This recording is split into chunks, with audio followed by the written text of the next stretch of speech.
Let's go.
Use your skills in the gaming. 1xBet. Respect from 1xBet. Respect from 1xBet. Respect from 1xBet. Respect from 1xBet. Respect. From 1xBet. Respect from 1xBet. Respect. Respect from 1xBet. Respect from 1xBet. Respect from 1xBet. Respect.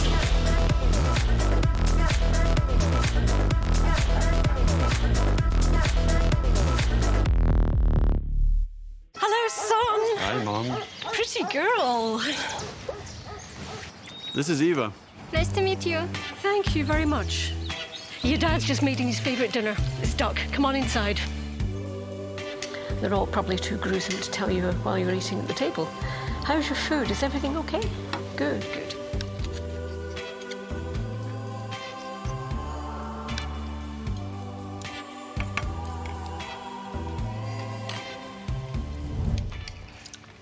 You seem to know each other. Yeah.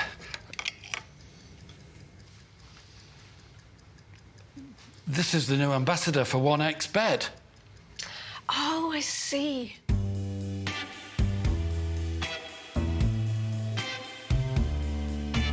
Everyone felt good when Eva Elfie became the new ambassador of 1xBet.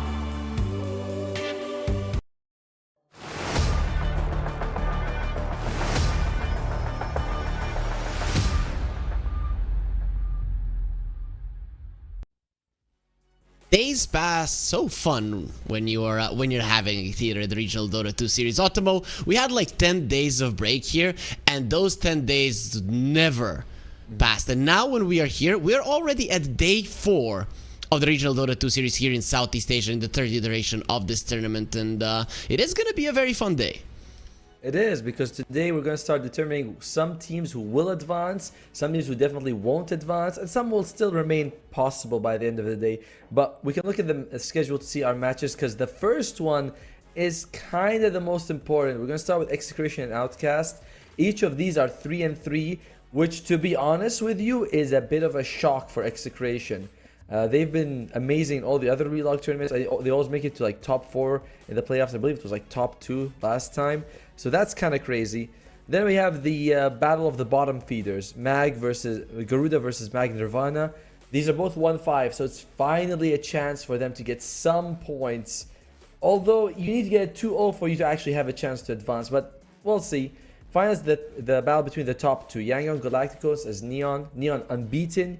Yangon Galacticos kind of the surprise underdog that's been doing really well. 4-2 right now.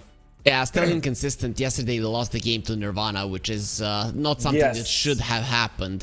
But in general, you know, this is the stats that you were mentioning, Execration. This is probably a battle for them or Outcast to stay in the tournament, to go to the playoffs. So I think Execration are gonna be coming in hot. I hope so. I'm kind of surprised Execration the way they've been drafting. They haven't picked like Tino's Hoodwink, which was a staple last time, and it's not like they're doing very bad or anything, but they're not playing with that fire. To be fair, they did make like a couple of changes to their roster, bringing in Abed and Lewis, but they did that in the last RES. So by now they, you think, oh, they're better, but they're not somehow. It's very strange. Yeah, it's probably it might be the new patch that they haven't gelled together with quite nicely just yet, and then we're gonna be seeing Execration versus Outcast. But let's go into those rosters that you have been mentioning. Let's see what how it looks here. Lewis, it's not Bob, it's Abat in the middle. Tino, Shanks, and CML. Those are all quite nice. You know, you can see Lewis doesn't have the bluish picture that kind of goes with their logo. No, he doesn't. Oh, I don't like it. And by the way, Lewis is the mid, Abed is their carry, so you know that's a little bit of a switch up there. Overall, I mean, I'm a fan of Execration when they do their crazy stuff, but they haven't been able to do it in this tournament yet. I would imagine today they're gonna bust off the off-lane Hoodwink or the off-lane Mirana for sure. Let's see Outcast. Let's see who's playing for them. DB, Pota2, Womi, Deco, and Juju. I've seen on Wikipedia that Azura has been joining in Outcast for as a stand-in. I'm gonna guess that was yesterday, so it would be cool if we would get info if Pota2 is ready to play today, or is it gonna be Azura standing in once again? Alright, we'll find out. In the meantime, though, DB, very interesting hero pool. We've seen his carry Pudge a few times, been looking really good. Womi as well, he's got this odd off lane where he's not, I'm not the tank, I'm a damage dealer. You know, Pugna, Windranger, Weaver, you know, I'm not a carry, but I'm also kind of a carry off lane, which I like. And I believe Judges also played like the position 5 silencer, big fan of that. So that's going to be interesting to see if Outcast bring it. But let's go to the draft. Let's see what each team has brought to the table. And no picks yet. I have a question. So DP, his name is Daud Budiavan or Daud Budivan or whatever. I don't know how it's. Yeah, I'm not gonna guess how it's pronounced. But if you were a Dota player and you would take your initials, what would your nickname be, Otomo? Abs. Oh, really? Why are you not Abs? I don't know. Why would I want? Because I got like barely any, so like nah, I'm good with that. No need. Abs, dude. Then you at No, least wait, was do it six Wait, pack. wait, let me think. Actually, it might be ass. It might be ass. That's way worse. So, That's fine as well, right? It's fun. It's fun. no, why? So people keep like, hey, it's the ass man. That's what I show up on screen. Like, there he is, ass man. I'm like, no, that's not how it is. No, I'm not. I'm happy with what I have. And what about you? What would your initials be? If you were, NB. You know. Sorry? NB. NB? No big deal, right? It's like, no biggie, no biggie. That's not bad. That's kind of cool. Ass and abs is much better. There will be a tiny though, so he's gonna be tossing some asses into the air, right? That's gonna be happening. But carry or support tiny. The meta has been going now for quite some time, so I want to see which one do you prefer. I still prefer support. I believe that Outcast has always picked Tiny in a support role, though. I don't think they've never picked a carry. Gree. So, Gree. Oh god, the Execration, they just pick up the Witch Doctor. This has been very hot since the patch drop because of the Voodoo Restoration. I was watching Sherlock. He's like a South American. Yes, I know. He's a South American caster, and he's been playing a lot of offlane Witch Doctor. It's kind of cool. Maybe with the Wisp, you know, you remember that one? Was it Gaming Gladiators that played it? Ace was the Witch Doctor, one of their games, maybe a year and a half ago, I want to say. And it worked out quite well, but it is definitely a situational pick more often than not. Yeah, if you go with the offlane with Witch Doctor, what I know is that you go for like a lot of tank items. Eternal Shroud, Guardian Greaves. Yep. You obviously get the Shard and the Ags when you can, but like you just build to survive, and you just, you know, fester all around you. I don't know why I do that, because it's not like... Yeah, I don't understand how you are sorry. showing festering by whatever that hand motion was, but sure, Otimo, to each their own. To be fair, that's what he does when he throws out the scepter. He's like, woohoo, look at it go. That's kind of cool. Well, Outcast, they ban out the Centaur and the Brewmaster, banning out a few offlaners, so they don't think it's an offlane Witch Doctor. They're like, that's probably support. That's a support. Makes sense. It is gonna be a support. We know about it. We just brought up that it is possible sometime to see it. A Spirit Breaker Razor. Now when I see the Spirit Breaker, I'm getting more of a vibe that this could be a core tiny. Because usually you put the Spirit Breaker in the position for a 5 tiny, a 5 Spirit Breaker. Not unheard of, not ideal. Yeah, because they both feel like they need a little bit, like they need an independent offlaner, right? So like Spirit Breaker in particular is pretty bad at the laning phase. You don't protect your carry, you just let the carry protect himself. So he is quite chunky. I will agree with you there, but you would prefer that you have a person at core who can lane by themselves or doesn't need you that much. So Execration, they put the Shadow Demon here. Counted for a Spirit Breaker, no bulldoze for you, I guess. And even the Razor hates to not be able to move freely around the fight. So Demonic Purge is actually quite good. In terms of disruption, I don't think this is necessarily that good of a disruption game. I agree. I just imagine it's like you said, right? But I don't think you're going to use it for Spirit Breaker much if you can use it on the Razor. Razor's a way better target. And if you want, you can take Morphling for Execration. I would love to see a Morphling right now. Yeah, the Sanity plays those heroes. The thing is, everybody has been staying away from the Morphling. But yeah, it does look amazing. Turning into a Razor or turning into a Spirit Breaker looks really good. You have the mobility to get away from the static link. It's pretty much a perfect pick. But who else could they go for? They play some okay, Tiny's gone, so you might take Gyro. Because Razor's not available, Shadow Fiend's not available. Quite a lot of his hero pool has been banned out. There's a Templar. Oh, Templar Assassin's also banned out because they don't have first pick. That leaves Troll, Anti-Mage, and Gyro, and what we would like, the Morphling. Yep. And I think you want to take your carry now, right? Because you don't want to take like a mid or an off, and then you don't flex the Dragon Knight. Are you sure? Because there's a Razor on the other side, and it could be a carry, it could be a mid, it could be an offlane Razor. Okay. Yeah, I guess that's why you go for a Mars here. You make sure that you have some kind of a burst between your heroes, and then carry pick will be whatever is really good for the game that's gonna allow you to win it. I think that's what they're gunning for. Why do I feel like this Witch Doctor?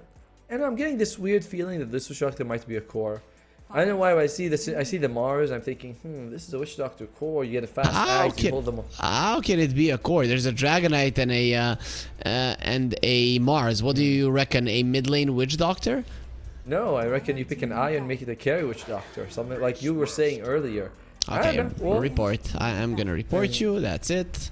That's fine. I know I'll that see. you have raised some nice MMR lately, but you need to chill a little bit in the singular draft. Wait, what about if it's a carry Dragon Knight like we saw yesterday, the Fire Dragon Knight? I mean, sure it lost, but there's a potential there. As Outcast, they pick the Base Master. Gotta say, chunky lineup. Like, that is a difficult group to bring down. And Execration, you got some damage, but you really need a very hard-hitting hero right now.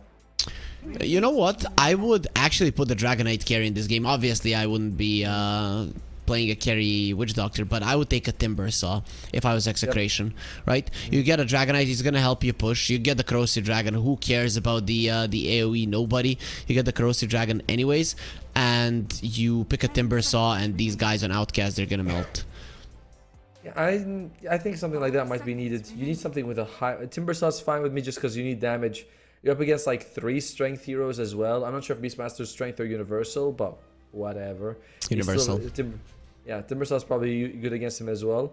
So it's like, you need it. You need more. Isn't it crazy? Timber Saw gets banned. Isn't it crazy that we've had something like universal heroes introduced, Aghanim Shard, sorry, like facets, innate abilities all in like 6 months or something? It's kind of crazy. I don't know. It's crazy to think about 6 that. months? Do you know when Universal Heroes got introduced? 3 years ago, I imagine, right? It's almost Yeah, like probably. That. Probably.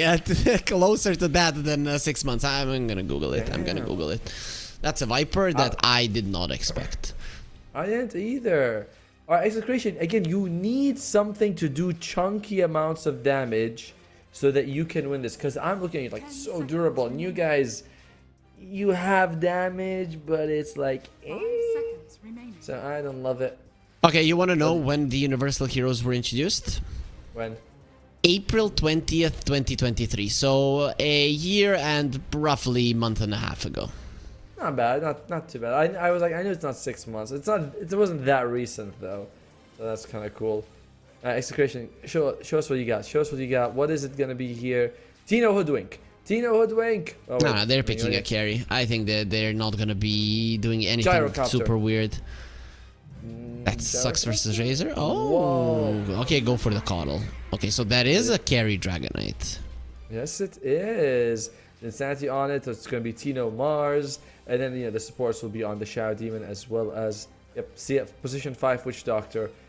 By the way, when I'm seeing the Witch Doctors being played by high MMR players in like in Twitch, they do take that 1 point in stun. I don't know if everyone's doing it. The couple that I saw did that, but it's like, we'll see if Execration believes in it. In this lane, you have to. There's no other way. You're playing versus Razor. You need 2 stuns to be able to keep him away. There's absolutely no other way to approach it. If you go for 2 points in Voodoo Restoration and then 1 point in Maledict, DB is gonna just make sure that this Dragonite is leashed, and then he's gonna punch him and punch him and punch him forever.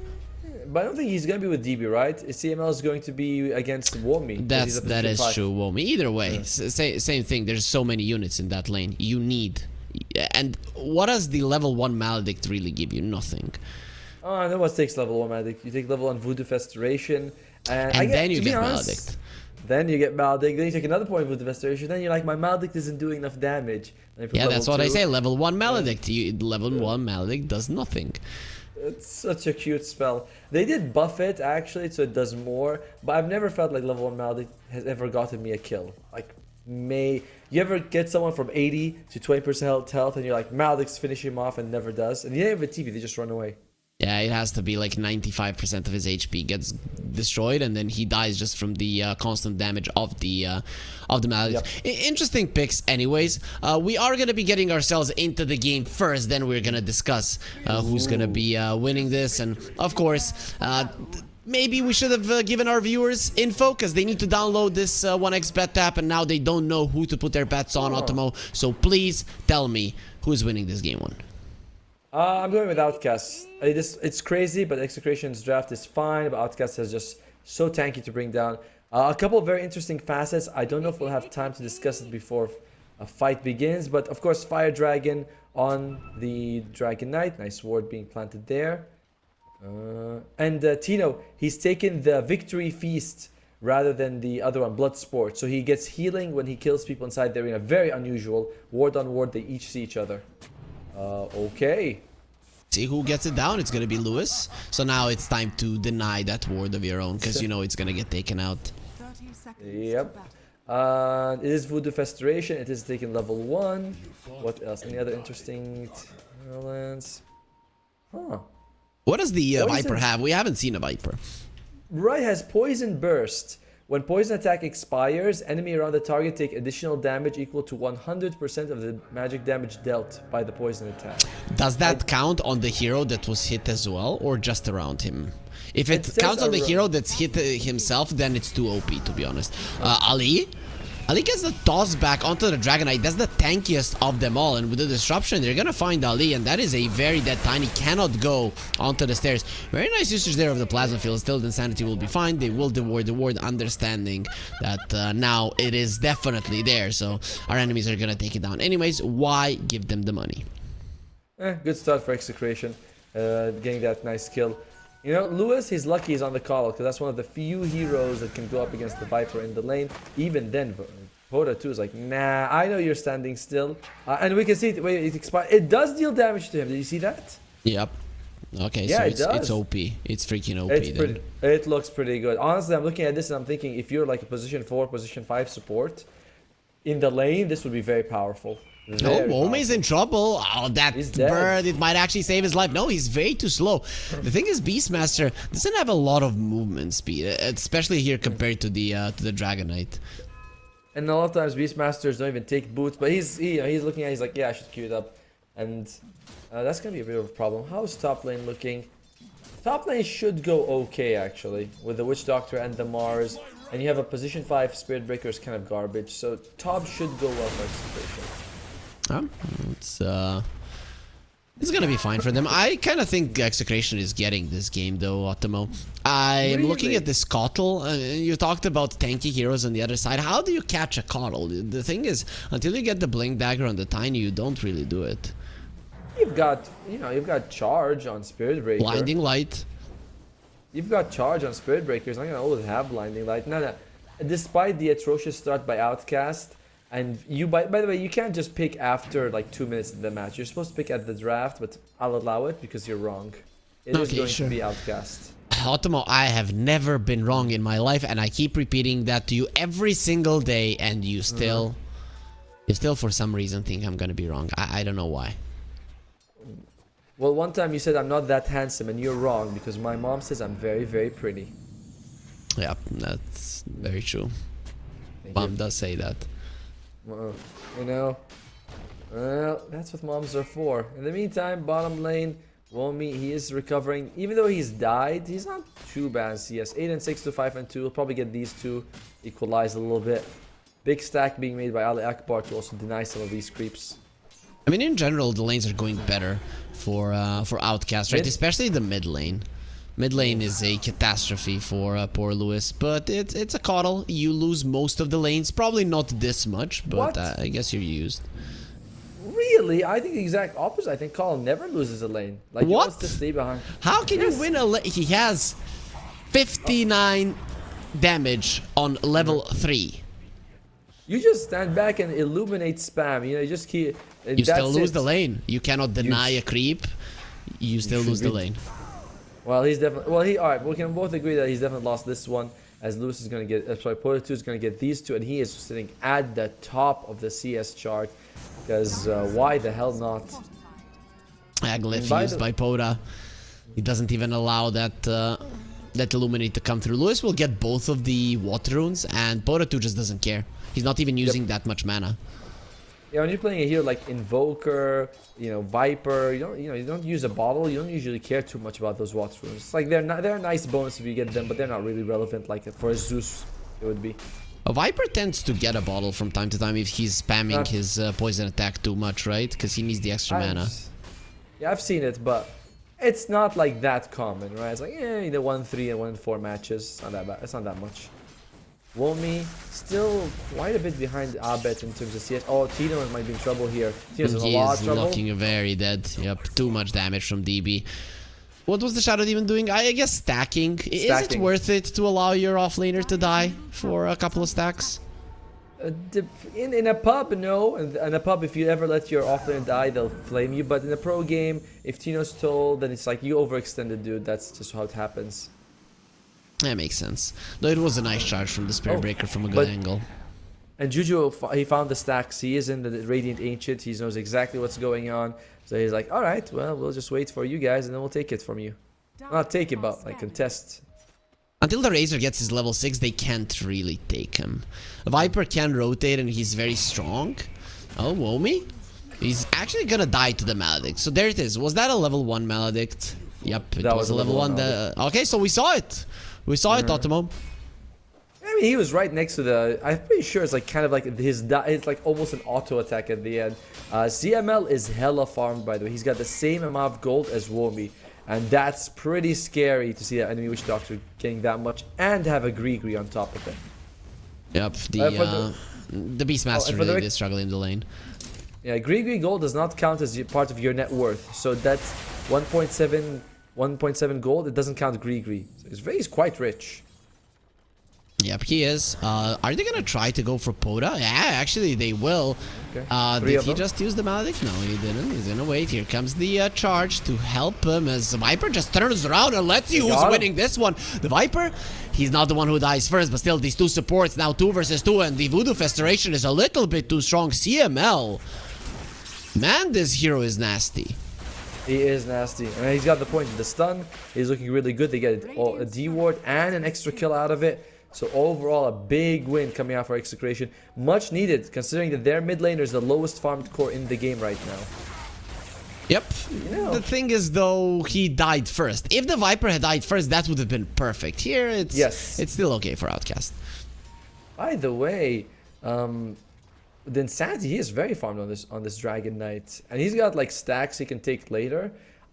He's going for a Mask of Mass. I'm interested to see how you build this carry Dragon Knight, because we haven't really seen it for a while. He went for a fire form. I mean, yesterday you and me saw it in a university league, but that's not really doesn't really count as a real competitive match. By the way, he's got that crappy Griffin. I hate that one. I want to see Dragon. I don't want to say Griffin or Hippogriff or whatever the hell that is. Yep. Apparently there's a difference between a dragon and a griffin. Well, you know what? I know that this flying snake is stronger than a griffin. I don't know if he would be stronger than a dragon per se. Now he's just gonna take out, and he doesn't do that. He didn't take damage from the poison attack. Now when I saw it, he had like 30 HP and 5 stacks on him, and he didn't die. There's no way those 5 stacks didn't do at least 30 damage to him. Yeah, that's fair. That's fair. Wisdom when it comes out. I mean, it says, I guess around the target means just because I saw it earlier, but I thought that it must have been maybe the tick he was of just the taking damage. out. Yep. Yeah, must have been the tick as from hit, not at the same time. Viper, he wants to go for a Hand of Midas. Hoda too, he's like thinking, all right, this might be a long game. I want to scale, and I honestly don't think he's wrong. No, You're not gonna see I much don't push. think he is. Yeah, well, Execration has no push. I know. Oh, he's dead again. No! The Insanity. What the hell? You didn't see the Viper on the map. It's obvious that they're gonna come to kill you again. That perfect lane. It will be DB dying on the other side of the map, but he does have a TP, so can rejoin. And that's the highest net worth hero on the map, dying twice in a row. Oh dear, Juju. Disruption. There it is. So close. Barely, but he does get it. Charge in a couple of seconds. Juju still does look very much dead, especially because he's not moving. That is the slowest cow in the world. Nah, there's definitely slower cows. As Maledict comes out on illusion, wow, they commit to that illusion. CML. They destroyed it, yeah. CML, he showed that illusion who's boss now. Pota 2 looking at it, he's gonna think twice if he wants to get close to his Witch Doctor. But he'll think twice. He'll think once only if he wants to send illusions towards CML. He's like, yeah, CML. He'll show you the pain. What's CML going for? Did he put 3 points in Voodoo Festration? I wouldn't mind a 1-3-1 build. Oh, he's doing 1-2-2. I like it. That's fine too. I think 2 for the laning stage is amazing. You win the lane because of it. Now it's time to kill people with Maledict. 300 gold on the Gree. That's pretty solid as well. Meanwhile, Womi in bottom lane, do they want to go for this? He's charged up. They see CML. probably worth diving for him, even though it's a bit deep, because no one's gonna, TP just to save him. And Samuel, he knows. He's like, "Yeah, they're coming, aren't they?" Yeah, there's no arena. If there was arena, this dive would be dangerous. But with the arena being on cooldown, you can just dive as much as you want. By the way, you notice he didn't really get a whole lot of gold from the Gree from that death because he's kind of low. Not low on the net He worth, didn't but lose gold. He had all of his gold was, what do you call it? Reliable gold. So he... Oh, you never lose gold anyway with the Gree because it says 100% of the gold that you lose automatically goes into it. Yeah, but you do lose the gold that you have in your possession, right? That's what you lose. DB. Now the spear does miss. This is not gonna be that easy of a kill just because of that extra damage. Definitely lacking. DB still alive. CML gonna be joining in on the fun, and what a nice charge there through CML. He's gonna have a death ward in a second. But this could be quite dangerous there for the Viper as he's gonna get ripped apart. CML showing them who's boss. The Nether Strike doesn't really do that much. Looked like he used it on a creep, to be honest. And right. Juju, he might be in some trouble himself. It's a very good plasma field, not enough to get the kill. And DB still lives. It's the mid laners that die, and Tiny followed as well. Yeah, bottom lane though, Abed's in trouble. He's slow to a crawl, but looks like He needs help. Okay, yeah, he's fine.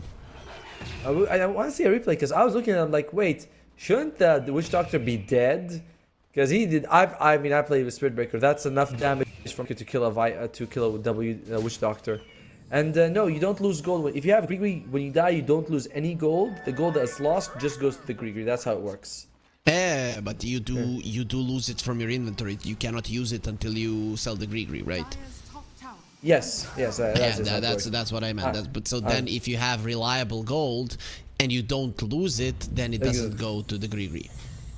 That's true. That is also true. That's a good point. Man, yeah, we know our observers like, here it is, you idiots, read.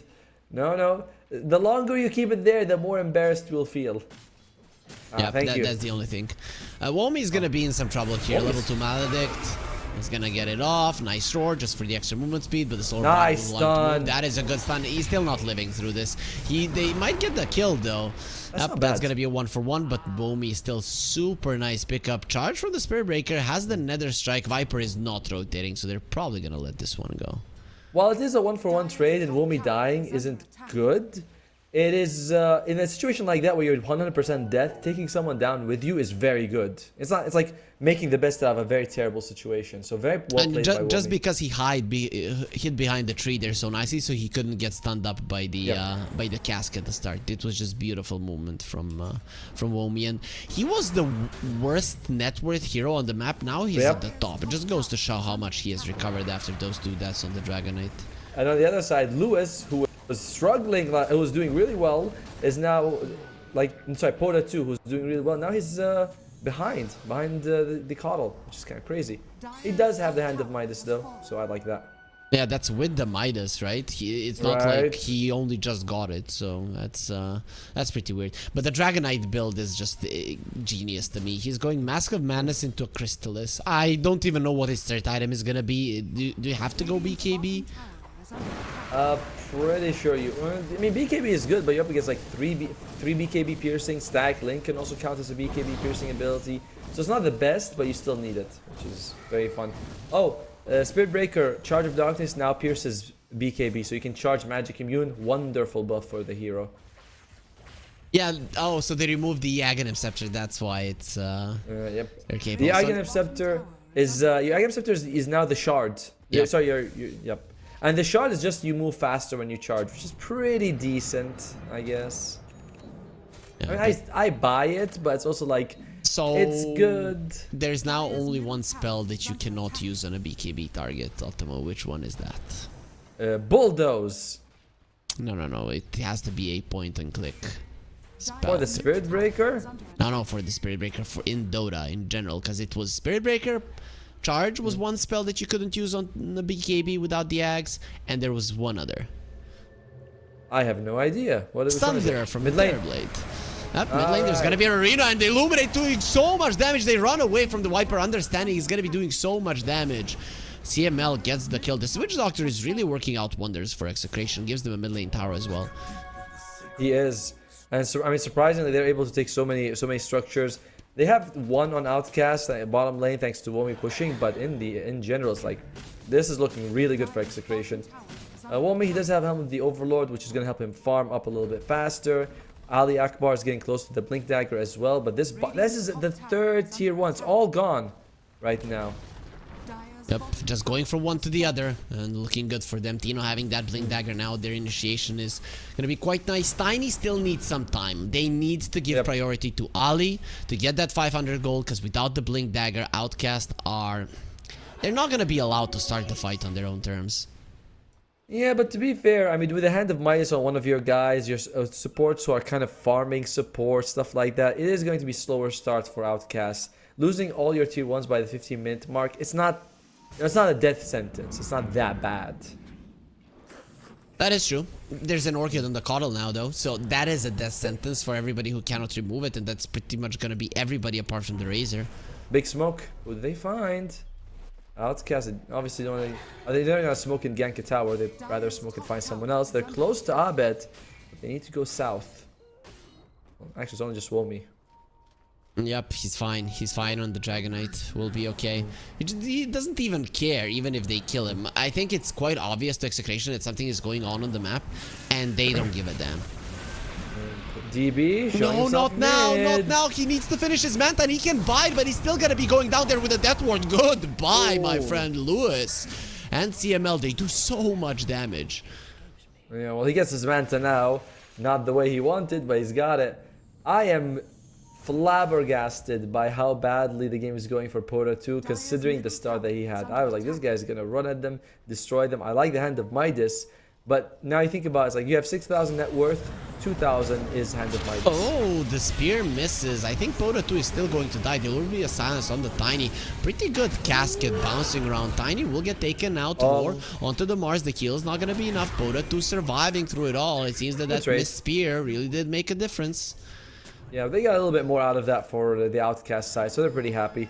And considering both sides brought the same amount of people, it's a win for Outcast. How close is the Tiny to the Blink Dagger? Does he got it. He got it, and the Dragonite has a Blink Dagger as well. So Dragonite is going for a completely different build than what we thought. He's gonna get the Blink into a Dragon Lance. Dragon Lance, that's fine. I mean, he's got damage, right, with the Mask and the crit. Early game, that's a lot of damage. There is a Invis Spirit Breaker. He's found two. Perfect. That's what they want. There, Lewis. You never would have been able to kill this guy under normal circumstances. The Demonic Purge onto the Viper. He's gonna be fine himself as well, as there is none of the cores here to help with the damage. Viper's got Seeds of Serenity and Nether Toxin, so green is good, you know? If you're green on Dire, you're like, green, go shower in it, which is what Juju did when he was hit by the Maledict. But your Execration, like, no, get away from anything green, we don't want it. Just don't touch it. That's a mid lane tower as well. This is perfect, right? This is how a one rune can change the game. I literally couldn't see a way they kill Lewis, and then they find it with an Invis rune. It's just beautiful. It is. There's going to be another power spike coming up for the Dire, which is when they get their BKBs. Because while Outcast has a lot of BKB piercing abilities, on Execration, it's... Oh, wait, Womi, he's in trouble. Where is he? Use the spear. Actually, the one who's in trouble is going to be Shanks. He gets the disruption off. CML losing a lot of damage. Turns around with the cask. The Maledict was already used, so DB is a little bit too deep and will be taken out. So... CML is back up to full. He has the Glimmer Cape as well. Nice toss into the arena there. They're going to be taking down Lewis, but then Sanity joining in the fight as well. This is a catastrophe for Outcast in general. Pota 2 is not getting out of this one alive. The God's Rebuke takes him down, and it's 3 cores that die on Outcast. Well, Execration only lose 1. The support on top of it doesn't really matter. Agreed. It is a win for Execration, but again, it's not the biggest win. I mean, they get something out of it, and that toss was huge by Ali Akbar. This guy he's been playing good every time we see him. They get a nice Shanks. That disruption on him makes them commit so much more effort to get the kill on him, which is they didn't want to do that. Alright, CML is just not dying in these fights, and if there was no that toss, this is a complete disaster for Outcast. So in my mind, Otomo, I'm seeing a clear problem here for Outcast. If they are not using their spells in a perfect way, if they're not finding some weird openings, they're losing these fights. Yeah, that's basically it. However, Outcast, like I said, once they get their BKBs, there's a lot they don't have to worry about. Everything except the Demonic Purge is not a problem for them. Top tower And we are getting close to that point. Womi, just a recipe away from the BKB, about 600 gold. Viper, Porter 2, he's thinking about it, but he wants to get a Manta style first. Oh, and CML, he maxed out the healing, sorry, Voodoo Festeration. I think it's fine. Early game is the most time where you can sort of be in the front lines and not get bursted. So you want to max out early because you don't want to max out by 17. Level 17, you're never going close. Witch Doctor wants an Aghanim Scepter, but he has money for the shard. I feel like you have your Voodoo Restoration maxed out. Just get the shard. It allows you to live for the extra 3 seconds, sorry. So just make sure that's a lot of damage is going to be coming out to the enemy team. I advocate for the shard as well, honestly. I think the shard is really good. It can save you from dying, which I guess that when you have greedy, you don't care too much about, but yeah, I agree. Radiant, they're smoked up, they scan. They don't scan Womi, but Womi is very close to the area and needs to be careful. They put a ward, he's dead now. Oh, he knows. And it's gonna be a spear into an arena, follow up Dragon Tail, and absolutely no chance for Womi to do anything in that engagement. The charge was used. CML takes a lot of damage. These units, they are not something that you want to fight against, but now you also steal the Tormentor, so it might be the shard been given to the Witch Doctor, and then imagine if he gets his Aghanim Scepter with the Gree, it's not that far away. Oh, he might Avalanche. die, actually. Oh, he does die. Well, I mean, it's a 1-for-1 trade, and Shanks gets it. To be fair, that's just as good as the Witch Doctor. Maybe even better. Shard. Yeah, right. So they're fine with it. How are we looking at? Still no Manta on Poet 2, but getting closer and closer. DB has been found. There's the blink into disruption. The charge onto Shanks is coming from a really weird angle. Nice Manta usage from DB, and they brought down Shanks, and Insanity deals a massive amount of damage. And is that the Razor gonna survive? Not really. Here comes Tino to help his Dragon. He's standing his ground. The silence on the Viper not allows him to go for the poison attack, and that's actually a lot of damage onto the Dragonite. So does get taken out. Charge away from Juju, will be able to survive. Tiny with a TP out will be successful. In the end, it's a 2-for-2 again. Execration slightly ahead considering that they lose only 1 core. True. But you know, I mean, the Viper, you know what killed him? Shanks was used as Disseminate on, I think it was, I'm not sure, on the Dragonite, and that damage reflected and then ends up killing him. So a little bit unfortunate that happened. But if, by the way, if you look at the fight recap, it does show that they got more gold and experience on the Dire side, even though they lost cores.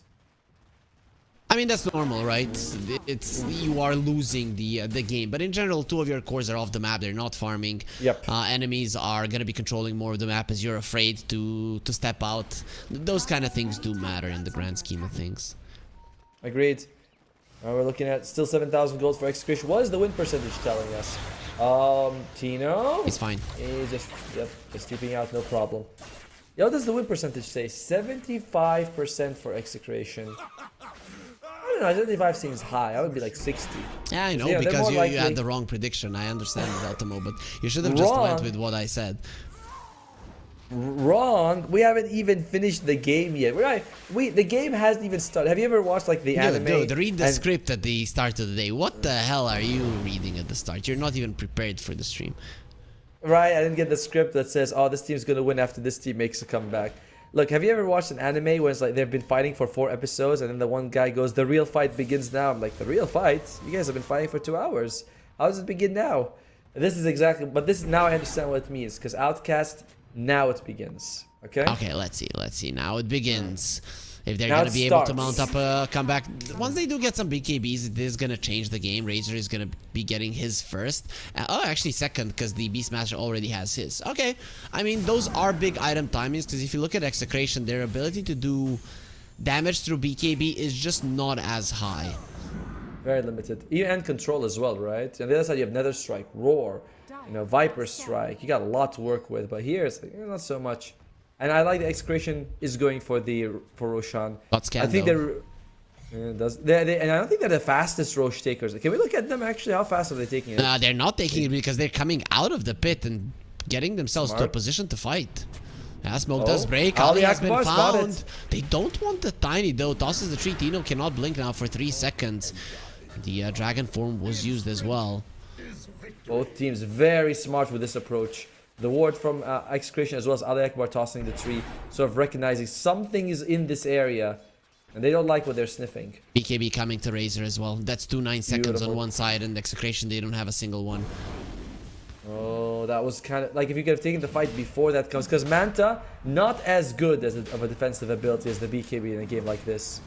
Like, it doesn't help you against Arena. And the Dragon form is expiring as well, right? Just maybe a quarter of a duration left. So I think Execration, they might just have to bail from this Roche.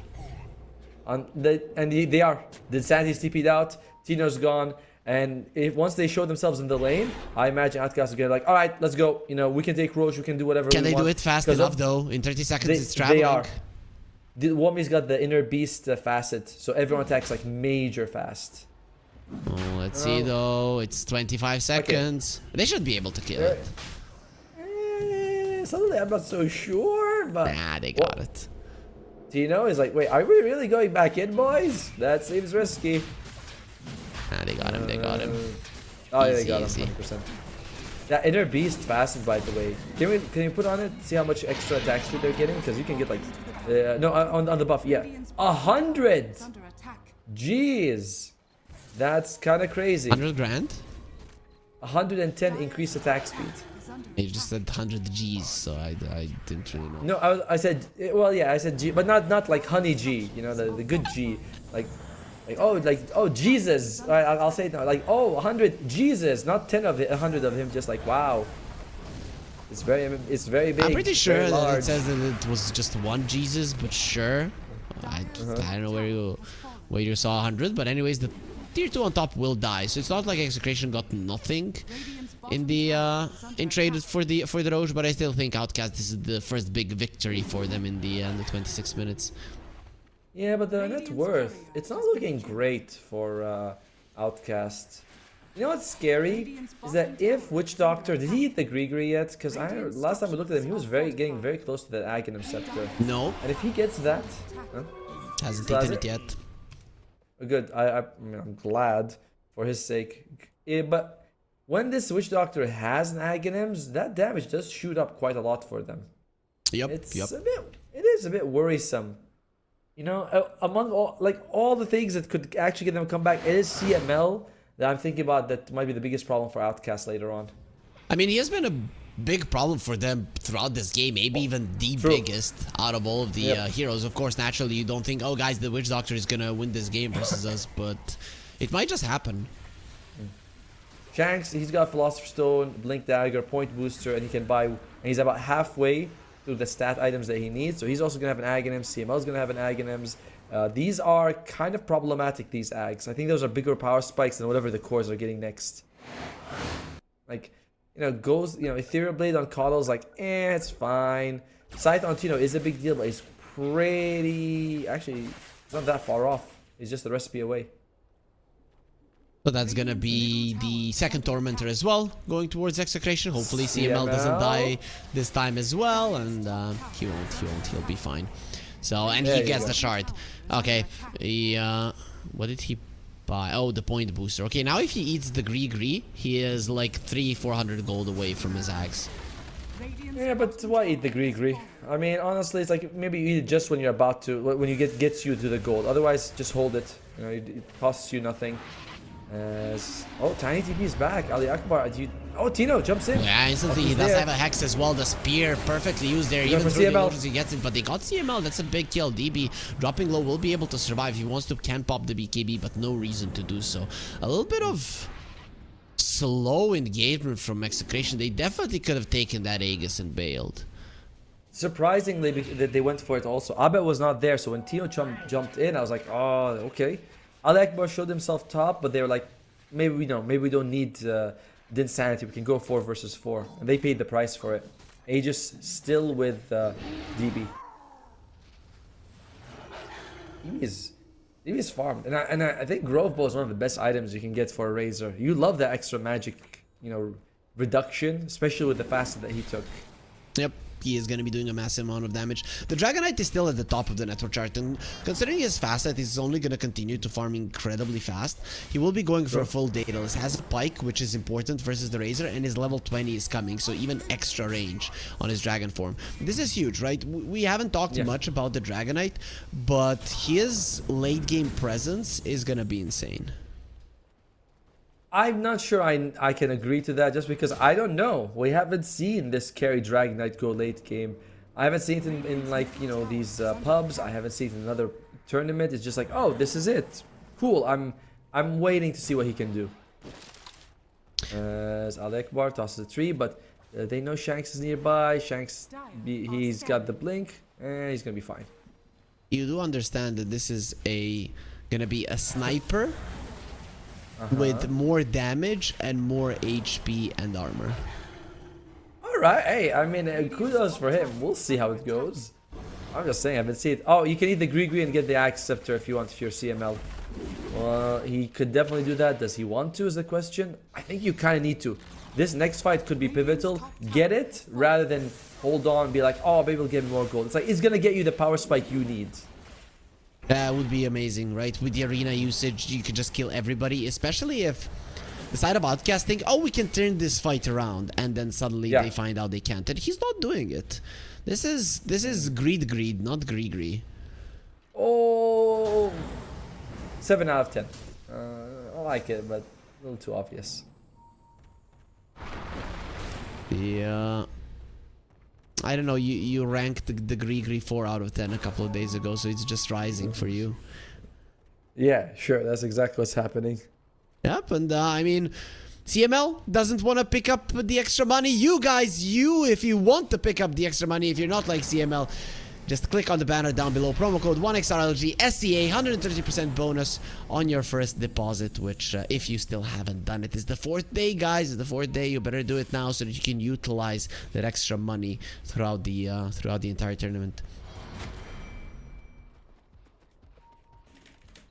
Let's see, Juju does have the Yules actually on the Spirit Breakers. That's quite nice. Versus a Shadow Demon won't really help you all that much, but can save you from the Solar Bind. Ali picks up the tree, runs away. He will be fine in general, and a little bit of tension on the map, but Outcasts are more than aware that something is going on and they do not want to be a part of it. Juju, run, my friend, run like the wind. And you do have the Yule Scepter, so running like the wind is quite possible. Let's see. That's a illusion. CML, this time around, didn't use his ulti on an illusion. Gonna be going through the trees a bit there. They just continue farming. Nice dodge from the Outcast side. What's the win percentage looking like now? It's been a few minutes of the gold gap going down, and yeah, now we're down to like 63%. I feel like it's a very even game unless we see the Ag Scepter coming out here from the Witch Doctor. He's 200 gold away. He's like, I might as well. You know, he's like, I'm committing to this Gree all the way. Juju, he did reveal his positioning, didn't show himself on the map, but with the charge, the enemies knew that he did something. It seems that they want to steal the Tormentor once again. They placed down a ward and a sentry, and this might be something that Outcasts are not aware of. Oh, Tino TP's out. Looks like they're just gonna be like, nah, we're gonna leave. Play it safe. Do you know that the Witch Doctor unit, you can... I'm sure you know you can click on it to make it target people, but you can also buff it with like Bloodlust and things like that. Yeah, I know. But, like you know, when you have that much attack speed, that extra Bloodlust isn't really gonna be making that much of a difference. Fair point. Can you buff it with like Alacrity from the Invoker? I imagine you can. Or like Solar Crest, and you just... Oh, well, he's buffed to death then. CML's out. Yep. He can buy back. And by the way, that's a lot more gold being added to the Gree now when he dies. Every time he dies now, he adds 250 gold to it. That's a lot. Yep. I guess then it makes sense to keep it, right? Especially if you think that this game might go later. Razor has a Satanic. Right. You and me have casted a couple of Razor games with a Satanic where... it completely changes everything. You start getting him low, but then he gets that extra damage, one whip, and suddenly he just doesn't die. It's crazy. You might want to go again. I wonder if Juju's going to... Oh, Shanks in trouble. Charge up. Yeah, dead. Gone. This is kind of a problem. Execration losing 2 of their supports. CML can buy back, but Shanks cannot. Shanks just has his Aghanim Scepter. CML is back to the world of the living, and I think he ate Gree. Yeah, his net worth just increased. Yep, has it. You know, all that 32 minutes of Gree talking gets like 1,500 gold from it. Okay. Yeah, just increases his net worth by 10%. It's nothing. It is nothing. I mean, How is 10% after, nothing? Sure, it's not much. I mean, is Abaddon's death facet the one where you get 10% reduced death timer? Sorry, innate ability good? 10% is not much. Sure, Ottomo, in Dota, where every little thing matters, every gold, every experience, every spell used, the items. I don't even want to talk about them because they're so important. And then you tell me that 10% is not enough. Imagine if Execration had 10% more net worth right now. That's different. That's 10% of a giant thing. 10% of CML's old net worth is not much. It doesn't even keep him ahead of Juju, and he got a free shard on the Witch Doctor, so that's a lot. Yeah, no, Spirit Breaker much better farmer than the Witch Doctor, but the game is very slow. It is tense, very stagnant. But I'm not sure what they're waiting for. Is it just the Roche that both teams are gonna focus on, and is that Roche gonna be the thing that kind of shows us who wins the game? Maybe. Porter 2 wants that's BKB on him. You'll have a BKB on all your cores for Outcast. They don't want to let go of that power spike. Execration, they've been sort of farming their supports. I think Tino's got a... What does Tino have? Because I think I saw him... No, Mars. Does he have a Heaven's Halberd? Oh, he has a Hex. Nothing after the Hex was bought. He only got his level 20, so the Spear is a little bit longer.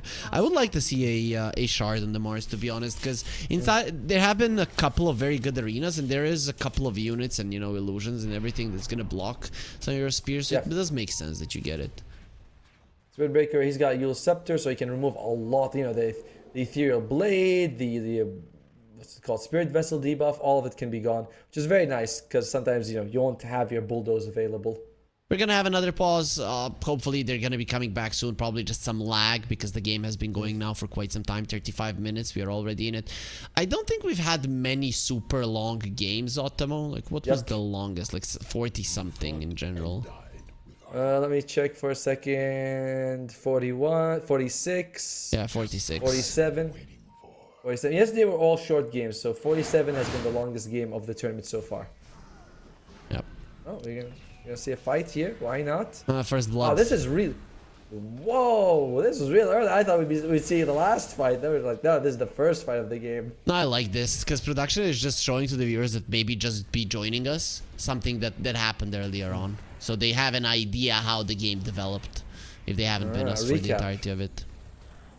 Sure. Why not? It's another fight. Actually, game is unpaused now. Juju, the slowest charge of history, just dies right after. You told me that you saw slower cows than that. I personally haven't. I don't know which kind of cows you have in Malaysia. We have some pretty lazy cows here. You know, so yeah, but on, if they wanted to run, right? If they were running for their lives, which is what the Spirit Breaker was doing. Oh, jump in for Tino. BKBs are gonna be used, so the Spirit doesn't come out, but there's CML, and it is bouncing around. He's killing them all. They need to cancel it now, but actually the Razor with the Satanic, he doesn't even lose that much. The Voodoo Switcheroo as well. DBD is too strong. Insanity gets the kill, but he already lost to their supports. Tino, they forgot about him, keeping him there in place with the Yules. Nice blink away, but Lewis is gonna be left all on his lonesome with the charge, not gonna be allowed to move. DB and Womi with their responses with the BKBs win that fight. This has been the issue that I've been saying for a while now. Outcast, this is a huge power spike. The triple BKB is very strong, and Roshan right where you want it if you are Outcast.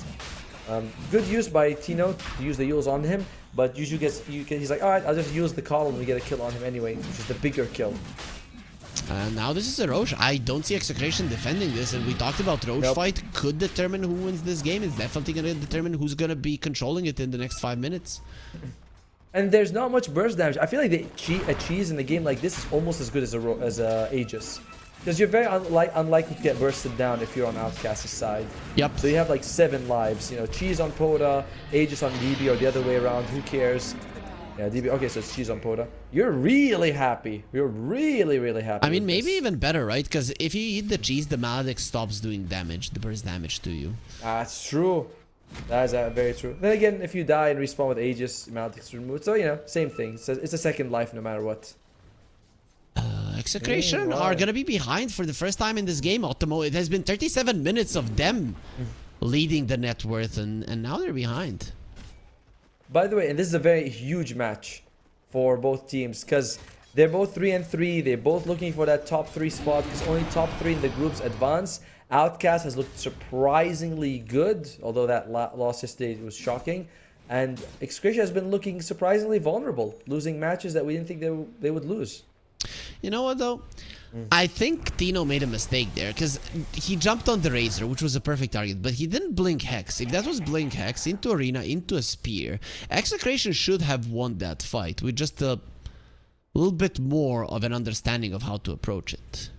I guess so. I mean, it's a tanky Razor regardless, so yeah, maybe not. You think he survives? I think it's very close and it's hard to tell. Like a lot of these things, you do the calculations, then there's like a lot of different like multipliers. Like, oh, he's got a ceremonial robe. You're like, all right, adds 10%. You know what I mean? So yeah, but we hard. as veterans of this game that have played a billion games of Dota, I think we don't even have to calculate it. It's just in our feeling. Yeah, in our feeling, we understand that he would die. I know that Ali Akbar has a greater healing Lotus, and Juju has a greater healing Lotus, and Ali Akbar has a great healing Lotus. I think those could be a big factor if someone gets caught out. 3k gold lead again. We're gonna see a disconnect with the Dragonite. Hopefully he does come back soon. Oh, look at that. The doubloon is on the mana mode for the Beastmaster. Does that mean it uses mana or it gives you mana? That's actually I'm not quite sure. Wait, which one? Oh, on the Beastmaster. He has the doubloon. I think that is the one that gives you mana because it is blue. Right. That's what I thought as well. When it says mode mana, I was like, huh. I guess that must mean it gives you mana, which is interesting. But that's fine. We're looking at any good items. CML wants to go for Lincoln Sphere. Probably just so he can buff up some of his allies. He does... I mean, he's got a power spike at 18 with the Death Ward upgrade, which is nice, but you kind of revealing the items and getting nothing out of it feels pretty unfortunate. Okay, we're gonna be coming back into the game. The Tormentor is gonna be picked up here. That's gonna be the third Tormentor that dies in this game. The bottom one's still not being taken down. When this is hard to kill. They're so bad in physical damage here on Execration. Yep, they are, and it doesn't get any better. It does not get better. That is very unfortunate for them. So what do you think the Dragonite gets on his level 25 talent? I'm trying to see. What does he have here? He's got... Does he get a go AoE stun?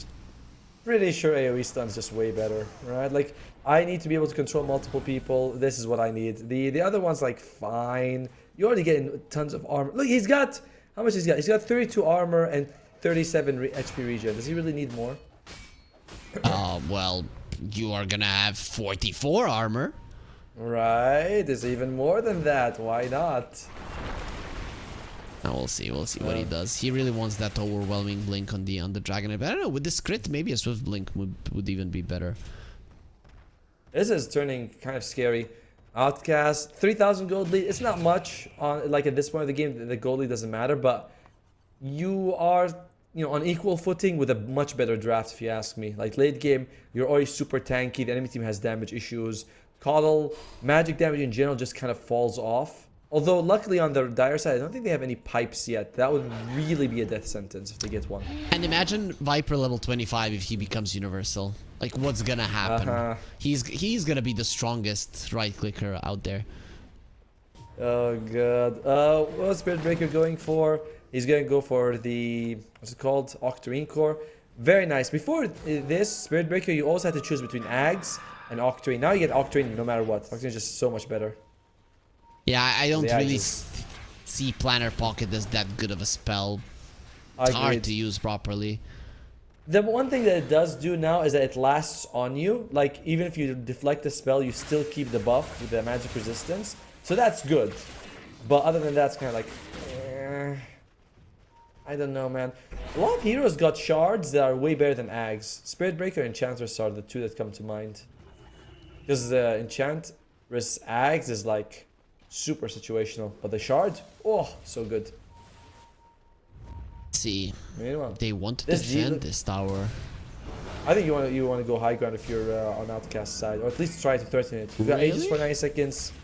You're very strong. you can take a fight on your own terms right now. If you wait, maybe they jump on you, get a pick off. It can be very scary for Outcast not to like try something right now.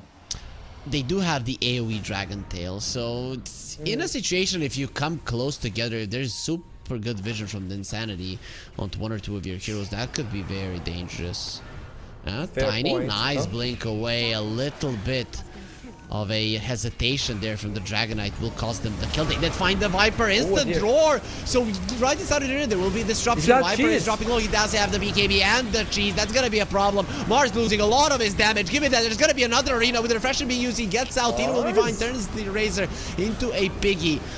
The first one to fall here seems to be a Spirit Breaker. Dies to the Blinding Light. Avalanche toss. They did find the Dragonite. Needs to run away. Nice Spear to keep the enemies at bay. Insanity will be fine. Another Illuminate there going through all of them. Aegis still up for another 30 seconds. But you need to bail. Ali Akbar, he cannot blink away because of the Spirit Vessel. Soulbind is there. He cannot move. He is so slow and will die to the Breathe Fire. Now the chase is on. You've lost two of your supports. You do not have control. Let's see who else is going to be on the menu. Insanity looking very much hungry. The Dragon Tail does connect. Trying to TP away. He doesn't have the cheese and he will be a flying piggy that dies. Outcast, they lose 3 of their heroes. The Aegis will be expiring and Execration are going to be very happy with the outcome of the fight.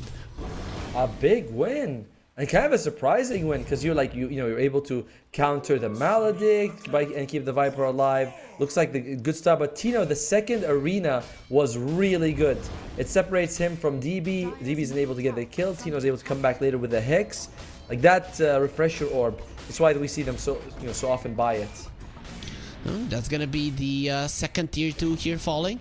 They lost all of their outer towers on Execration. Let's see if they can claim the same on the enemy side. Well, with the bottom lane being outpushed that much, I don't see it happening.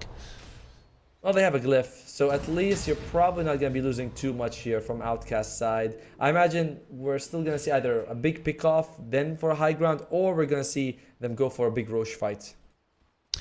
Now those BKBs, they're getting low. There is a 7-second on the Razor, 6 on the Beastmaster, and 8, okay, on the Viper. He has a longer duration of BKB, actually. His one was last to arrive on the Outcast scores. There is a double damage on... Oh, this is crazy. Abed, Swift Blink, double damage. You need to be really careful. He can't shred through you. Oh, that's unfortunate. Gonna destroy everybody. Going towards the Razor, they found him. There's the Maledict, and the Razor is gonna be in so much trouble. Gets taken out. Nice buyback. Unlucky there. Our Observer again getting pushed out of Dota, but they did get the kill on the Razor. Still buying back here. It's not ideal. He's got 95 seconds though, so Al Akbar pushes the Dragonite in. Yep, he does get disrupted though, so the Insanity should be fine.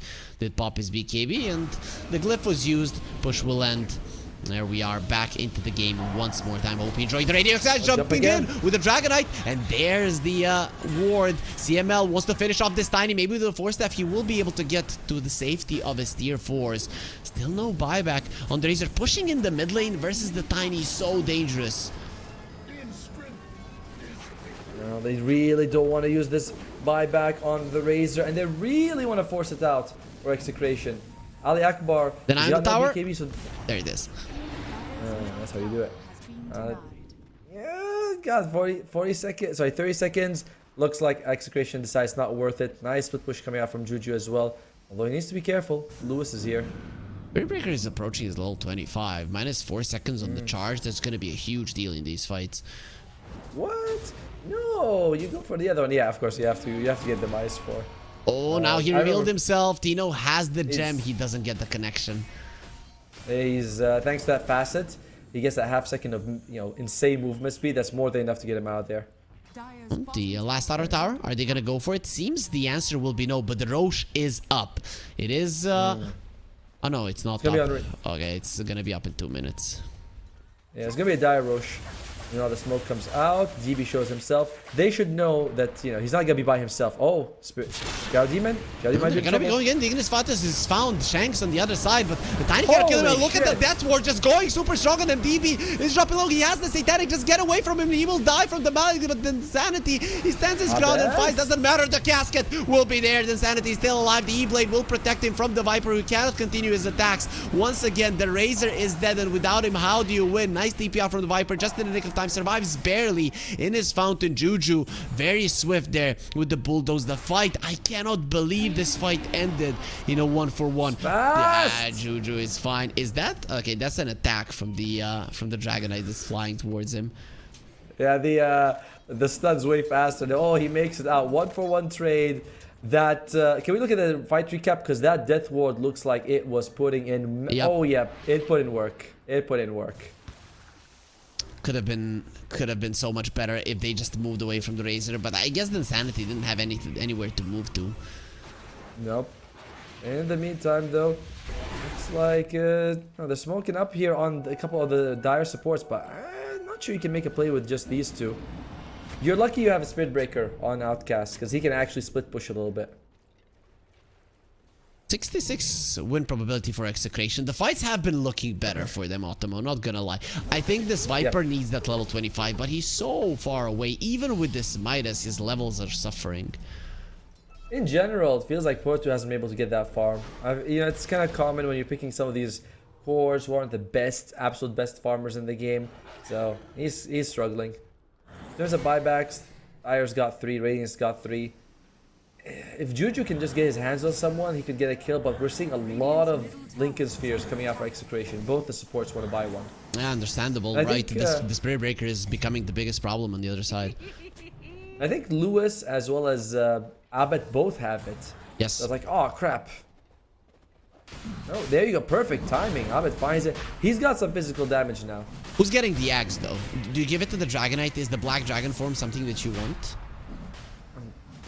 I guess, just because the other, I think everyone else has an Ag Interceptor, so might as well, right? Giving them the Black Dragon. The only person who doesn't have it is Mars. It's like, it's just better on the Dragonite. So how much does it increase? For so splash damage effect bonus will be 50%. Yeah, it doesn't really give us a whole lot of details. You get what, 5 extra movement speed and 40 extra damage. Okay. It's fine. 10% extra splash damage is also decent, I suppose. And it is gonna fall. It is taken immediately. The Insanity eats it. Takes the Aegis as well. And he's level 27. This Dragonite is not somebody that you want to go up against. We're not seeing it right now, but his net worth is 37,000. The closest hero is the Coddle with 27. Yeah, he is fun. But to be fair, at this point, a lot of your net worth is like, all gold you get is kind of useless because it doesn't even make you grow anymore. Like, he's actually 7 slotted as is. Well, 6 slots, sorry.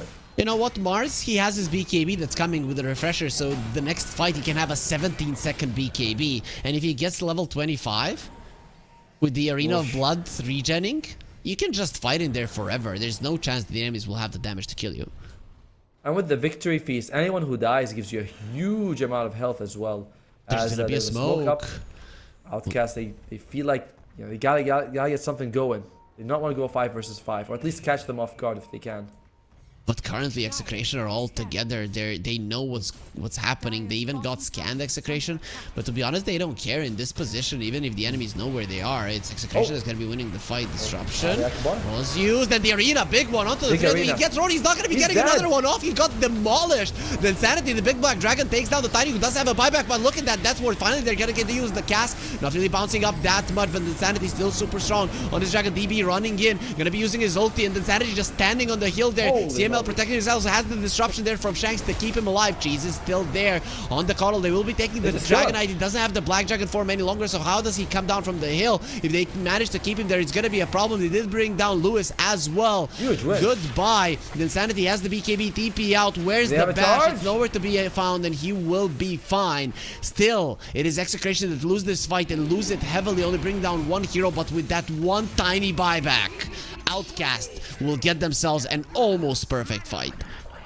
Jeez, and that was with an Aegis, with a cheese on Execration.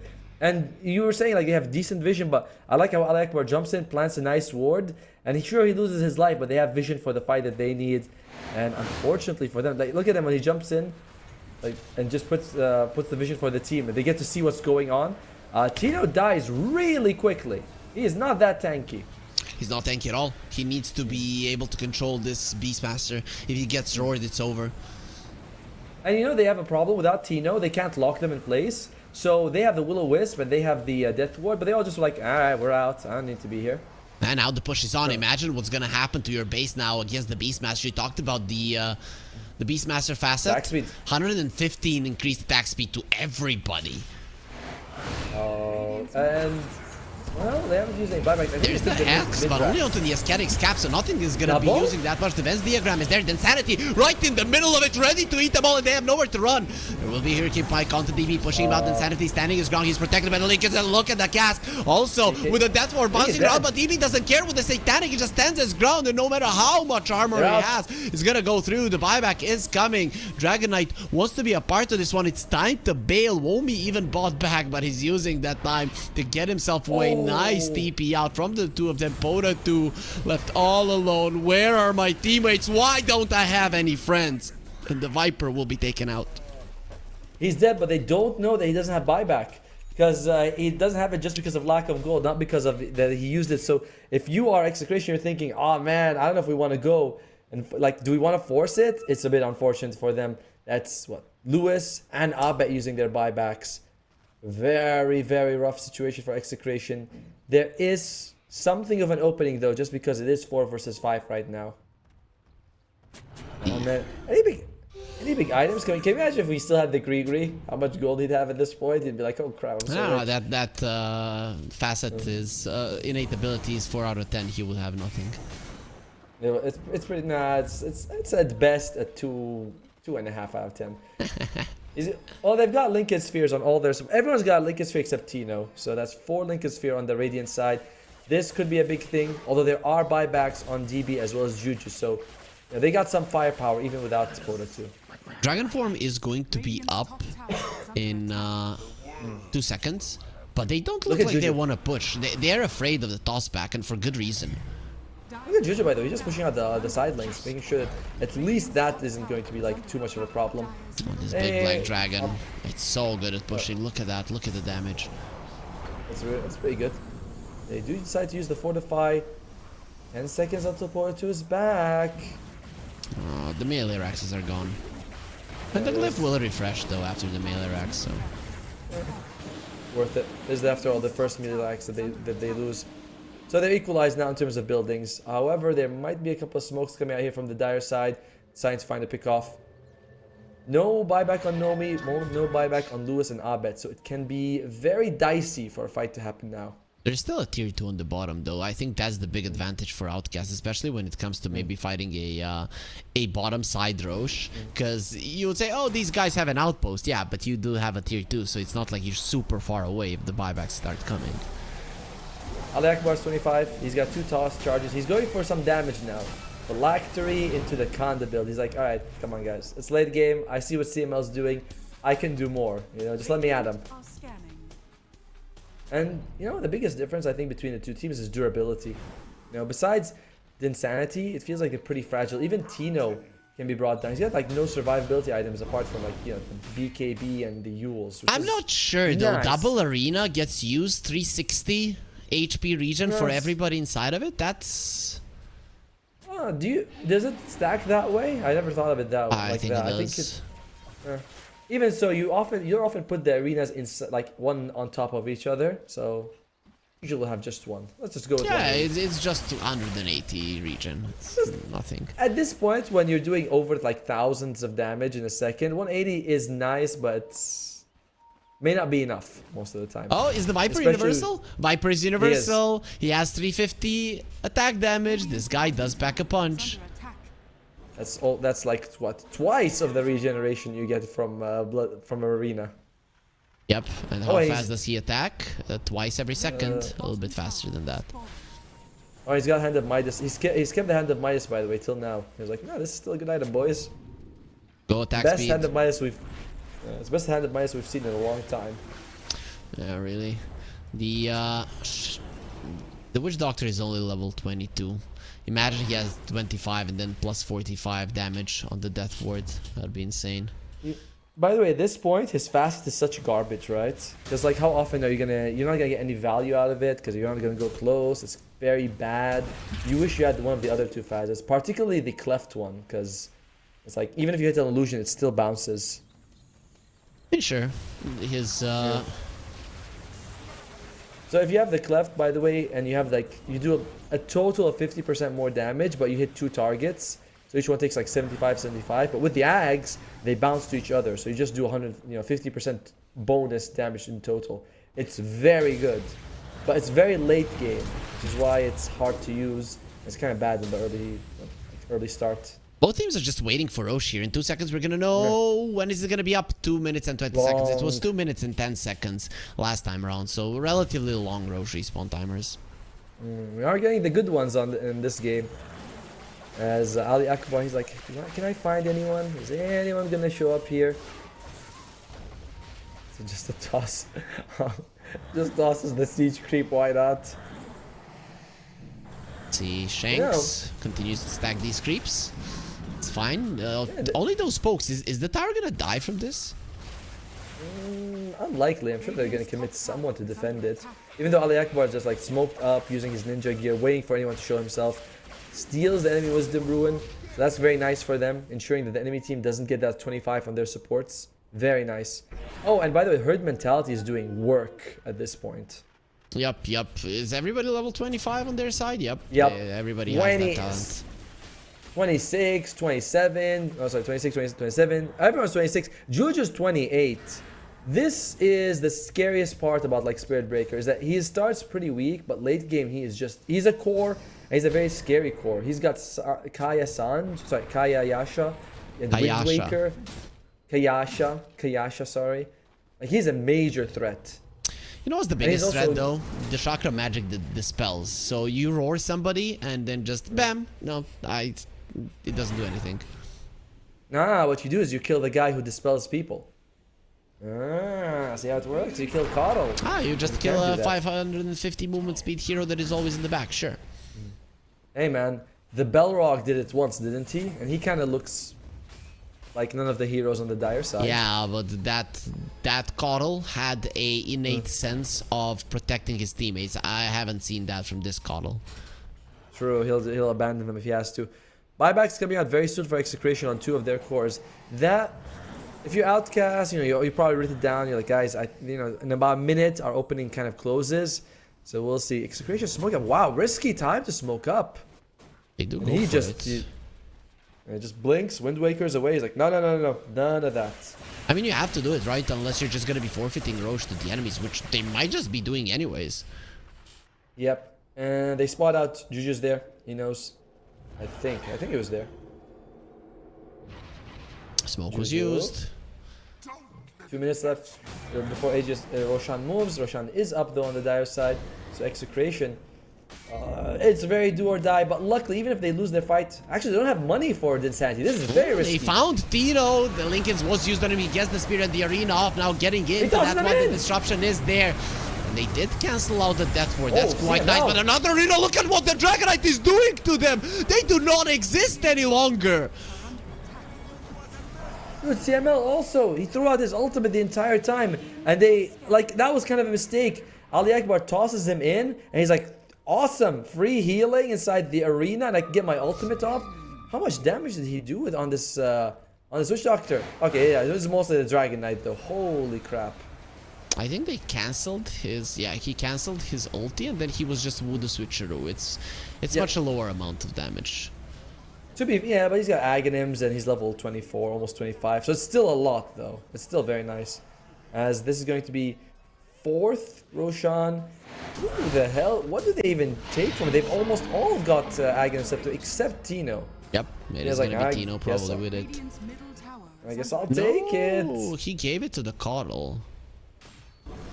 Coddle ate it and then he's probably gonna sell his. Sure, why not? I guess for slot efficiency. He wants to get Hex. No, not Hex. So the Octarine core. No, Mars took it. So it's gonna be Spartans. I was thinking, I was like, I saw it on his thing, but you're like, nah, he's gonna give it to team. I was like, what, really? Okay. Looks like another DC happening. They're pretty hopeful on Outcast. They're like, all right, well, maybe we can get a default win or something, boys. Damn. This is a hard situation to be in. There's double cheese on Execration. Though, Keeper of Light stacking cheeses, that's not a good thing, because it does have a 40-second cooldown. Yeah, you probably want to give it one to Abi. Well, now you can't. I don't like that you... Yeah. You can't? If you pick it up, that's it. It's stuck with you? Yep. Oh, that sucks, man. And I don't like that you can't split certain items. You know, like sometimes I buy 2 dusts and I want to give one to my ally, and they're like, nah, this one's stuck for you, baby. Like, oh, You okay, buy thank one, you give it to the ally, then you buy another. Yeah, you have to do it like that, which is not the most fun. Resume, then immediate pause. Dragon, holy crap. DB's like, do you see what you did to me, bro? Do you see what you did? That's too much, really. The amount of damage the Dragon Knight is doing, you were asking if we are gonna see just how powerful he is in the late game. Well, there it is. With the Daedalus and an MKB, it's insane how much damage he does. Yes, it is. Yes, it is. I love that he's got a swift blink as well. So you blink and you instantly deal out you front load your damage, which is something that they need. Let's see, how are we looking in terms of creep waves? Not great. Top lane is pushing in, but at least you have the tier 2 bottom for Outcast. Everyone's gonna be up before any buildings get threatened, so they're okay. At least they have that chance, you know. And once this Dragon Knight is level 30, I don't know how they're gonna deal with him. He already has 40 armor and like 4.5k HP with 60 HP regen. He is gonna be unkillable guy that does 1 billion damage. Yep. And he's very he's very close to it, halfway there. Has a moon shard as well, Ethan. He's attacking pretty fast. You see it there. Oh, tier 6 items. Sorry, tier 5 items are here. Force boots on the Razor, much needed. Sorry about that. Oh, Pirate Hat, Dragon Knight, let's go. Attacking faster than 3 times in a second. It's gonna be insane. What else? You got right now everyone's like, oh, Mirror Shield, very good. Book of the Dead, pretty solid as well. Or looking at Giant String, love Giant String. Even though it got a little bit of nerf, it's still great. Like, it's just so good. I just like the model scale. That's the only thing I care about. So now you're gonna have 2 heroes that can just move over cliffs, which is gonna be a big advantage there for Execration. Yep. And even just inside the arena, right, you'll be stepping. I mean, I'm glad it's Mars. He looks like he should be big, you know? It's like, I'm the god of war and I'm massive. Makes sense. Has been hitting the gym for sure. That's gonna be the last outer tower down. 62 minutes into the game. Took them some time. Seer Stone on Coddle, okay. Because he needs that extra attacker. Can we look at like Illuminate's cast range or something like that, or Chakra on the Coddle? Because imagine, I think our observer's clicking on it, but it's all green. Yeah, it's over the screen. Chakra is over the screen actually. that's Chakra? Yes. Holy shit. That's the strong dispel spell. Yeah. This is the guy you have to kill so that you can kill the Dragon Knight. The guy who's literally a mountain away. You're like, oh yeah, we just have to kill him. Okay. Shanks has a refresher orb, so he can now put his demonic purge on 4 enemies. Because why the hell not? Insanity gonna get tossed in. Good toss. Still, there's gonna be an arena, so that's gonna be Ali dead instantly. 125 on the sidelines, has a buyback. DB went into the backlines, found Shanks. I don't know if that's the hero that you want. Another arena, and the Dragon Knight now he goes full on into the damage with 3 buybacks being used. Maybe it's time for the Insanity to run away. CML, his Voodoo Switcheroo will end. He does have a Lincoln Sphere as well, a little bit too deep from the Spirit Breaker. He has the buyback as well, but you already used 3 of yours. Shanks bought back as well, so Execration are with full force back here in front of the enemy base again. I mean, if they decide to go high ground, you have to buy back on the Spirit Breaker. This is scary. He has been split pushing, so at least top lane is a bit threatened. You might want to force a fight. There they are. They know that their call is not here. But the Mars has the Wind Waker, so he's not an easy guy to catch. Love what Ali Akbar did, by the way. He tosses the tree just to ensure they can't blink on top of him. Very clever. It's now or never, though, right? Because there's once Execration have a double arena, they're just gonna come over again, win the fight, and win the game. Yep. Oh, man. But Juju, he still hasn't bought back. The thing is, with Juju not buying back, you're not that committed to fighting, you know? You're like, it's okay. I think they're just gonna give this. Yeah, but they're gonna have to fight the top lane. They do have a glyph, however. Whoa, Insanity look at doesn't that. care. Nice mirror shield there, so he hexes himself, toss back the Insanity, dropping low, just turns around, still has the Aegis, doesn't care if he dies. Ali's dead. That's gonna be 4 versus 5 no matter what, and there's Cheese and Aegis still on the other side. Oh, jump in. We'll be fine though. The Insanity didn't get the stun off. There's the mirror shield though being popped. Man, he's just not doing any damage on Pota 2. Do you see that? He just goes on the Dragon Knight, hits him like 7 times, and he's like, alright. I mean, like, and he has hits fast. 400 damage per hit, right? There will be an arena. They found Womi, and he's gonna be very dead. Nice Wind Waker to keep him alive, but instantly purged and brought down to justice. Execration. They want to end this game. Blinding Light, pushing the Viper even closer to them. Pota 2 turns around with the BKB. They're gonna try to kill Tino, who does have a buyback, so he'll probably come back. Nice disruption. The Cheese is not on him, but he will be taken out. CML barely alive as well. The Sanity goes in, doesn't have his Dragon form any longer. Pike to the low ground. Illuminated does find Pota 2, who will die. He's the only one that still had the buyback left, but Tino is coming back into the fray, and this Mars, he will have the double ulti in like 50 seconds. And you know, I know the game's ending, but I'm surprised Womi did not go for an Aghanim Scepter on the Beastmaster. Like, he just thinks that item's kind of garbage. You know, Juju, no? He's like, you're poking, but you don't want to commit. You can't want to go in. Yep, this looks kind of over, Optimo. There's gonna be a dragon form in a second, and there he is, going for the towers. We all know what happens with Deathwing. Enters Stormwind. Everything just crumbles underneath his wings. Oh, it's all on DB. Can you do anything? Juju? Demonic Purge, dead. Maledict, Hex, and everything else. He's gone. This does give the confidence and insanity to go even more forward. Link is here protecting him from the Viper Strike. They are starting to drain his damage as he stands his ground. Will have to move away from this range. It's a little bit too dangerous. No, the Insanity doesn't care. Even with all of his damage being taken away, still has 200 to work with. Nice cheese from CML. Will be surviving disruption there to keep Tino alive. You cannot kill them. There's way too many things to think about in the arena to make sure they can dive the Viper and not die to the fountain, and with that secured the victory of the longest game thus far here in the regional Dota 2 series Southeast Asia 3. Easy, says Abed as the game ends, and didn't look anywhere near easy for us. 65 minutes, as you mentioned. Surprisingly, at the end, it was the damage lacking from the Dire side. They just couldn't get people down once the arena was up, once the saves were coming up from Shanks. Very close game, but looking at it, you're like, with the Hand of Midas on the Viper, he kind of slowed his snowball. With Momi without Aghanim Scepter, he was also not as effective in these team fights. They had good timings with the BKB, but this wasn't enough. Good play by Execration overall. I mean, one thing that we've learned from this game, ultimately, I think we can both agree with, is that these teams are very close to each other, and you know, Outcasts are deserving of fighting for a chance to go into the playoffs, but they're gonna have to win the next game, and the question is, Ultimo, can they do it? I think so, but honestly, I came in thinking Execration had the weaker draft, and they still pulled it off. So I'm really looking at Execration as the top dogs in this one. Yeah, but they didn't really have the weaker draft, because I told you at the start that they're gonna win, Optimo. You just didn't listen. You didn't listen. Hopefully you guys did listen. Use the promo code 1XRLGSEA for this tournament, as we will be taking a 10-minute break and then coming back with Game 2.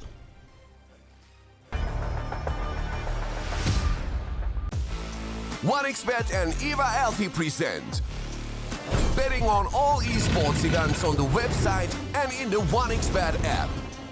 OneXBet. Play with Eva.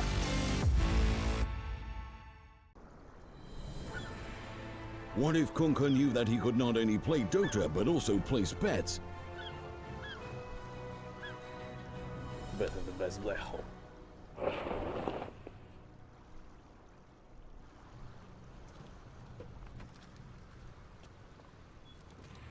OneXBet, bookmaker company.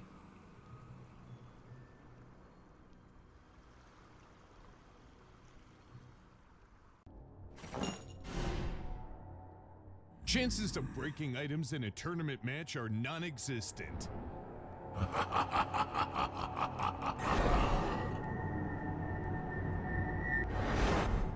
Chances of winning at 1xBet are always real.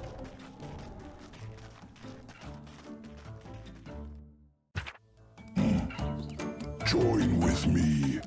At your service. Stealing Aegis from Roshan is very difficult.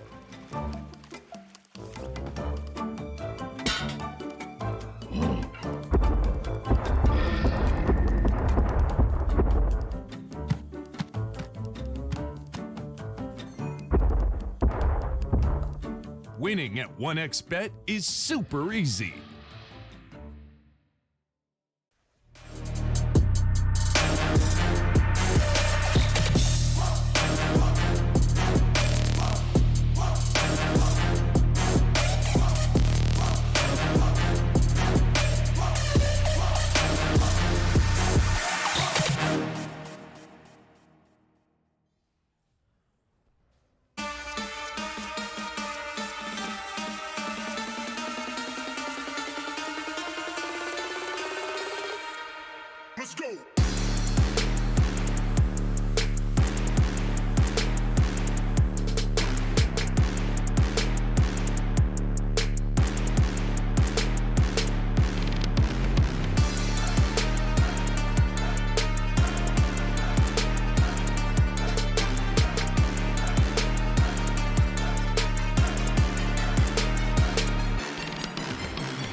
skills in the gaming. 1xBet. Respect from 1xBet. Respect from 1xBet. Respect from 1xBet. Respect from 1xBet. Respect. From 1xBet. Respect from 1xBet. Respect. Respect from 1xBet. Respect from 1xBet. Respect from 1xBet. Respect.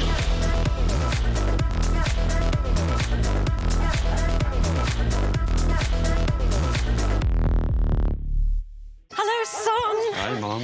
Pretty girl. This is Eva. Nice to meet you. Thank you very much. Your dad's just making his favourite dinner. It's duck. Come on inside. They're all probably too gruesome to tell you while you're eating at the table. How's your food? Is everything okay? Good, good.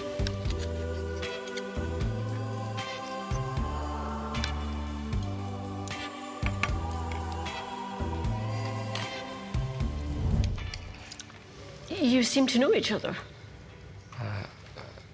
Yeah.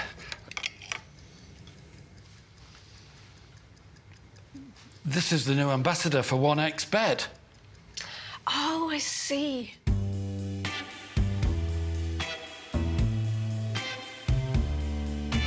Everyone felt good when Eva Elfie became the new ambassador of 1xBet.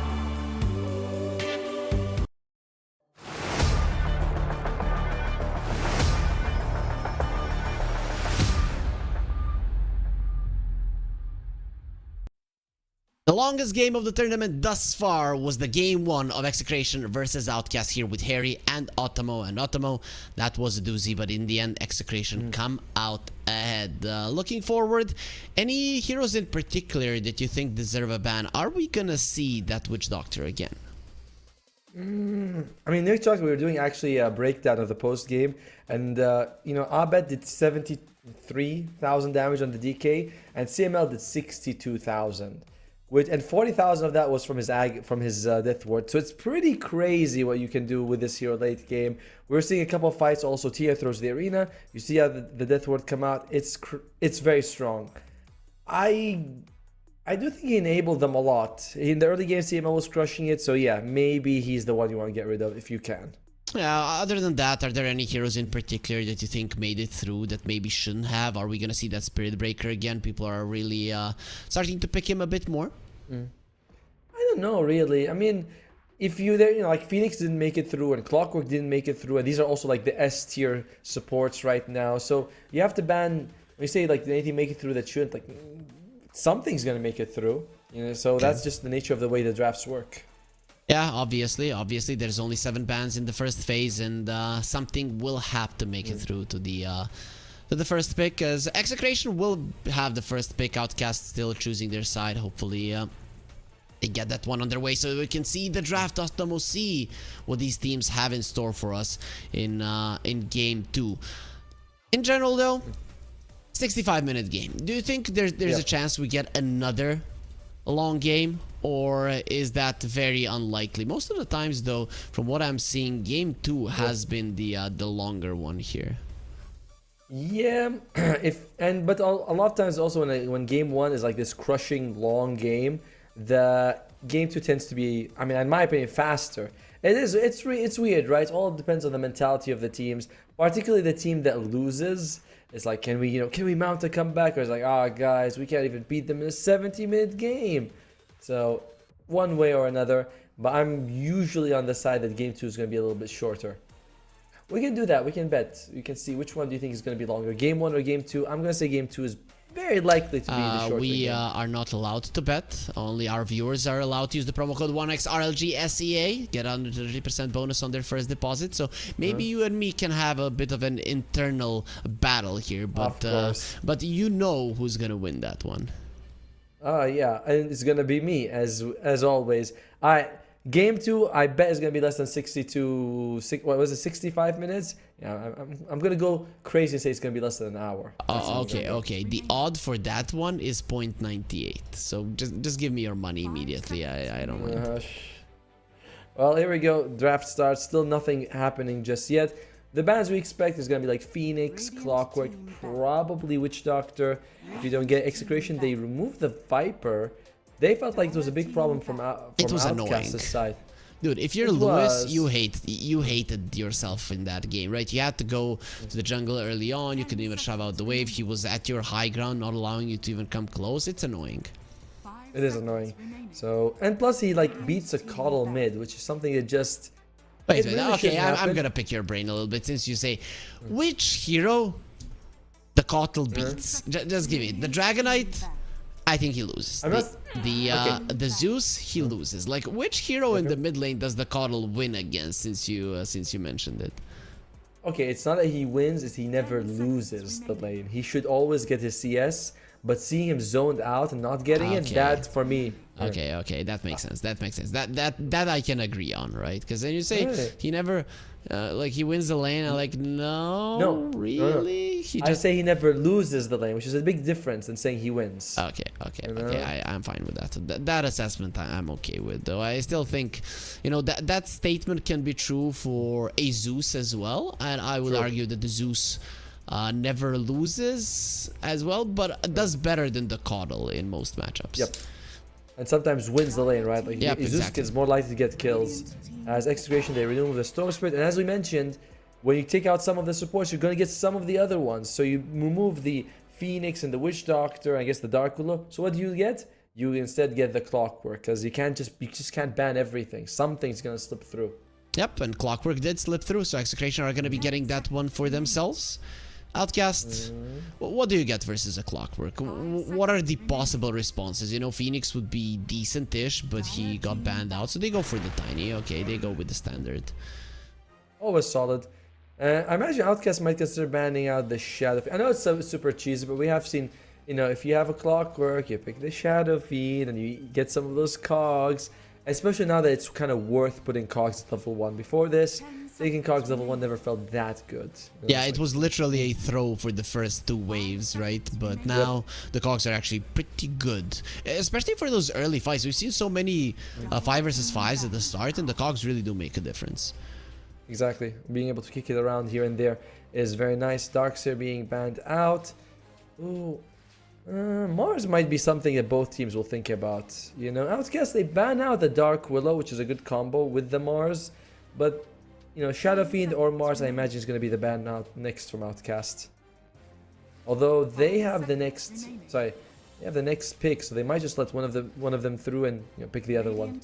Sorry, ban one and pick the other. That's gonna be a Razor ban for Execration, so we're not gonna be seeing him again. Outcast, they're the ones that lost, but it is their heroes that are getting removed, and understandably so. Both Razor and the Viper are hella annoying heroes. That they're even hard to draft against. Whatever you think about, oh, this hero counters him, oh, this hero counters him, and then at some point you just don't care about it. Now with the Shadow Demon ban and the pickup of the Spirit Breaker, the Spirit Breaker should have an even easier time than he had in the previous game, and Juju was pretty solid in the previous game, to be honest. He was. He was the highest level hero of the game at some point. He was level 28. No one else was 28, so he was doing really nice. The even though herd mentality wasn't helping him, it was still pretty awesome. And in general, pushing out lanes, he was like 6 slot. He felt more of a core than CML and Shanks. He lost, but losing doesn't mean you did something bad or wrong or stupid. It just means, hey, they were better this time. Maybe we'll get them the next time. That's all. As so far, 3 out of 4 of the same heroes. Do Execration put the Dragonite on the position 1 again? Is this really something that they were counting on from the start? Or do you think they just throughout the draft saw it as something that could actually work? I think it's flexible, and that's why you pick it and you just say, we put it where we want, and it's gonna work no matter what. As now Execration, who do you want to take with your side? You've got decent tanky heroes with the Clock and the Dragon Knight, okay damage as well. They put it in Chance. I believe that's CML's most played hero. Yes, it is. He's played it 21 times. Last time I checked, which was like 4 days ago. Way more than every other hero that he's played this patch. Oh, let's see. Outcast, they see the Enchantress now. Their 2 heroes don't really deal with her too well. You can do some damage with the Avatos, and that's about it. But you might need some magic damage on your cores to be able to bring her down. Who do you want to take? Magic damage, huh?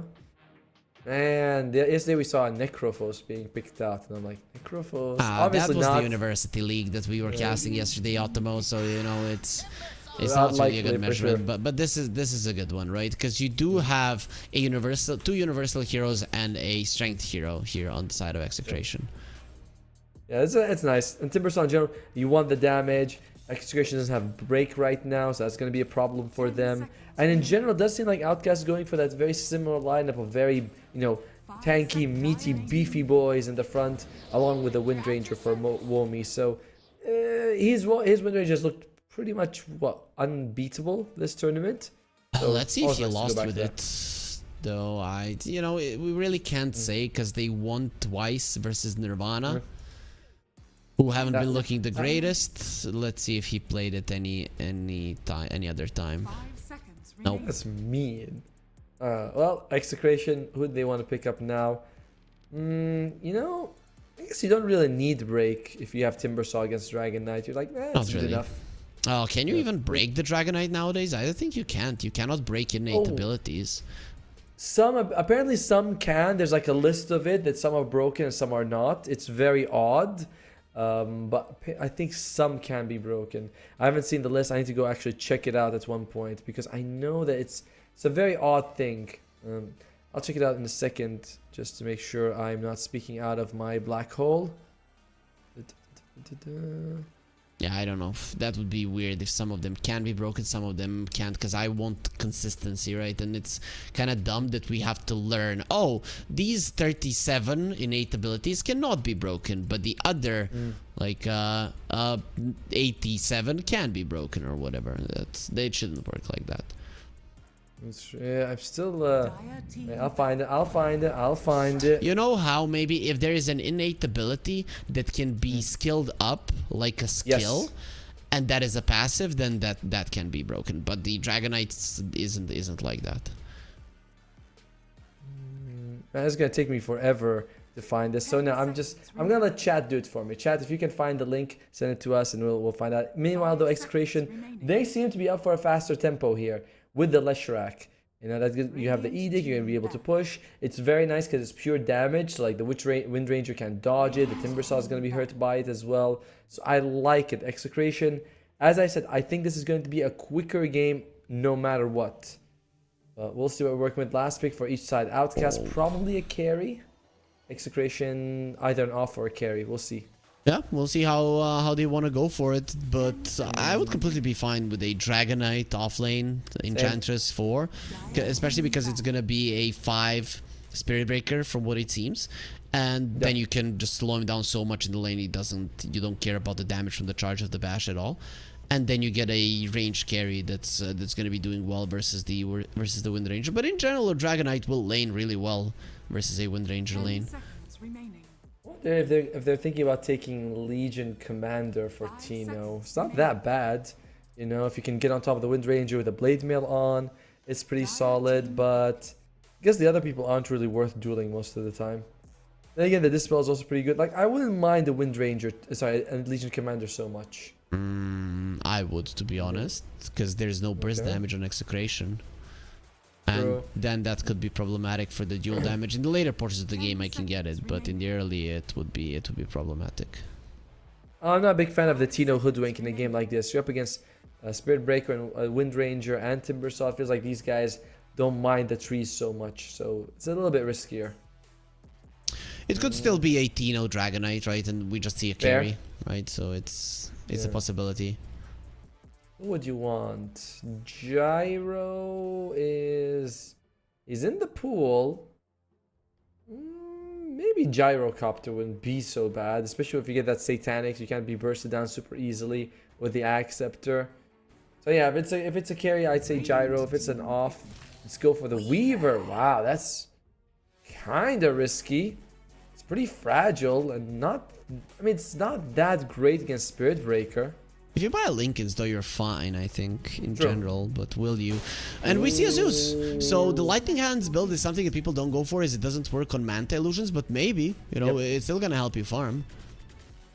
I mean, yeah, that's it, right? You just get it from like a shard, or you buy it, you farm, but you don't go anymore. You still, you stick back to the magic build, as God intended, by the way. So that's how it's gonna be working. And Which Outcast God? is going, the Lightning God. 4? Man. or I don't know, the god of war, Mars. I don't know.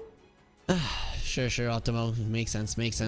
So, game 2. Execration are leading 1-0. It is a best of 2 series, so we are gonna be finishing after this game, at least when this series comes to an end. We still have 2 more later on in today. But who you got here? Do you think Execration have it 2-0, or can Outcast equalize and make this even harder for Execration here in the group stage? I think Execration is gonna take it because they have this very fast push lineup. But you're up against Windranger, Zeus. This is a bit of a tough one. Feels very close. Teams feel very close. I'm gonna go with Execration because they won game 1 when I was not expecting it. I don't really think they have a bit. I don't know. I'm gonna go with Execration, but it's very much a coin toss for me. I think Execration do have it. Because you have ways of rotating killing Womi early on. You have ways to kill Womi later on in the game by the pure damage of CML. Outcast have this burst going for them, but the supports, I'm just not a fan of this support duo, not gonna lie, right? Because it takes way too long for them to do something. We saw in the late game just how powerful they are, but you need to get there. And if you get there just by staying in your base and spamming Arc Lightning with the Zeus, nobody's gonna be strong enough to really fight. So I'm thinking Execration are gonna be taking this one. Still, I don't think it's an outdraft or anything close to that, as we will be seeing the QR code once again on our screen. Scanning it will give you this amazing app. We just look at how good it looks. We have made it perfect just for every one of you. Perfect app for perfect people. That's what you guys all are. In the meantime, it's going to be the 10-man smoke coming out here. A lot of this game is going to depend on Womi. Outcast, he's got to do so much for the team.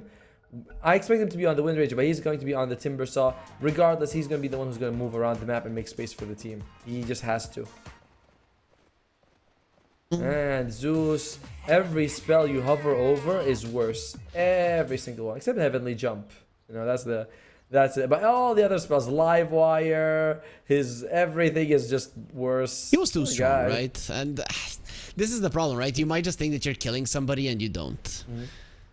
He got murdered though, the poor fellow. Like have some mercy, Mr. Frog. Maybe Mr. Frog just wanted to show us that the Magic Zeus is still super strong. So now when people play it, it is going to be a complete stomp, right? Yeah. All right. We'll see. DB's back. Abed's like, DB's back. Is Abed the same guy who was flaming the other day? Because he seems to have a lot of back to hell. Oh no!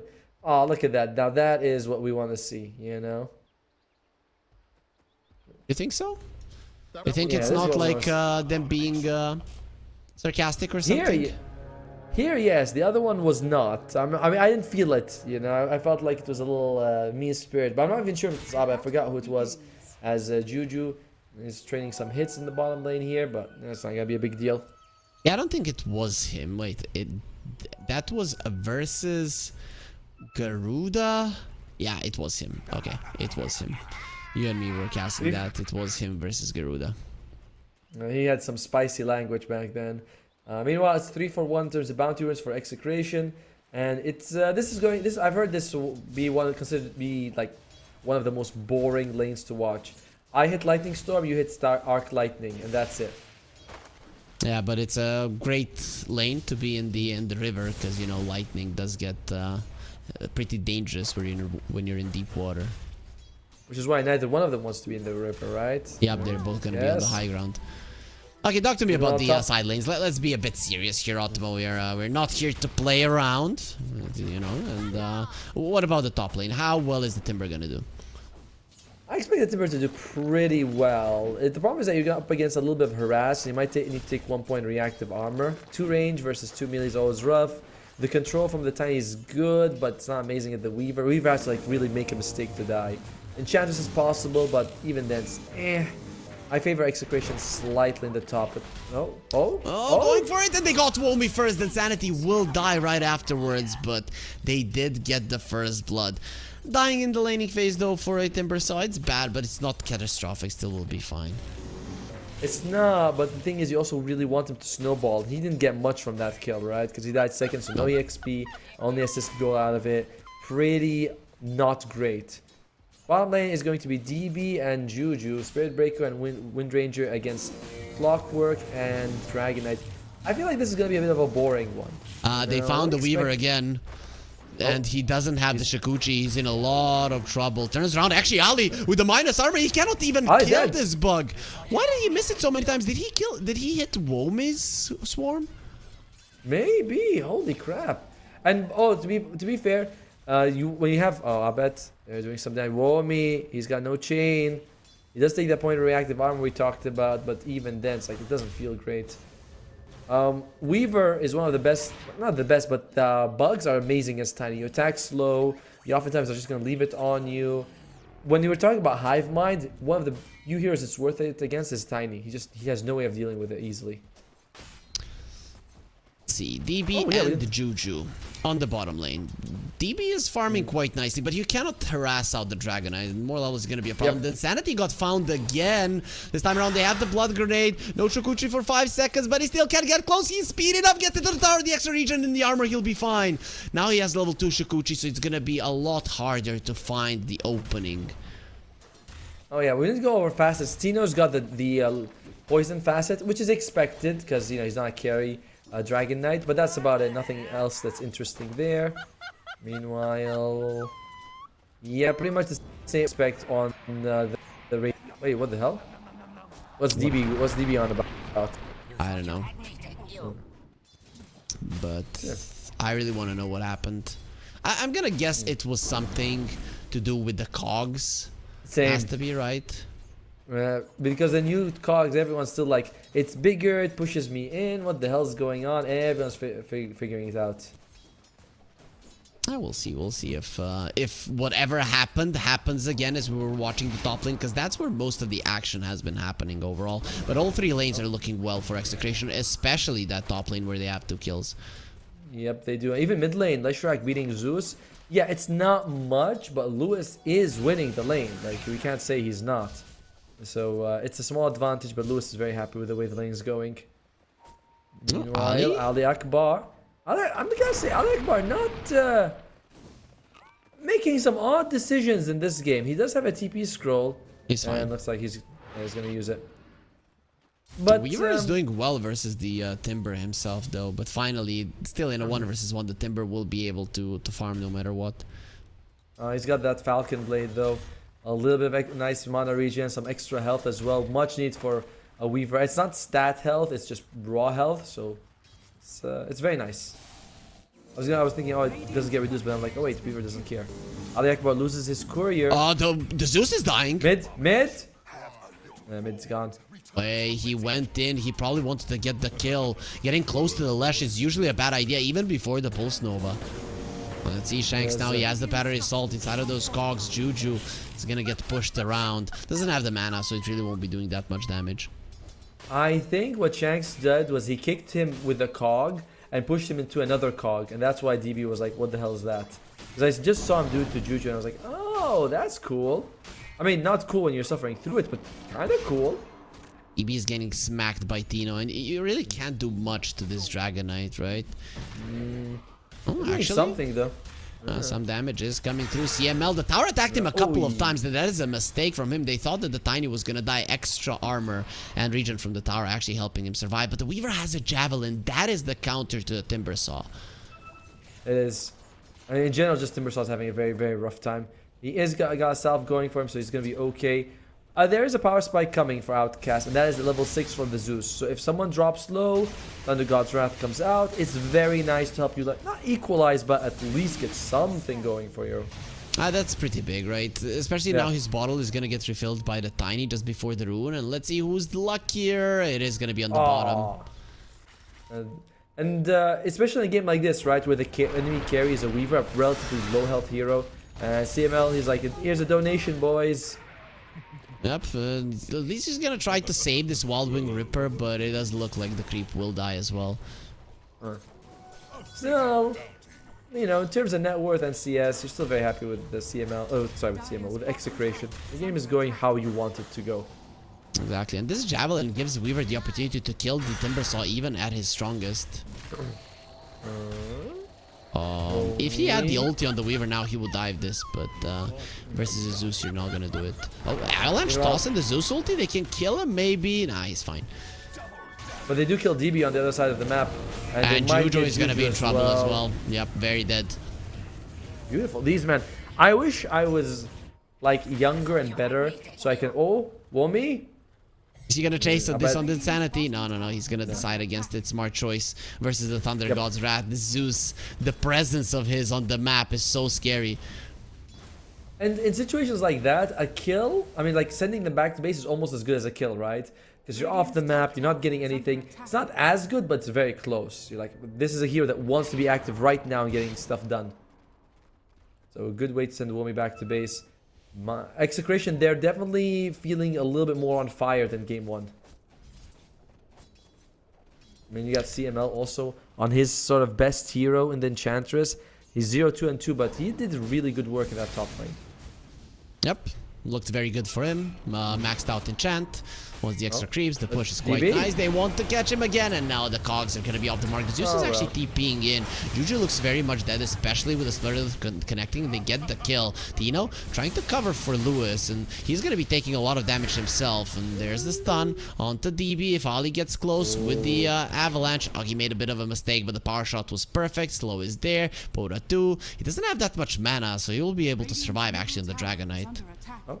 The Heavenly Jump, by the way, it didn't land. Like, he tried to jump on him, but he actually wasn't, like, I don't know if he was not close enough or he was just in fog, but not landing, and that's cost him his the kill just there. 1-for-1 trade in the end. It was being charged. Okay. That's the tower gone in the mid lane. I'm really liking the movements of Execration in this game. They have so much pressure in terms of pushing with the Dragon Knight, Enchantress, and the Lesh, and they're really utilizing it well. Yes, you know what though, CML, he's in a bit of trouble here and probably losing his side. This is the second time he sort of comes into this area. I'm not sure what he's looking for, but this is just not, it's not for you, buddy. It's not for you. They even have a ward here. Area, the same place actually. Right? It's like the exact same spot, and Insanity, he might be the target here. Oh, they're coming with a charge. There's the Twisted Chakra, is gone. Yeah, very much dead. Finally, they're gonna be finding something on Outcast. They will be losing the bottom tower for this move, but it doesn't matter. You are starting to crawl back into the game after not that great of a laning stage. Exactly. Although DB, he might be has in a purge here. creep. This is bad for DB if they see him. Omi actually going forward versus so many heroes. Avalanche toss towards that Chakram, and here comes the charge as well. They're playing so well. Lewis is next on the menu. Outcast. They bring in 4 heroes even without the Zeus, without the Thunder God's Wrath. They kill 3 heroes in a second. This is the scary part. I mean, DB is very active. This was not what I expected. I know he's a Wind Ranger, so you kind of, assume he's going to be active, but not like this. Showing up, helping his team out. And suddenly the net worth, it's looking very even. We're coming in with no difference between them. 50-50 is the win difference. 100 gold with separating the two teams because of those moves. Though, Execration, they still have more towers taken and their cores are ahead. So I think maybe in terms of farm distribution, they're a bit happier. But the way that they're playing, Outcast at the moment are finding better openings.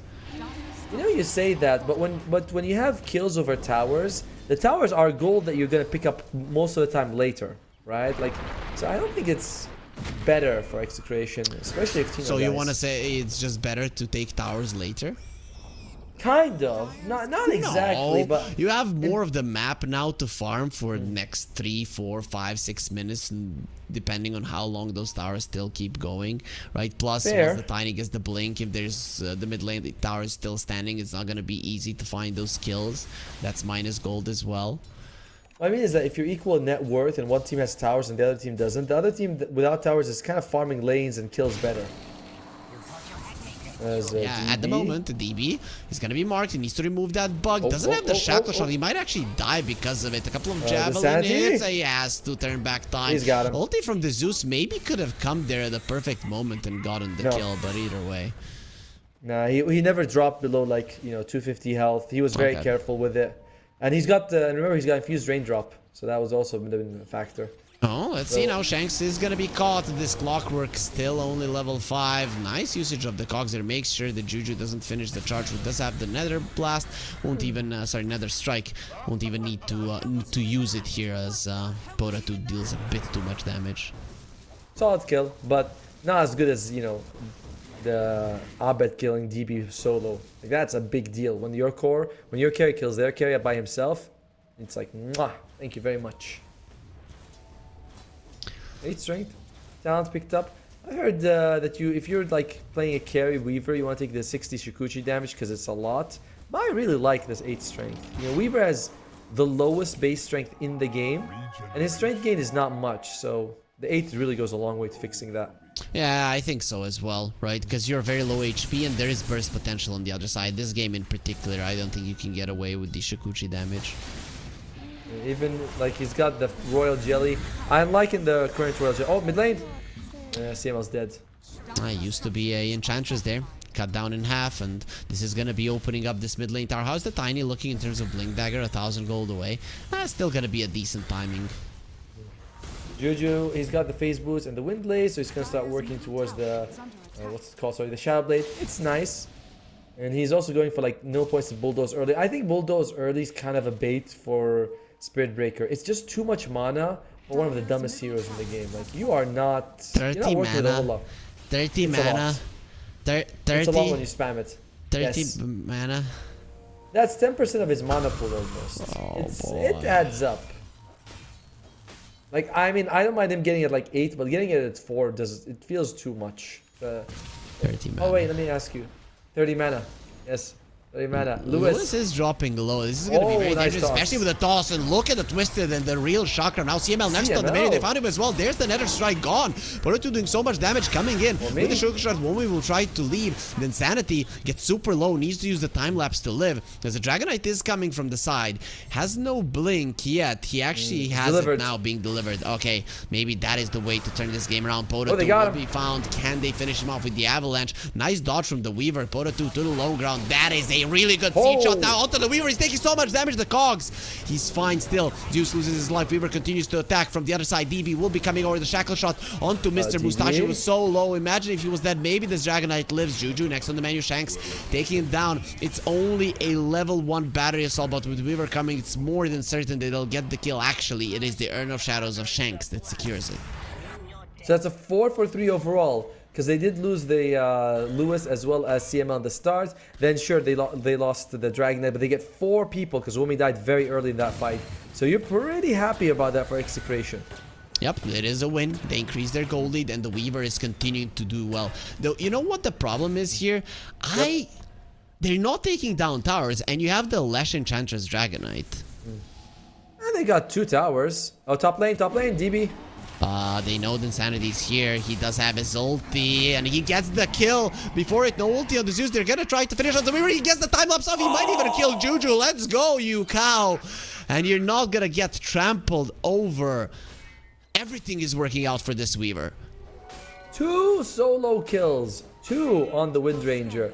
And by the way, because he has the Maelstrom, that proc, when you hit Chain Lightning, does pierce the evasion. So it makes it a very nice ability to have against her. Well, and he has a Gleipnir now. He's going to be even more powerful. Crap. That is great against like the Spirit Breaker, the Wind Ranger, the Timber Saw, the Jump. Like pretty much everyone except the Tiny is going to hate it. But everybody but him is actually doing quite badly. Lewis turns around on Juju. Here comes the Insanity. Nice dodge there from the Zeus, and they found him. Finally, the Weaver will die. There's the first damage we were talking about. Poda 2 being slowed down. Turns around, still doing some damage. CML with the impetuses. Poda 2 just gets closer. He'll be fine. No, CML finishes him off, but at the cost of 3 of his heroes. Everybody, everywhere is just dead, Otomo. You know, game 1 was kind of slow, right? But this game is like, everyone's like, no, I just want to fight. I want to fight all the time. I just want to get kills as much as I can. And Div is like, dude, you did this much damage to me with your freaking vessel. When Abed shows up, doesn't have sort of a lot of his health to work with. He does kill Juju. At this point, you can be like, alright, so 1-for-1 trade. Bugs don't land on anyone. And then Abed just shows up instantly, gets murdered. Photo 2, he gets him with the another throw. There you go. CML does lose his life in the end. 4 for 3, a win for Outcast, but these fights are very close. They are very, very close. There's win probability. I mean, it's normal that it is this close. So what is the item for the Weaver? I guess he's going to be needing something like a Lincoln's or a BKB. Okay, he already queued up the BKB. Understandable. You get that, and the game changes completely for you. Ulti from the Zeus. He sees clearly what's happening. Avalanche toss. CML does the blink dagger reveal, but he's still alive. The hook shot is going to be perfect. They found the Zeus. He needs to jump away from this one, but the Cogs do so much damage. Shanks destroys him. He has been charged. The DB will finish him off there with a focus fire. 1-for-1, definitely favoring Execration. Yeah, good jump there. He sets it up with Shanks on the clockwork, and that's what you need. Very nicely done for him. He tried to get a few cog kicks after. I think he got one on the Zeus, but that's about all. Meanwhile, Juju, how close is he? Halfway to the Shadow Blade. That's nice, and with Weaver not going for Lincolns, he wants the BKB first, it feels even better. Because, yeah, as a reminder, BKB doesn't block the charge anymore. Let's see, stun on Womi, and they're trying to keep him in place. Avalanche toss, that could be dangerous for Tino. Nicely gets away there from the chakra. Misses on the splitter tower, but Ali gets taken out. Gleipnir won't allow the Timbersaw to move. He cannot chain away. There's going to be 2 heroes dead just like that. DB made his presence known. Not enough for a chase, though. Yeah, poor Ali just shows up there and immediately gets murdered without Trade into Roche. You have the bugs from the Weaver. Actually, I think you may have thrown it out last second. Yeah, it's still good though. Just the what's it called? Diabolic Edict's like 2,000 damage against Roche. Yeah, the other guys are pretty solid. There you go. Bugs come out, but at the very end. They give it to Lewis actually, so the Insanity thinks he can survive himself. Look at Execration. The odds are in their favor. Hookshot misses slightly there. DB will live just because of this.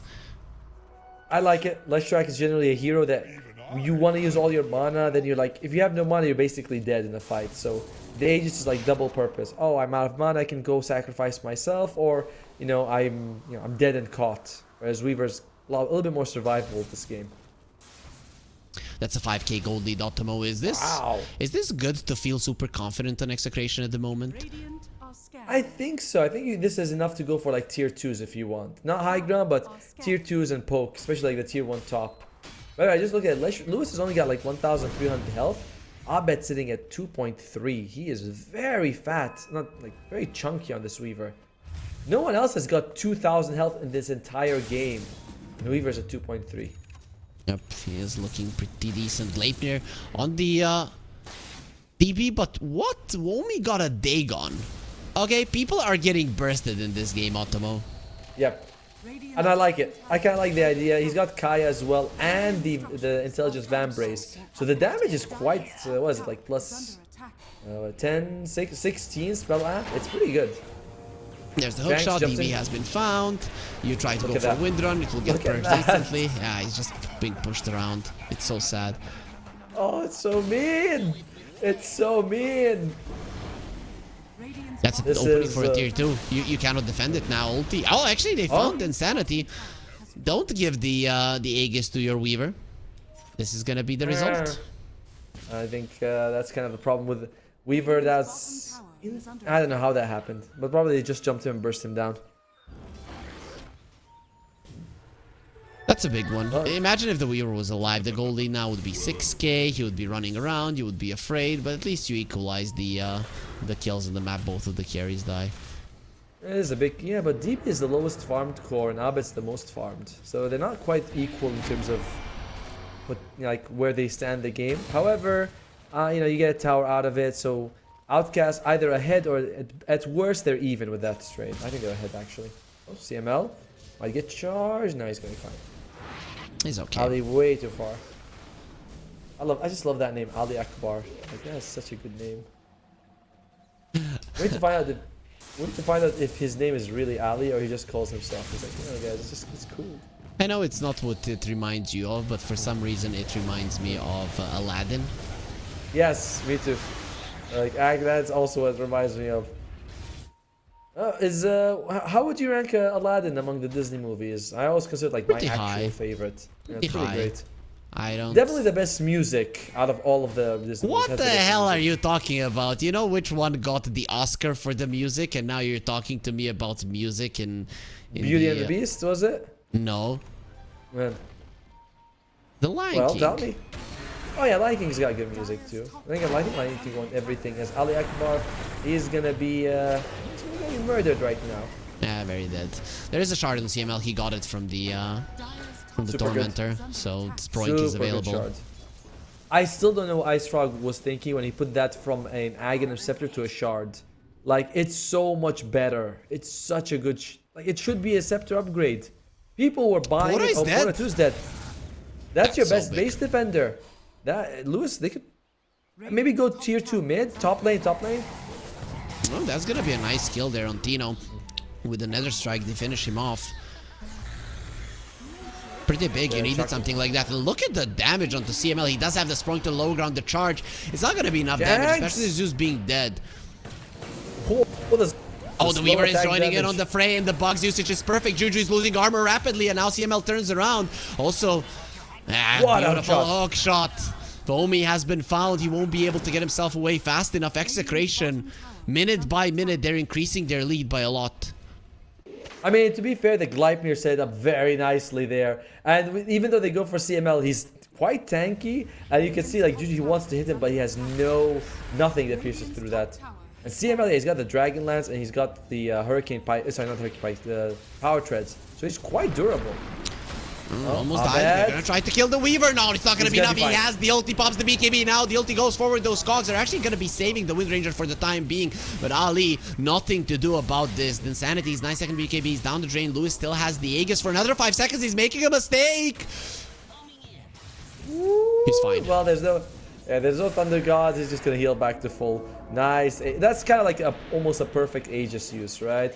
It makes the enemy scared for a while, cage with you, and then you still get the full heal when you're about to die. And they increase their goal lead so much during its duration. Yeah. You can see the graph, just a huge dip. Any items coming out soon? Lincoln Sphere not too far from Abed. Oh, they found the Zeus. That's bad. If he gets caught, and he's very much caught inside of the cogs, not going to be moving away. Dead for 50. Juju comes over. His invis does break. Nobody's going to be chasing on this cow, but that does open up the potential to push even more tier 2s. Shanks is a problem. Besides like the hook shots, the cogs, just now he kicks one away just so that no one's walking in if you're charging or trying to blink in. He's got a Vessel and a Blade Mail. He is... Look at the support difference, by the way. The net worth is insane. And we talked about this. The Radiant supports need a lot to get going. Yep, and I don't know if they are going to be able to get it in this game. Zeus needs to be playing a lot more careful, but Automo, at this point, if you just turtle in the base, you're going to lose the game passively. You need to make something happen if you're Outcast. Yeah, especially because you drafted a Timbersaw. It's to their draft, we were saying, right? It feels a bit too greedy. Like the Timbersaw has to do so much for the team. It's not working out. Meanwhile, the Bucks come out. Wants to scout it. Yep. And they see him. Will we see a hook shot come out? Ah, it's too deep. He's not that crazy. Right. Oh, Avalanche toss instant silence on the Tiny, but he did get his spells off though. Tormentor, they get the shard on the Clockwork. Jetpack is available. He should be fine. Two supports are taken out. They see the Zeus, and there's the hook shot onto the two of them. If the Zeus can jump out, maybe he can live, but DB not gonna be so lucky. Jump in from Womi, gives his life away to... Yeah, actually put an opening there for his teammates. Nice shackle shot as well. The Insanity coming forward. That's going to be a beautiful Gleipnir, but the misses are there. Poro 2 standing his ground now with buyback on Womi. Tino will get taken out as well. Nice blink in from Womi. Knew exactly where to find CML. Despite all of that though, Atomo, the goal lead continues to increase for Execration.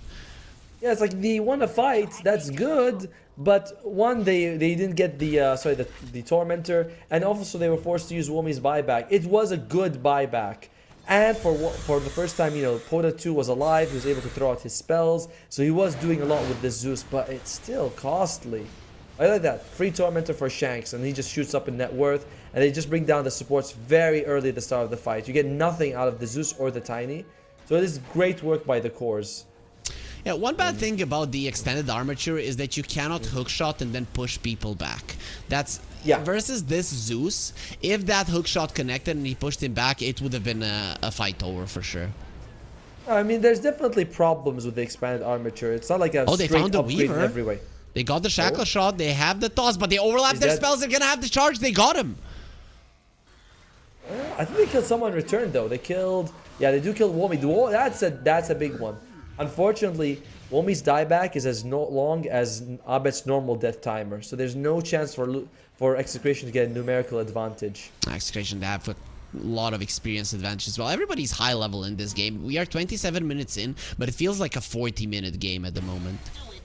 Yes, it does. And to be fair, after game 1, this is what I want to see, because game 1 was very much a slow game.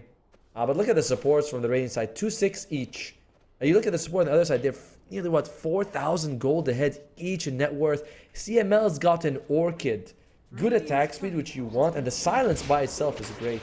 Especially with Zeus not going Manta style anymore. Yeah, he doesn't go Manta. Not worth it. It's all magic. Do you believe in magic? Do you, Optimal? I do believe in magic. Especially in the heart of a gruff old guy. As Pota 2 is in trouble. Oh, who's in trouble though? Is it Shanks or Pota 2? CML coming forward. Pota 2 pops the BKB, jumps onto the high ground, will be pulled down by the cogs. That's a 9-second BKB down the drain for a Clockwork. If they get CML, it might just be worth it, and they got him there with the focus fire. No amount of untouchable is going to help you. They're thinking about turning this one around. We'll get the stun onto the Zeus. He doesn't have the BKB. Juju stops his TP out. Tino is taking a solid amount of damage. Ali will be the only one that gets caught. Actually, he might even survive himself. Nice heals from Lewis will not allow the escape. There's the silence, and of course with the multiple impetus hits, that's gonna be a very dead Tiny. Still, not too great for Execration. No, you get 2 kills and you lose your Tiny, but they forced to use a buyback to get him as well. Not ideal. Roshan is up though. Is a die Roshan? I think that's the main reason, right? You didn't want to lose that fight too much. Lewis, he's next to 2 people, but he senses something. He's like, he didn't sense it well enough because he's dying right now. He does have the heals to keep himself alive. Nice silence onto Womi. He cannot continue doing the damage. Lewis is gonna stand his ground and still dropping dead. DB will be next on the menu. They do purge off. Nowhere to go, nowhere to hide. He's dead. It's not a dieback, but he still doesn't have his to come back into it. Shanks flying over. He wants the Spirit Breaker, who has the Bulldoze plus the Shadow Blade, so it does look like the Spirit Breaker will survive. Yeah, but you know who's not gonna survive? Roshan. Like, he's right here. He's tasty. He's way better to eat than. But look at those scales. You think it's tasty? Well, break your I was gonna say, yeah, you'd rather eat the cow if you can. But well, you take what you can get sometimes. Dude, if we were in India, you wouldn't want to say that. I wouldn't want to say that at all. By the way, the Enchantress is going to go for the Acceptor. It does give you a nice route, so that's pretty useful for that reason.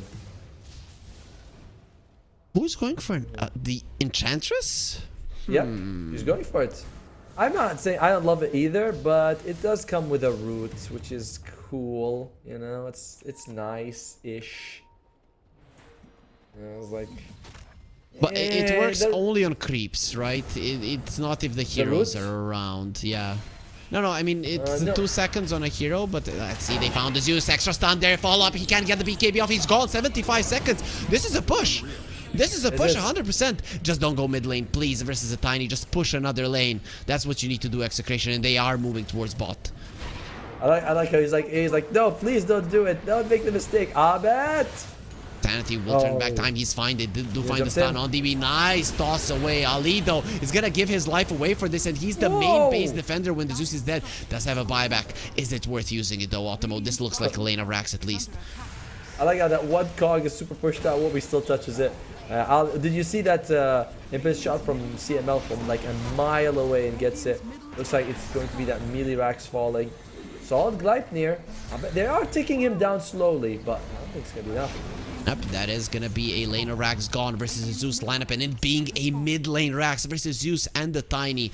I just don't want to see. I've seen so many teams make a mistake of pushing mid lane versus Tiny. When he's dead, of course, you can get away with Insanity. He still has Dagus. Even one might want it to get popped. There's the silence of BB, has the BKB, turn it around, focus fire, use the ledge, just runs himself away. Gleipnir keeps him in place. Nice charge under to support. Lewis still alive. They have a cheese onto the Enchantress if she wants to give it away. Shanks is dropping low, but he does have the jetpack to fly away. They did lose Juju, and they will be losing Wobby. Look at the impetuses. CML, the real carry 2 games in a row. First, it was the Witch Doctor, now the Enchantress.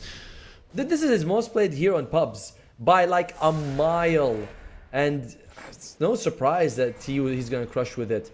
I just love that. I mean, I was like, we're doubting his ag interceptor, but the guy knows his Enchantress backwards. As a pause comes out, Execration, they're like, all right, we're gonna let you marinate on what's going on right now. No, they're nice. They're just having some lag or ping issues, so they're just gonna be, they are gonna be reconnecting to Dota. I do like the way the two supports have itemized. CML's gone for like damage items, you know, with the Orchid, the Dragonlance, and you know, the Shard as well. And Shanks, he's going for like more defensive items. Shroud, Blade Mail, Phase Boots. Don't hit me. You know, he's also got that Cloak of Flames. So it's like you don't want to hit Shanks. You don't want CML to hit you, but that's what's happening. Exactly, man. CML is just killing everybody. He ate the cheese for the extra mana. Yeah. CML's crushing it. He is definitely the MVP of this match. But Shanks as well, with a lot of these cog pushes, has been amazing. And on the other side, it just feels like Ali Akbar and Juju not there yet. This Ali Akbar, he's no real prince. You know, he's a fake prince. There is an MKB on the Insanity. The Wind Ranger is no longer probably even better BKB. Ali Akbar, he smoke breaks. He gets the Avalanche off 4 staff away. No, Boda, you cannot be there. He's just gone. He's gonna get destroyed. 75 seconds on the silence. This could just be the end of the game. DB also surrounded inside of the cogs. Look at what Insanity is doing to them. They call GG. They're done with this game too. Game 1 was 65 minutes long, but Execration didn't want to take it slow this time. In just 32 minutes, they get the victory. A bit sad, honestly, considering how it, like, game 1 was super close. This game was very active, but at some point, Execration was taking all these fights. You look at, like, the Tormentor that they were trying to steal, they kind of lost that one. You're like, all right, there's chances, but they catch Womi several times after that. They catch Pota 2 several times after that as well. And you need Zeus to burst, you need Womi to start the fight, and just Execration outplayed them. They're just more aggressive.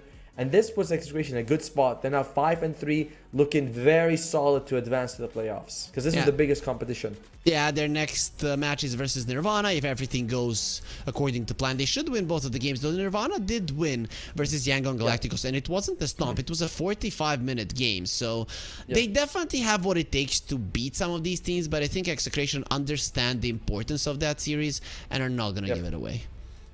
In general, like, they're looking really good on Execration. Game 1 was very close, but game 2, I was like, I think this draft is better, and we don't like the support. This tiny Spirit Breaker support, dude, is something I feel like you see in pubs, where it's very expensive. You know, these guys need a lot to function. On the other side, Clockwork, you know, Hookshot's good, CML's, you know, Enchantress is always good, and very cheap supports that don't need anything to function. Okay, Automo, that's it from us for today, but not it for the Regional Dota 2 series. Like every day, we have 3 best of 2s for you guys. It's going to be Garuda versus Nirvana. We're going to take a short break. We are already off schedule, but Rob and Bowie are going to be giving you the Dota action throughout the rest of the day.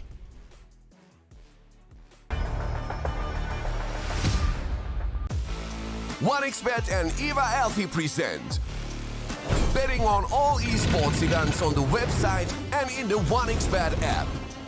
OneXBet. Play with Eva.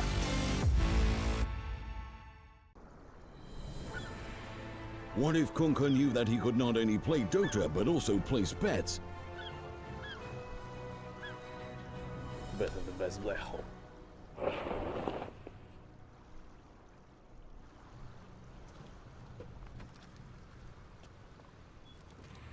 1xBet Bookmaker Company.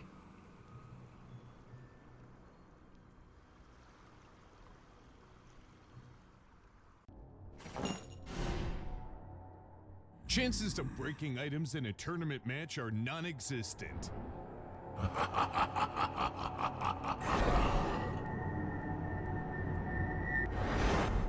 Chances of winning at 1xBet are always real.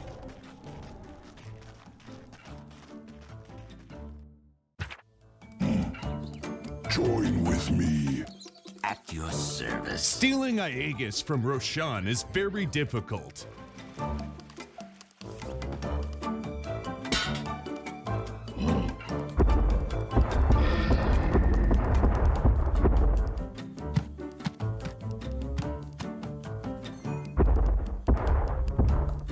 Winning at 1xBet is super easy.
Use your skills in the gaming. 1xBet. Respect from 1xBet. Respect from 1xBet. Respect from 1xBet. Respect from 1xBet. Respect from 1xBet. Respect from 1xBet. Respect.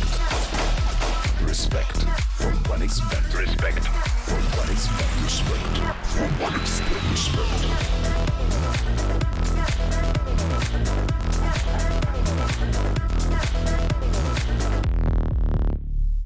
Hello, son. Hi, Mom. Pretty girl. This is Eva. Nice to meet you. Thank you very much. Your dad's just making his favourite dinner. It's duck. Come on inside. They're all probably too gruesome to tell you while you're eating at the table. How's your food? Is everything okay? Good, good.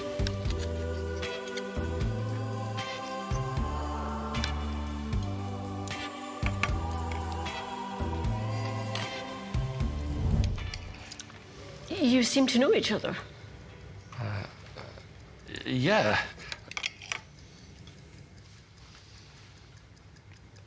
This is the new ambassador for 1xBet. Oh, I see.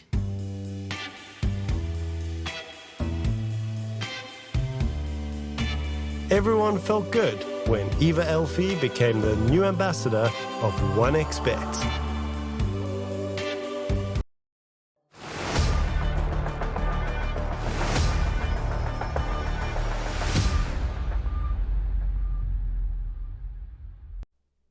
Welcome back in, everybody. We're going to start here with the second series of the day, and it's a bit of a rivalry match here going on. It's going to be Mag Garuda versus Mag Nirvana. And Bowie, looking at these two teams, they are both sitting at the bottom of the table here, 0-1 and 2, 1 and 5 in terms of games won and lost. What are you expecting here for both teams? Because this could be make or break for either of these teams here coming into the series today. Yeah, I mean, this is such an important match for these teams because, you know, it's not only about qualifying to the second stage, but about getting RES points, right? This is the third iteration of Southeast Asia already. So if you somehow get out without farming any points, you're pretty much out of the land, right? When we look at the teams that are really high up there, it seems like they might get even more points this season. So yeah, this is huge for any one of these teams. I do rate Garuda slightly higher, but I think, you know, they're both not doing very well. They both played against overall strong teams, so it's kind of hard to predict, but I do feel like Garuda should be the slight favorites for this one. Yeah, and talking about it, yeah, we are in our third series now as well, so you need to be racking up those points this season and next season to be in with a chance. Currently, Team Tough and Talon at the top of the board. IHC and Neon Esports Execration not too far behind themselves, but Mag Garuda, the only team between the two Mags that are on the board here with 25 points here. They need to at least get into the playoffs to be in with a chance with locking in for that LAN. And yeah, we see the other team roster on the screen now. We've got Nirvana. They're a little bit more of an uncomfortable position. They're not even on the points board, so we'll see how that plays out for them. But yeah, a little bit more sketchy for them. And coming into this one, I imagine these two teams are going to be scrimming against each other more often than not. So it's going to be interesting to see how they play up against each other, whether they have some strats up the sleeve that the other team hasn't seen too much, or whether they feel comfortable knowing what each other's going to play. So they're going to have, you know, a bit of a different ban list coming into this one. As we do get ourselves into the draft, we'll see how it is actually going to play out here.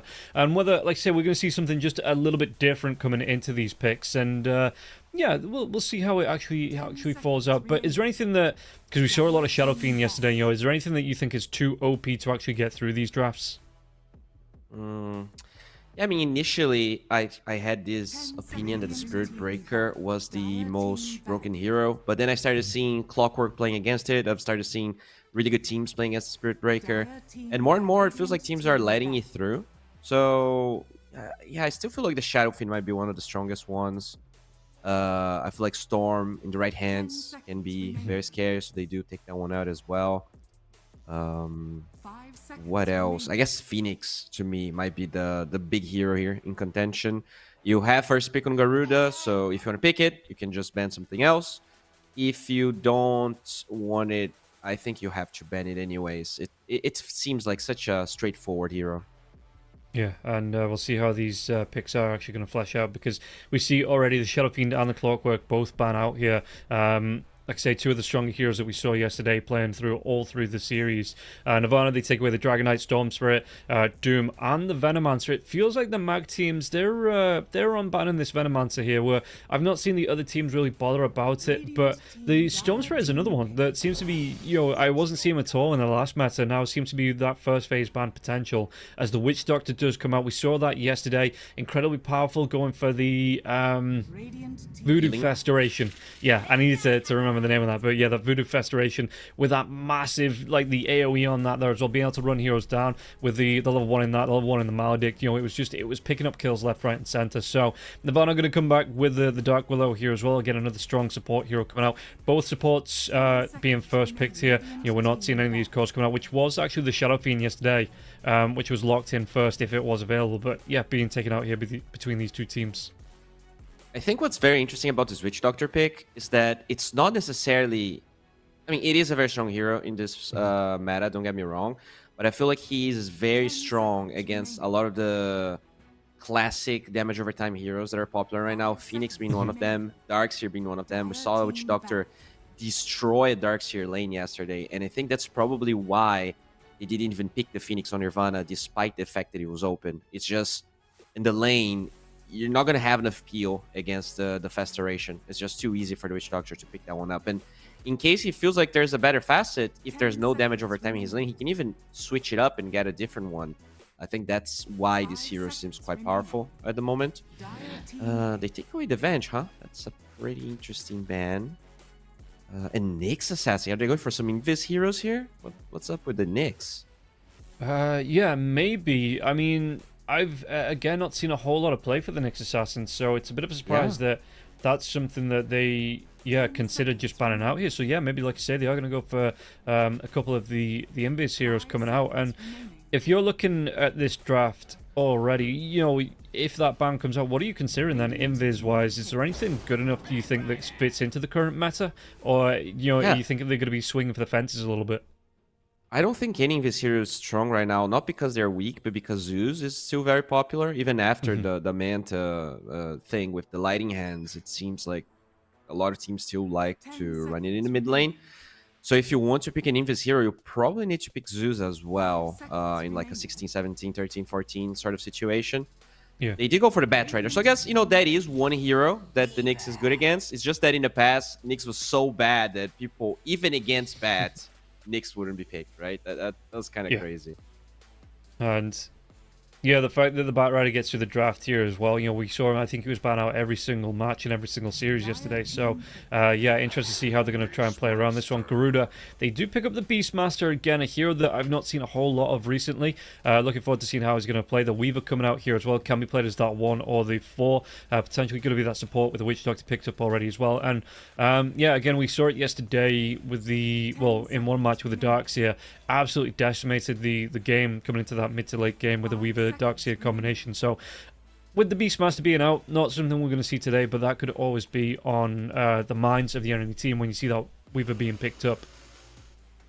Yeah, I like this Beastmaster. I think they have a very strong 20-minute timing already. You have this healing of the Witch Doctor maxed out, Beastmaster with some auras, this Weaver with Vessel and Bugs. The team fighting is really tough to really get against Garuda here. So Nirvana, you might want to double down on splitting the lanes up a little bit more so you avoid that timing, or you need some team fighting of your own. We'll see what's the route they're going to take. They already have the 2 supports, and you see a full off lane, so you can pick carry plus mid maybe, if that's how you want to approach it. It's a bit of a tough pick here, because you have to pick 2 cores and you don't have 18, so it's not very easy. CK is a standard one. Okay. And yeah, I mean, suppose that, like you say, if they have to pick those 2 cores up, it looks like it's going to be the off lane as well as that safe lane. They just default to the big tanky cores. You don't know what you're playing up against in the safe lane, potentially this Weaver or another pick. So yeah, just go for one of the classics. The Centaur is still pretty popular here as well. And you don't need to guess, and you just know that you've got a reliable lane coming out here in the off lane. Yeah, I wonder if there's a chance this Bat Rider is mid, because I feel like this hero, or because this hero got nerfed very heavily. When 736 dropped, it was probably the strongest hero and the strongest support as well. I don't know how much I rate this hero as a support anymore. I feel like he's a pretty big downgrade from what he used to be. So curious to see if this might be an interesting flex. They do have overall aspect though, so I'm assuming it's not going to be the case. And in that case, I'm not sure I'm digging this Batrider that much. You know, it's also damage over time that we already talked about Witch Doctor being good against. Yeah. Yeah, I don't know. Not sure I like it too much, but they have like all of the other heroes they have are strong on Nirvana. Yeah.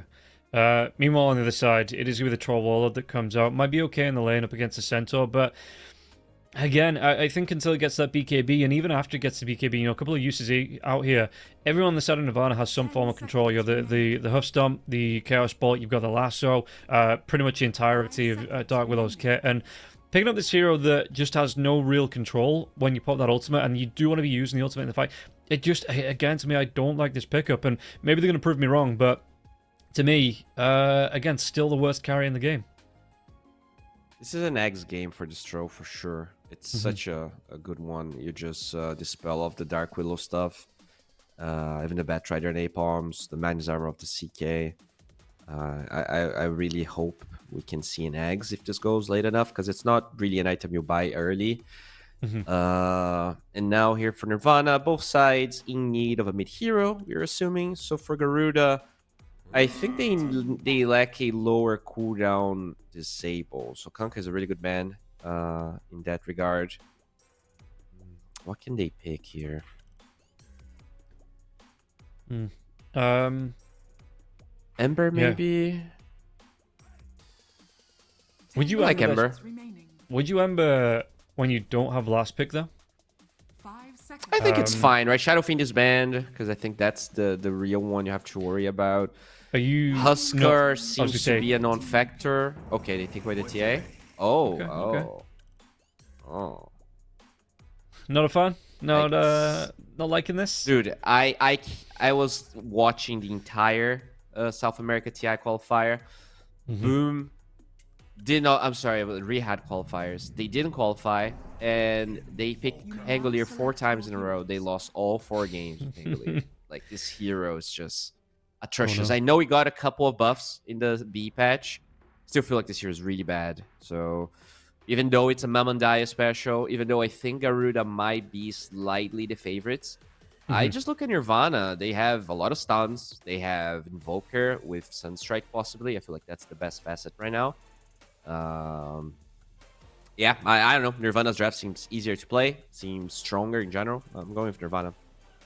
Yeah, I was with Garuda right up until that troll pick, and I just think Nirvana, they have too much team fight control. They have the ability to fight earlier on as well, because Jikroy either wants to be going for the Maelstrom or the Battle Fury on that troll warlord, you know, where KRY picks up the armlet, he starts to rotate around with his teammates, he can look for early kills, and they can even hunt down the troll warlord, you know, try and get in his head, try and get the pressure on him, slow down that farm that the troll's going to get. And I don't know how Garuda slow that down in the fights. Yeah, okay, you're going to have the Roar coming out, you're going to have the Cask, but for the most part, I think Nirvana are going to be able to shrug these off in the team fights and start to hunt early here, and yeah, I think they're going to put Garuda under pressure. Yeah, we'll see how this Pango is going to look in the mid lane. I know the Troll is the hero that throws it out for you, but to me, Pango is so much worse than Troll. And at the end of the day, yeah, there's 2 picks. And like, you have 18 and 24, and you pick Troll and Pango. I don't know. That seems a bit sus here. But yeah, we'll see if they can make it work. I do like the Witch Doctor Beastmaster. I think that is a very strong combination. And, you know, there's always a chance that they can make it work. But overall, the raw value of the Nirvana heroes is powerful. I think the only hero I would say looks a bit off is the Batrider. You know, I'm not sure what the role of the hero is in his lane in this game. But all of the other heroes, you know, 2 very long duration stuns with an Invoker Sunstrike. You have Alacrity on the CK. Just Dark Willow. Seems very straightforward for them. Yeah, and we'll see how it's going to go as we get ready to get ourselves into game number 1.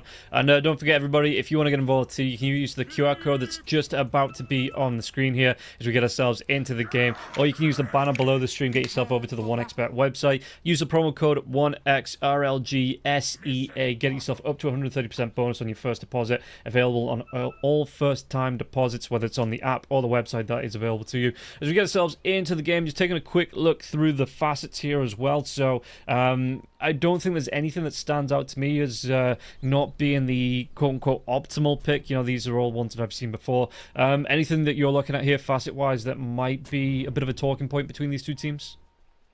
So the Pango got the Shield Crash one, which is the facet that got us light buff. The other one of the Fast Rolling Thunder didn't get changed. That's interesting. I still feel like, I mean, both facets are weird, but I think he might have the better one. The Witch Doctor did get the Voodoo Restoration, so it's going to be cool to see if he's... I mean, this seems like a really strong lane, Distro plus Witch Doctor, right? You have this infinite damage and sustain of the Doctor, and throws like one of the strongest heroes carries in lane. I think this is a lane where you could lose, despite them having a pretty strong offlane themselves with this Dark Willow plus Centaur. Okay, well, we'll see how it is going to play out here in the lanes. And again, no early aggression coming out. It looks like, in fact, Nirvana, they might just be giving up. Yes, going to be 3 bounty runes going the way of... And a First Blood, well, goes the way, and Varus goes down as Nirvana picks that one up. But yeah, Jikrai, I mean, he's going to be able to get himself away from this one. He's waiting for the reset on the Witch Doctor here as well.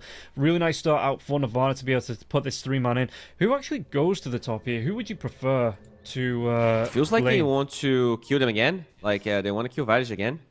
And he might be aware that there's something iffy going on. But yeah, they ideally want to kill Witch Doctor again, and that's how you beat this troll. Just force him to be alone in this lane. But looks like, yeah, Varus is not gonna take the bait. Oh yeah. You can kind of see when the CK goes to the lane on his own, you know, you're like, okay, where's the Batrider? It's still on the bottom. Fake did actually go for the XP pickup as well on that Swarm, so that's going to be able to give him a little bit of a boost here as well. But it just looks like the Batrider wants to try and chase him down here, getting that harass off with the Sticky Napalm here, trying to do what damage you can onto Fake, and Fake going to be forced to get himself away from this one. A lot of damage coming through, even at level 1, just with the Sticky Napalm here. I can, in fact, backlines, it's going to be a takedown on the Courier here, and then Fake just able to run himself away with Zakuchi.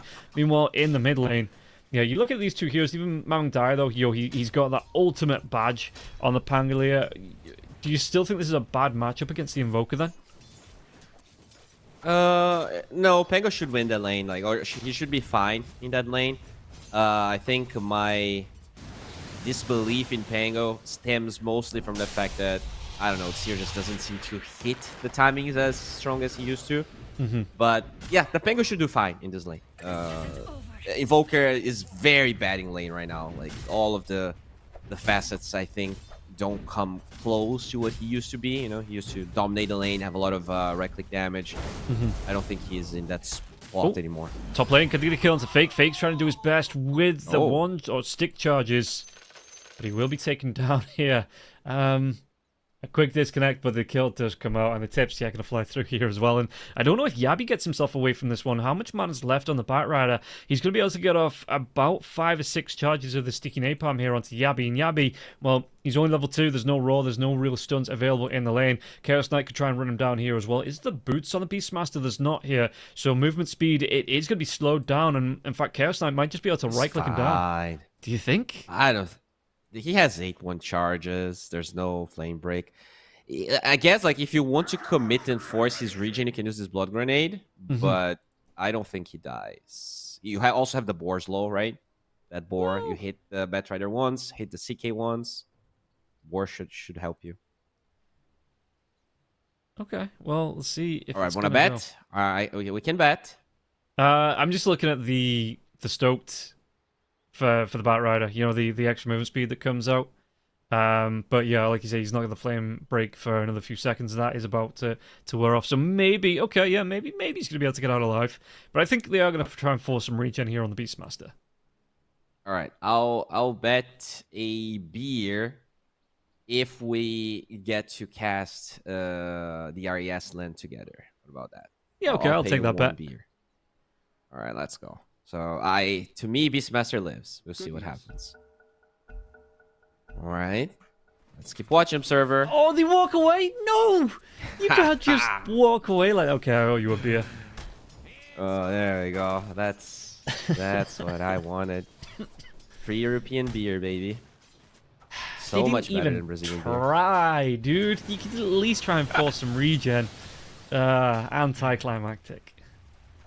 Yeah, he just wanted to hit some creeps. You know, maybe Batrider even wanted to try, but you know how carry players work. Like, well, we already got the kill. I'm just farming now. Oh, well.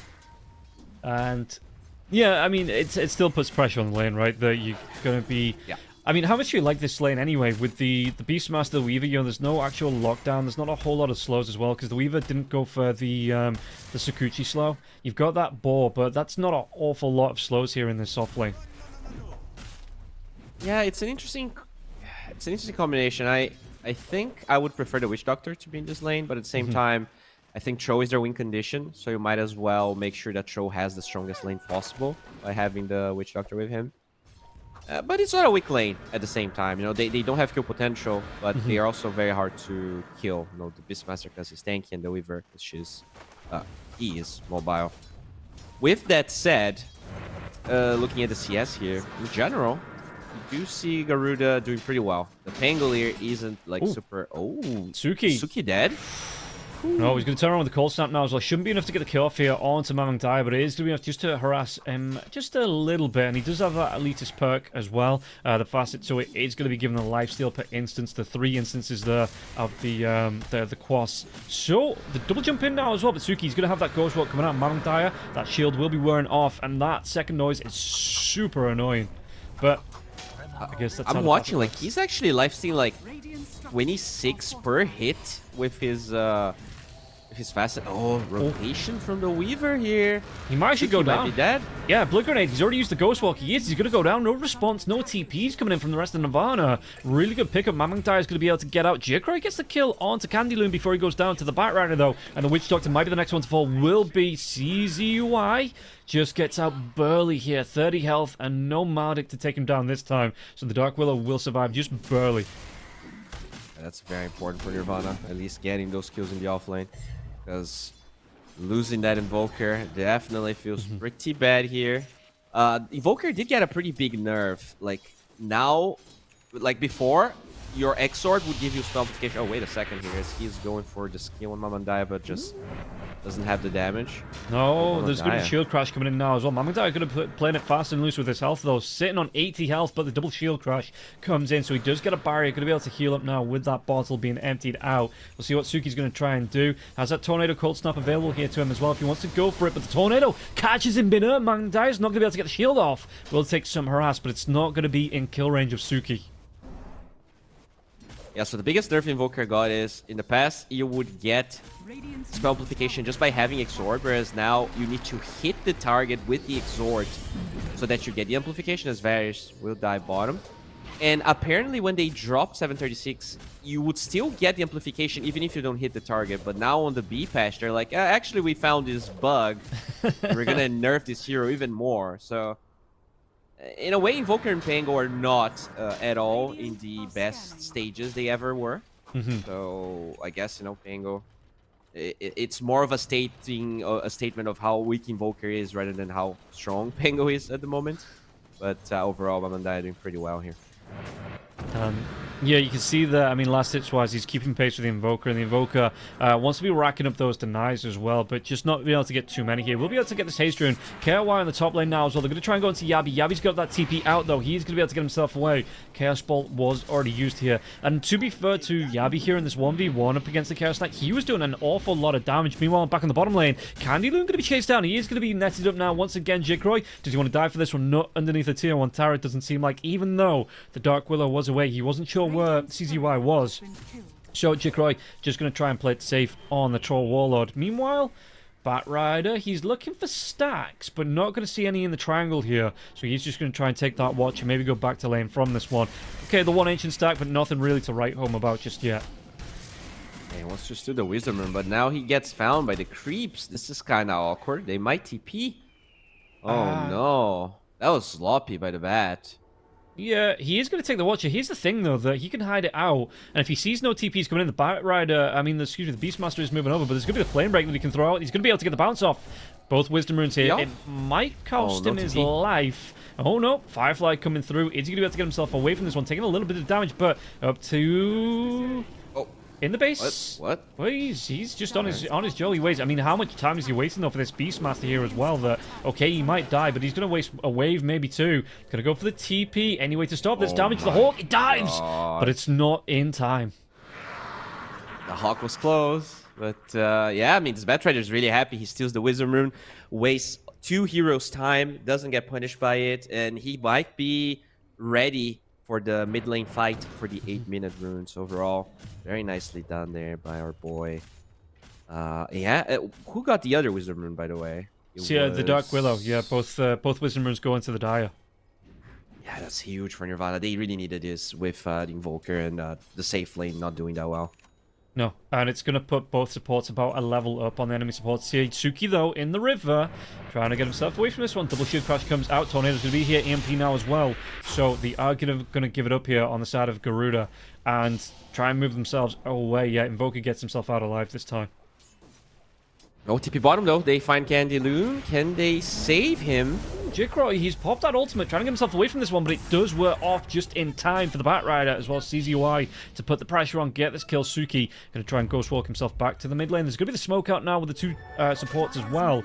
No level 6 just yet on the Batrider, but they are moving themselves into mid lane, maybe trying to get aggressive. Got to be careful though, this Pangolier does have an AD rune, so he will be able to put the pressure with that Tornado to try and connect here onto Mamandai. Mamandai going to be able to get the double shield crash. Tornado will connect now as well, so it's going to be able to get rid of that extra shield that the Pangolier does have. Gets bounced back, and the Batrider will find the kill. Really good pickup here for the 2 supports and the Invoker in the mid lane. Meanwhile, on the top, are they going to be able to get the kill? Chase down from the Witch Doctor. He's got that Voodoo Festeration going here. KOI trying to run himself away, but the Roar does come through. The Maledict as well as the right-clicking Yabi will be able to do the damage to get the kill onto the Chaos Knight. What the hell?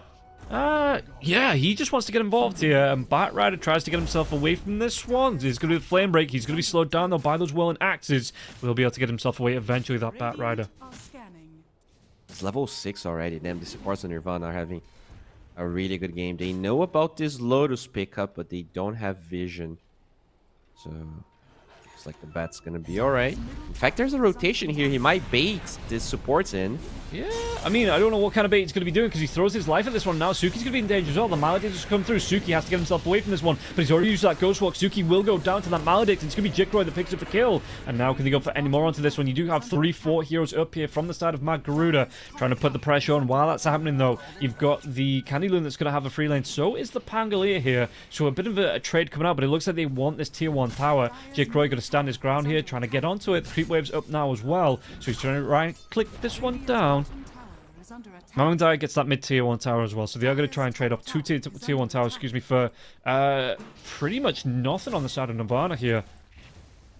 Yeah, bad target prioritization from Nirvana in that fight. Batrider didn't go for the same target. Invoker went in and they just don't get a single kill, and out of that they lose the mid lane as well.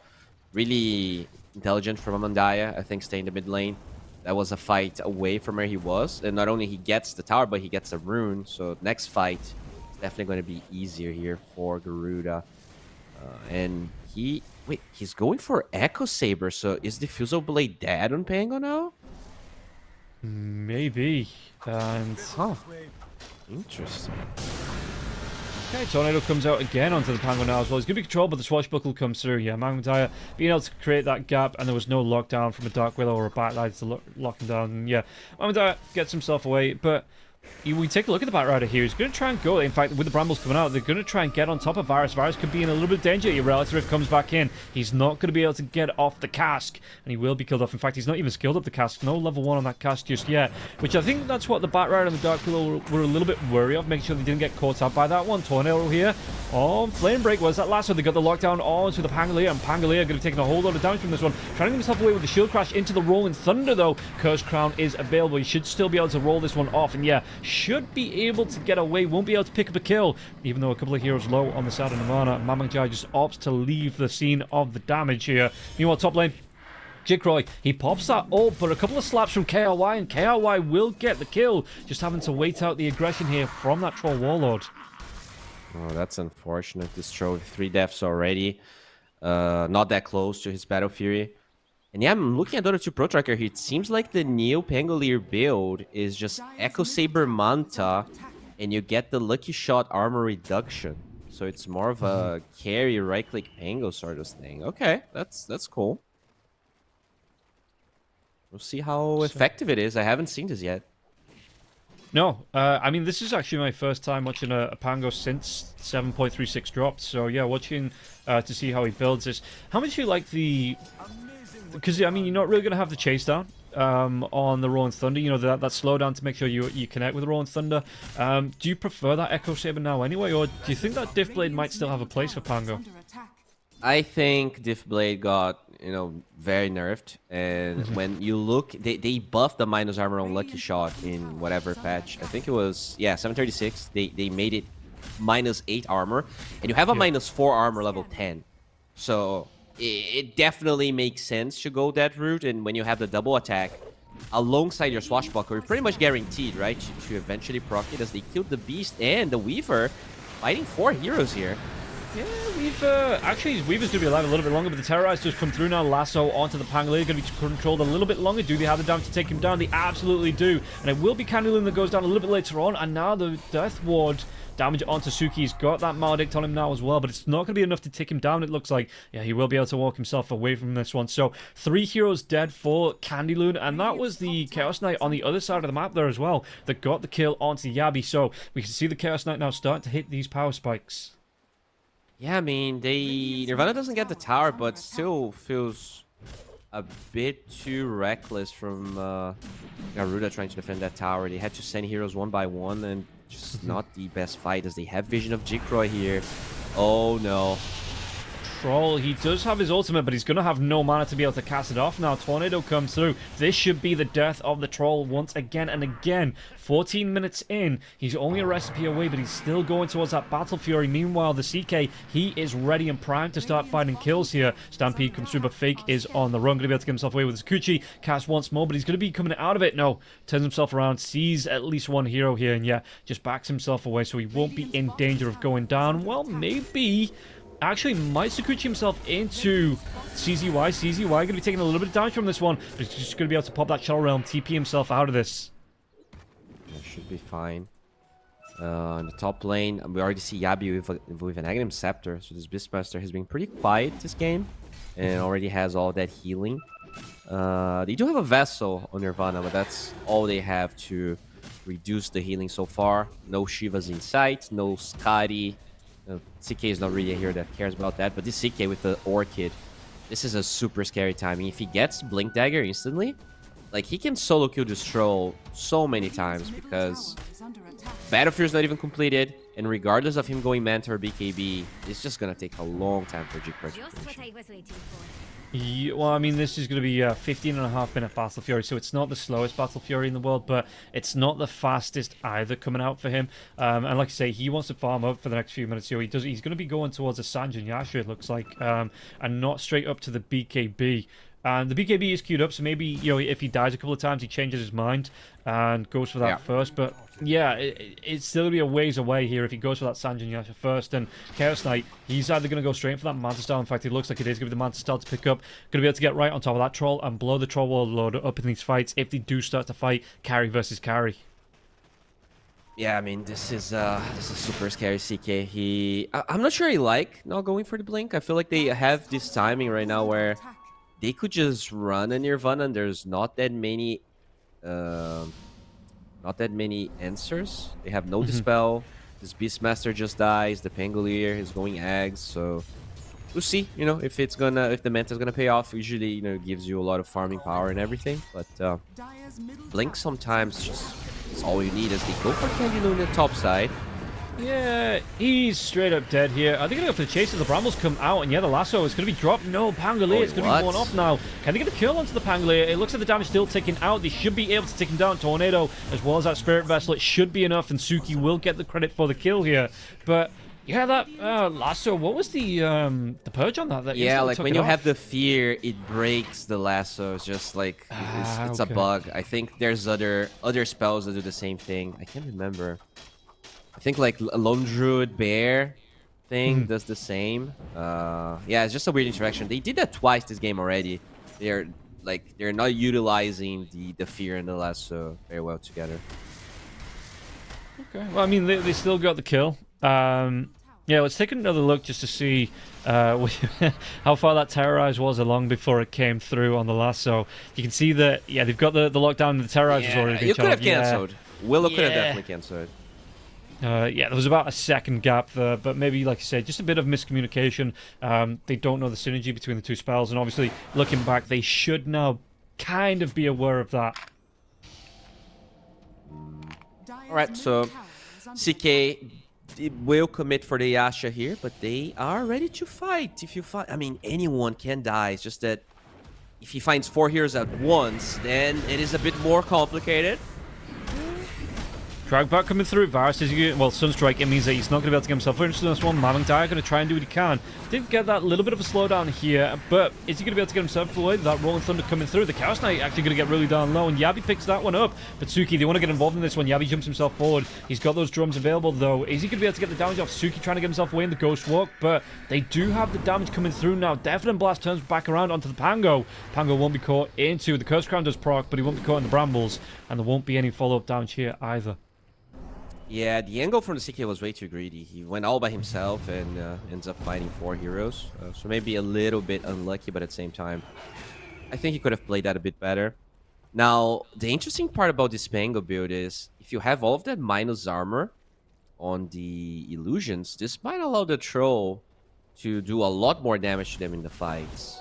That minus 12 armor cannot be underestimated. When you look at CK, he actually has 12 base armor. So it's gonna make those. Usually CK illusions are very bulky, but this might not be the case as this Invoker going for Jikroy.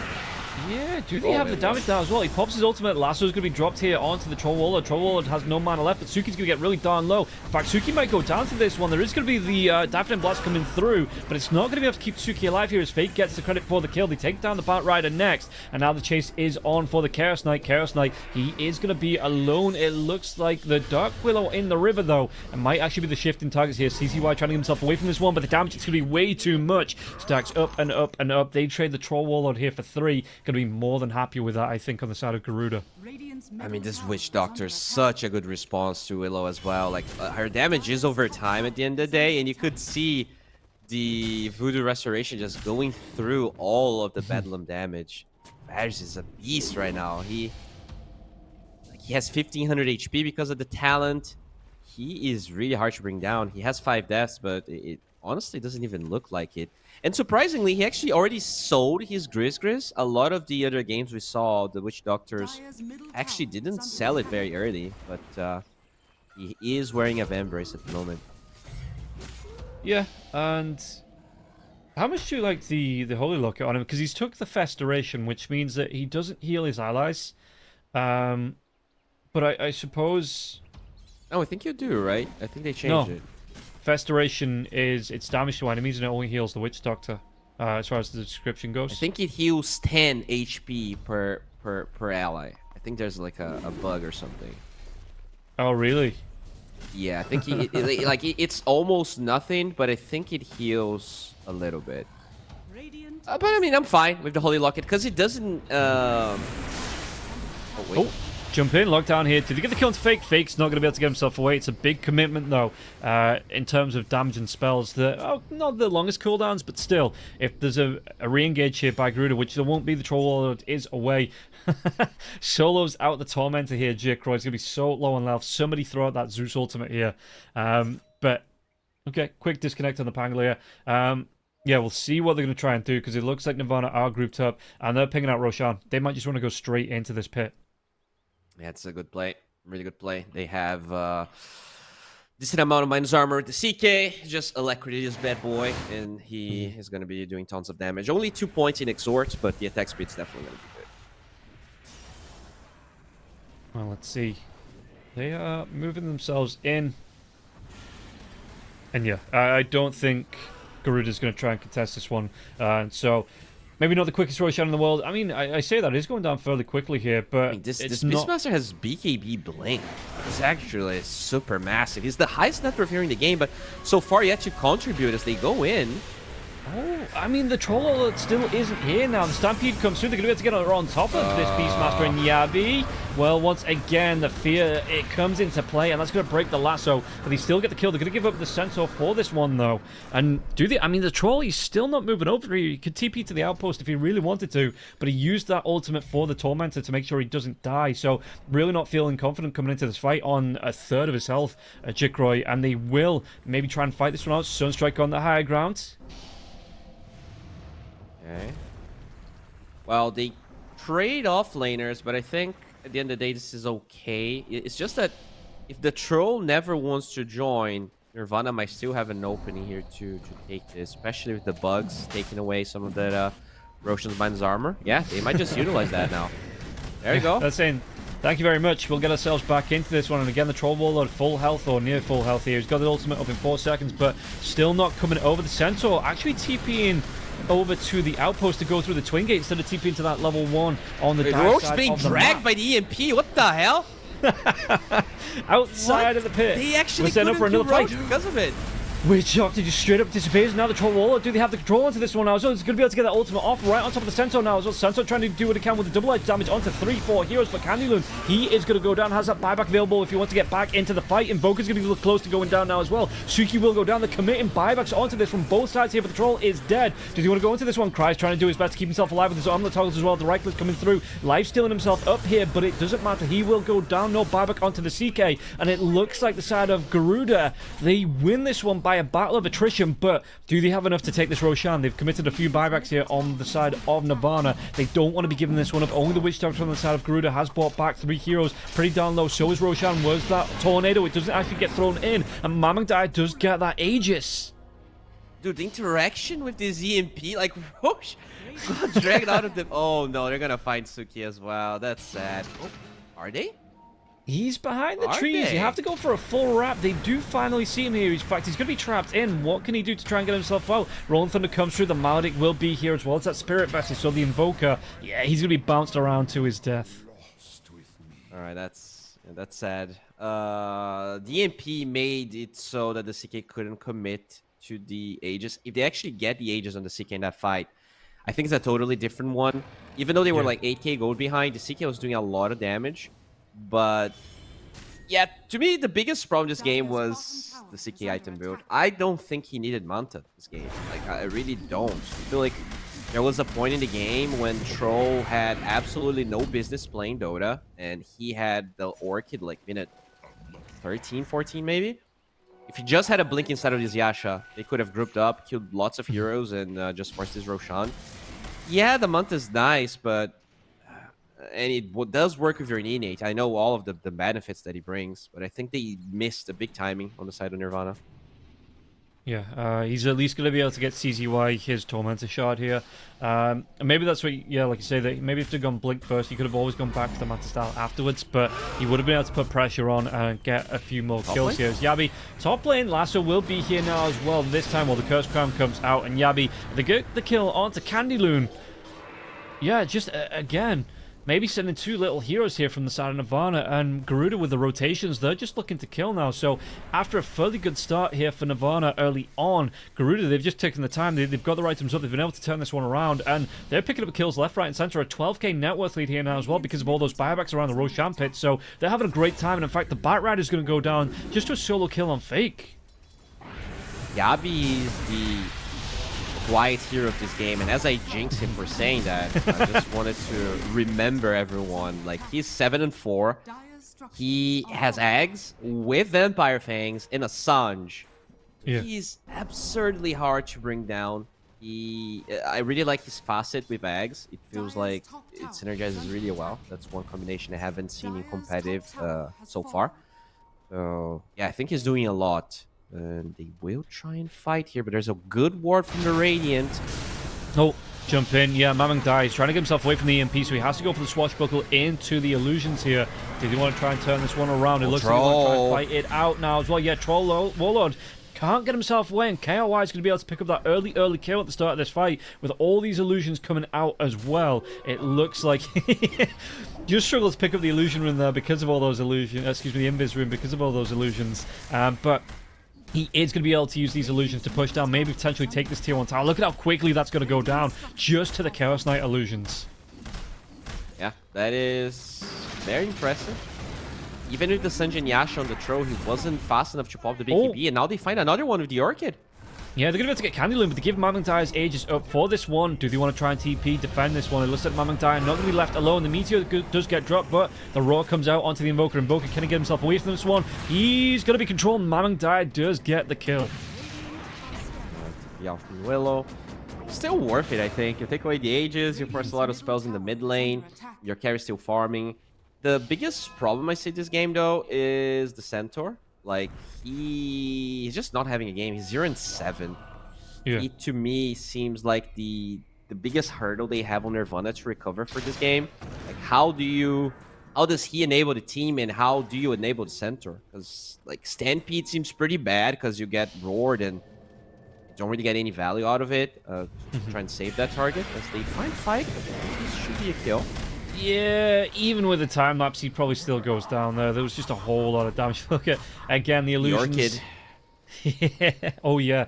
Yeah, for the CK. And no way to get that time lapse off. The damage is stacked way up here. And you see that Chaos Knight just wants to go right into the Bloodthorn. He's got that Blink Dagger up now, so he will be able to close that gap quick, which I think we saw on Jikroy in that last fight. And how is he looking in terms of BKB? This Trollwaller does now have it available. So they're smoking here. Could potentially go through the Twin Gates if they want to find the entirety of Nirvana, actually. Be a good wraparound. And yeah, I mean, the scan comes out, so they're not going to see anyone in the Twin Gates. But the smoke here, how long has it got left? It's only, what's about 5/6 of the way through, or whatever fraction you want to use. Yeah. Invoker's not here, though. They're going to be liking damage. And again, though, the Sunstrike is going to come out onto Yabi. Yabi's going to be feared out now as well. Do they have the damage to take him down? He's got that BKB. The Lotus is up on top of the Centaur. He's going to die first. In fact, they don't get a quick kill onto Yabi. He's going to last for a long time now. And it looks like they want to try and turn it around. Chaos Knight, what's he going to be able to do here? He's already used that ultimate, still on cooldown for the next few seconds. Trying to life sit. It's not even going to get that. KOI is just straight up dead. The Lotus Orb on Varish is the MVP of that fight. He actually takes away the Orchid from the Beastmaster, heals him with the Holy Locket, and they... Like, he lives just enough for the commitment on Nirvana to be bad. They didn't have Invoke as well in the beginning of the fight. He was in the river. I think he was waiting for a rune, and then he walked to the fight. A bit... Yeah, I don't know. It was just unnecessary from Nirvana, and now they're going to lose even more. The gold advantage is starting to become a bit unsurmountable. Yeah, and it looks like a 15k now with lead. The kills are fairly even here, but it just feels like these fights from Nirvana, they've been a bit disjointed, and they're paying the price for it now. Like you say, they're not target prioritizing well in the fights. They're not all being there at the same time when they need to be. The Invoker's like, it's okay, guys. I can throw out a Sunstrike, but when they're so close-knit on the side of Garuda, that's not really going to cut it here. And yeah, maybe it's time for Nirvana. They just have to commit to, once the CK's back up, looking for those 5v5s and looking to burst down, name a target, burst them down, then move on to the next. Which is easier said than done in a chaotic team fight. Yeah, I mean, you obviously want to kill the Beastmaster, but if the Witch Doctor's nearby with the Lotus Orb, it definitely makes it a bit harder to do. Mamandai also has a Manta now. Yeah, he has comes this out Manta, for him. so there's no way you're killing the Spango as well. And you need Vise on Invoker. That's when you might be able to solo kill someone. So I should go for the Ag Scepter first here, and saying that though, it looks like Mamandai wants to go for Lincoln Sphere, so even that, the Lasso or the Hex, one of them isn't going to be effective on the Pangolier, and you do need to follow this one up. Ro comes out, the Beastmaster is going to be able to help get the kill onto the Batrider, and Fake, he actually picks up the gem there as well from the Batrider. Yeah, they get the gem. The levels on the side of Nirvana are really struggling. This Centaur is level 16, the lowest level on the side of the Raiden is 19, so... This goes to show how underleveled Candy Loon really is in this game. And, the CK is doing well. He's still somehow highest natural. I'm not even sure how that's possible. But, oh, Yusuke Trying to get himself away from this one. The AD rune has been popped here for the Pangolier. He'd already used a lot of kit as well. The Tornado, the Deafening Blast had already been used by Mantiger to try and get that roll, and Thunder will get the kill. It looks like, no, the Yule Scepter. CCY is going to get pretty darn low. Can he get the kill? He still gets it here. Right on the edge of that swashbuckle. And, okay, Fake is going to go down. But the Centaur again gets caught out right after he used it. Was that the Stampede? No, he was TPing away, and the Troll got a first hit net on him. He could have TP'd from the fog, to be honest, but still very unlucky that it was first hit route. Now with 3 heroes being down, Garuda, they might just walk high ground here. In fact, they are going to do. Jikro is going to try and get what damage he can. Is the fortification still available for the side of Nirvana? But look at the damage coming through onto this tier 3 already. Lasso. Drag back. But where's this fall going to come from? The Roar actually onto the Barrow. The Barrow is going to get really darn low. In fact, he's going to be killed off. And now you've got the Lotus Orb. You've got the ultimate coming through onto that Troll Warlord. Troll. BKB's going now as well. He's going to try and run down the CK. The CK taking a whole load of damage from this one. Do they have the control to get the kill? He's going to try and pop that Manta style, run himself away. Will be away. The armlet toggle fairly nice here as well. But Jikroy just going to be able to get himself out of this base. Chase coming through. Varus might pay with his life here. You can see that Candyland's a little bit worried about getting too close. But Suki will get the kill onto Varus. And that's a 5 times kill streak being given up by the Witch Doctor. It's kind of crazy how this game has been like Garuda's the entire time, at least from the network's perspective. But the fights aren't really that easy for them to take. And I'm not sure if they're being sloppy, if, I don't know, the CK is just playing really well. But overall, like, I'm very surprised the CK is making this game look close, even though he's playing against Stro. That shouldn't really be a good matchup for him. And Roche spawns in 20. No Beastmaster. If they are patient here at the CK, they could potentially snatch an Aegis away. Yeah, and Jikroy again going to be going up against the Tormentor, so he's going to be losing a lot of his life. In fact, he might just get it. Ooh, he does throw out the ult for that one now, so this is a big window. Again, similar thing here where you don't have that battle trance coming out for the Troll Warlord for the next minute. Like you say, the Beastmaster is only up in 6 seconds, so they're going to be able to walk themselves into this pit. And Roshan this time shouldn't be contested by Garuda. Yeah, we'll get it for free. So this might be what they need. I wonder if it's Invoker that's going to carry the Aegis or is it Kree. Like, Kree's already very hard to bring down, but it's okay. It will be him that carries the Aegis for now. Yeah, he's like, I've got a spur slot. I'm the carry. I deserve it. Swap the brace around. Brace it, whatever. Aegis is way better for the Chaos Knight. So yeah, that takes priority. Eggs is ready on the Invoker, by the way. So if you get a good Hoof Stomp, if you get a good Chaos Bolt, that Cataclysm can be.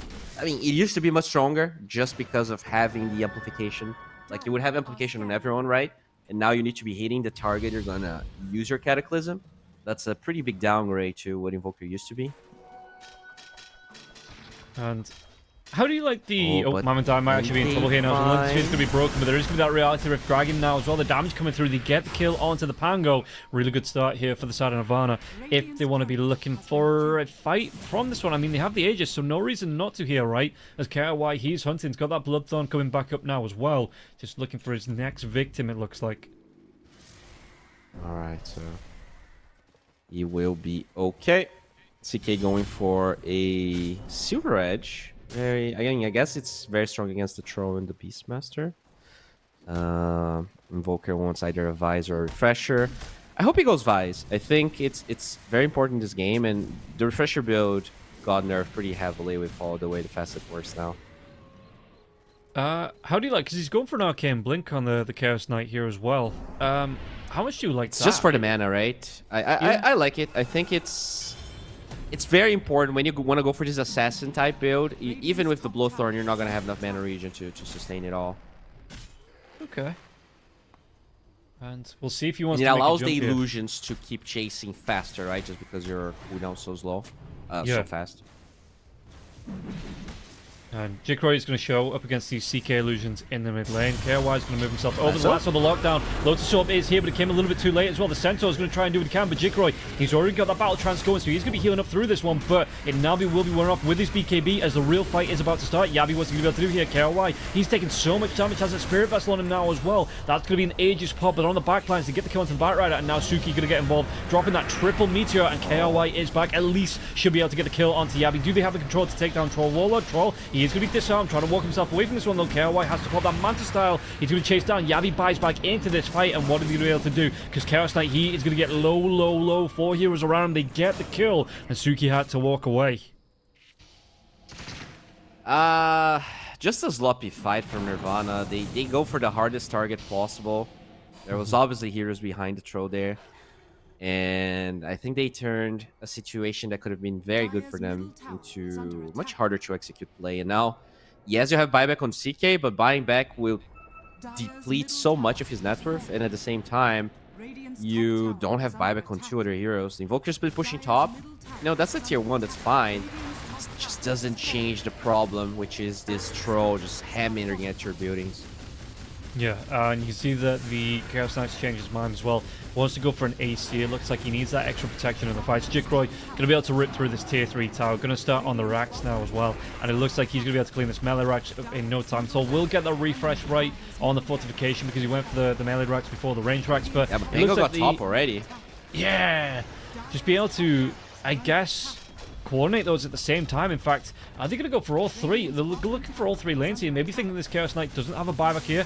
Invoker, maybe trying to do what he can to disarm. He's got the drive back onto the troll wall now as well. But the roar comes out, and Tsuki, he's just a little bit too far forward. CK does buy back into this one, but Invoker's down for the next 80 seconds or so. Jump in, Candyloon's going to try and do what he can. Triple Hoop Stomp comes out now as well, but Fakey's got that BKB going. Chase down onto the Batrider. The Batrider has to go all the way back into the fountain here, and it looks like he's going to live for a little bit longer. Do they get the cleanup? Though 3 heroes are going to be dead, and Candyloon and KRY on top of Mamang Dyer. Mamang Dyer is going to be going down, but they've lost 2 lanes of racks. They need to get out of this base. Go, and get to evening this up. How about they can't? There's tier 2 towers in every single lane. You know, at best, you're going to take a tier 2. And, I mean, it was really nicely played by Cry. He didn't really use the Blowthorn in the first target, so it allowed him to have Blowthorn for the throw. He was out of BKB, out of Satanic, so he gets that second kill as well. But the damage was done already. This right-click Pango, he is way less impactful in the mid game, but like he is literally a second carry. Like he was taking barracks as fast as the troll. And yeah, it's. I mean, I think that tier 3 tower was pretty damaged, but like you say, when he actually got onto the buildings here, yeah, Mamandai was just look able at to. His right click damage. It's like 350. He has way more right click damage than the troll. Yeah. Oh, I guess it's similar. It's very similar. No, it's not, right? He's got about 60 more damage than the Troll Warlord. Yeah, you're right. Yeah, about 50, yeah. Yeah, no, that is a big step up, especially with the Echo Saber and the Manta style there as well, being able to do that one. Okay. There is going to be a Glimmer thrown out for Fake for some extra control, it looks like, but they are going to lose at least a tier 3.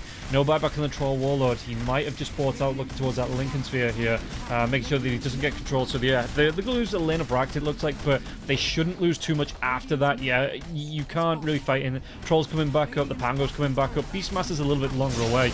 Are they going to, after you go, no. Comes out, and there's going to be the Cataclysm now as well. The damage, they take down the Witch Doctor. He has no buyback. He's dead for 80 seconds here. Jikroy takes a lot of damage, but going to be able to walk himself away. He did pop the BKB there, though. Really bold of Nirvana, man. That CK has no buy. If you lose him there, the game's pretty much over. And quick reflexes from the Witch Doctor. Like, that was so close from it being a terrible fight from Nirvana. It ends up being okay. We'll see if they're going to be able to squeeze this a little bit more, find another target. But so far, at least they know that there's not going to be like a huge move from Garuda with this Witch Doctor being dead for 70. Yeah, and what's Roshan? Roshan's a minute and a half away, at least a minute and a half here, so no real opening for either team. But with being 2 lanes of racks down, obviously the pressure is on Nirvana if they want to take that Roshan to quick, or you'll have to get themselves away here. Tormentor being taken. CZY, he has to he blinked in, he trapped himself in the trees, has to TP out here, CZY, because yeah, that Yule Scepter came in clutch, otherwise he would have gone down to the Tormentor damage, but it is going to be the Batrider that gets his shard. And again, I don't think anyone really rates the Batrider shard.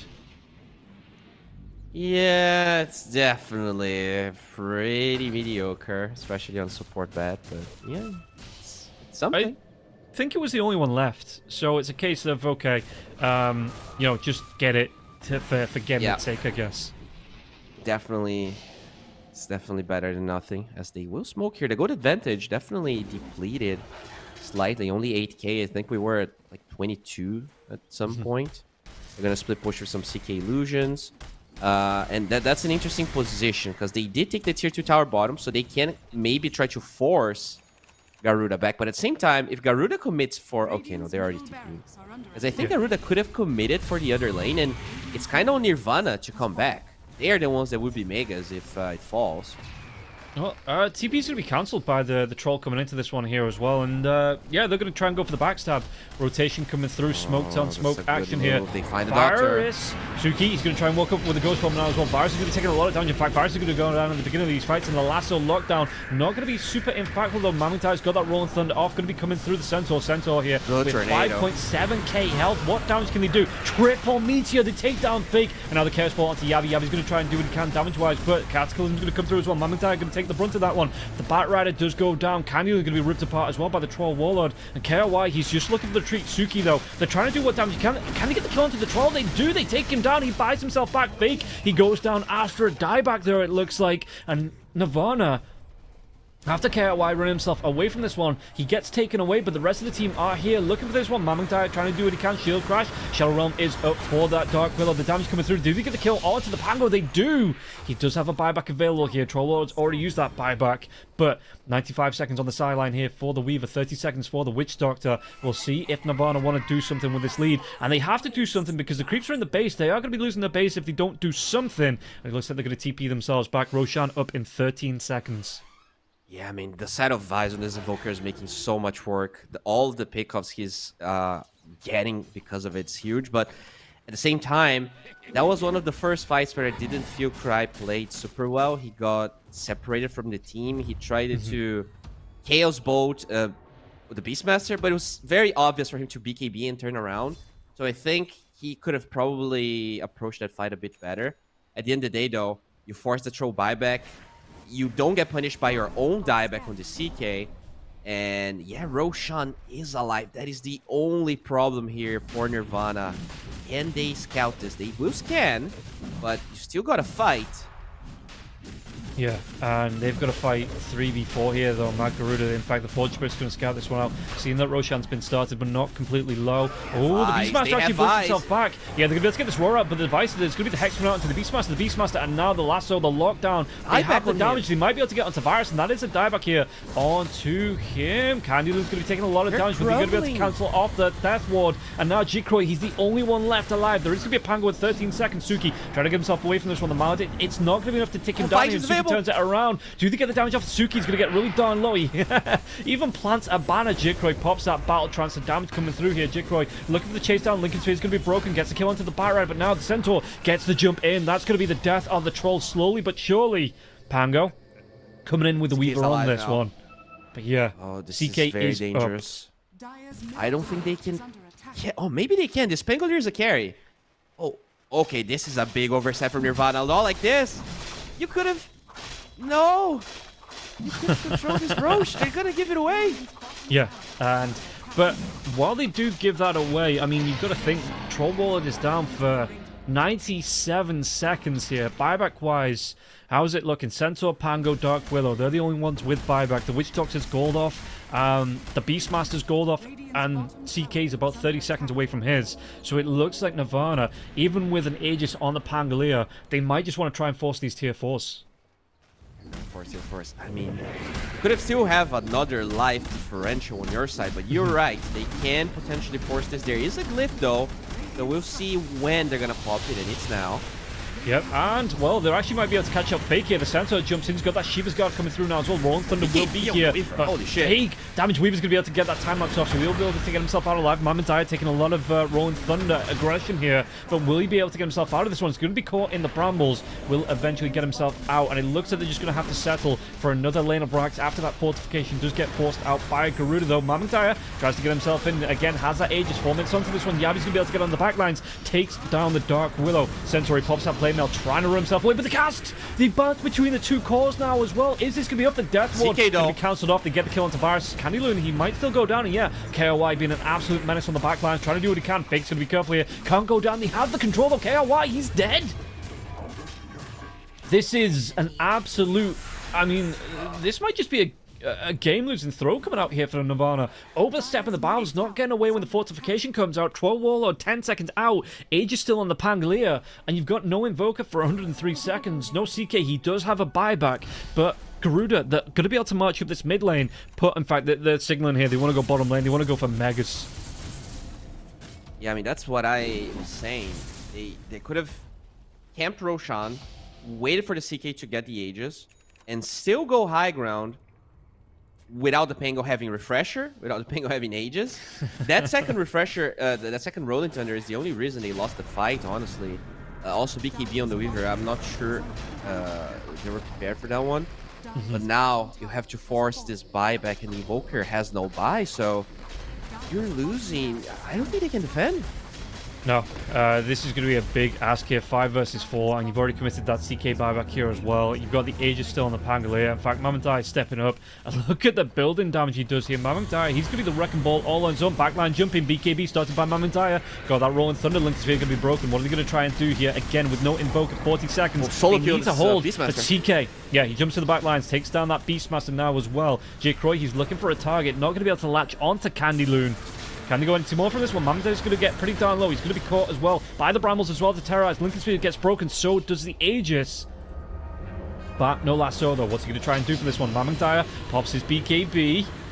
Does he want to walk himself out of this one? It looks like he might just try and give this one up here. Jikroy, though, he's got his ultimate. Lincoln Sphere is going to be broken. No follow-up comes through. They hold the base just that little bit longer. They are going to be giving up Mega Creeps, though. Fighting outside of it. Do they get no Battle Trance? It's not going to be used just yet here. Onto the Troll Wall. He is going to be bounced back. Loads himself right on top of him now as well. Jikroy is going to try and rip through this Centaur, but the Centaur going to be forced after away. The Brambles, look at this one. It's a Bramble Labyrinth here, and Jikroy is just going to be bounced back left, right, and center. Pops his BKB. Big Centaur, though. Tanky boy here. Loads his orb on him. Can they go for any more into this one? Tornado's going to connect on that short path. Meteor's going to be dropped now as well. Varus might be going down, and the lasso, it gets the lockdown. Can they get the kill onto the Troll? The Troll, he already got his ultimate off before that lasso comes out, so he is going to live through this one. This fight, it carries on going, though. Jikroy trying to do his best. He will finally be killed off. The Beastmaster buys back, TPs himself into this one. Candy Loon, no CK, no Bat Rider, though. Candy Loon's going to be going down next. It looks like all of this damage coming through from the side of Mad Garuda. Suki, he's going to be the only core left alive with the Dark Willow. Dark Willow can defend this one, 2 versus 3, and it looks like they're going to have this lockdown onto the Invoker. Invoker's going to maybe try and do what he can, but he's all out of spells, he's all out of life, and they are all out of game time here on the side of Nirvana. Huh. Interesting game. I mean, very close, which is what I expected. I thought these two teams were going to be, relatively close. And yeah, it is Garuda that takes the win. I think Garuda played okay. Nirvana should have won, or to me, they had like several times in this game, they had the opportunity to play better, to kind of seize this game, and because of some individual decisions or team decisions, they couldn't make it. So I can see them taking game 2. I think this still was very close, but yeah, overall kind of sloppy on both sides, and it's expected because they are the two teams that are on the bottom at the moment. Yeah, and again, it is a civil war between these two teams here.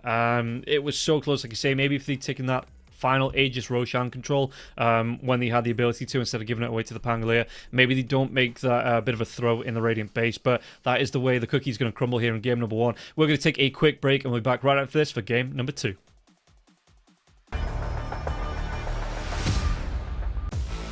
OneXBet and Eva Alfie present betting on all esports events on the website and in the OneXBet app. OneXBet. Play with Eva.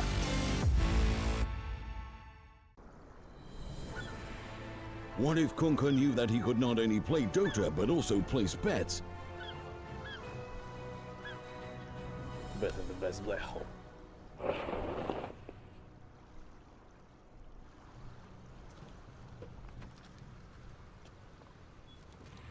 OneXBet, bookmaker company.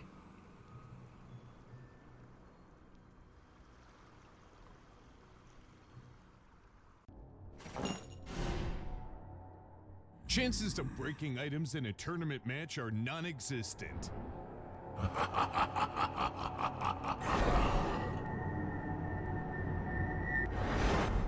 Chances of winning at 1xBet are always real.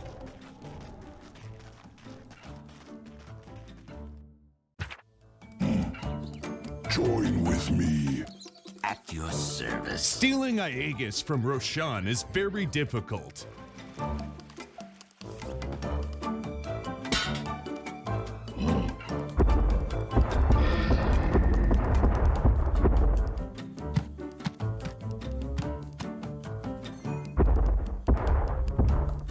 Winning at 1xBet is super easy.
skills in the gaming. 1xBet. Respect from 1xBet. Respect from 1xBet. Respect from 1xBet. Respect from 1xBet. Respect from 1xBet. Respect from 1xBet. Respect. Respect from 1xBet. Respect from 1xBet. Respect from 1xBet. Respect.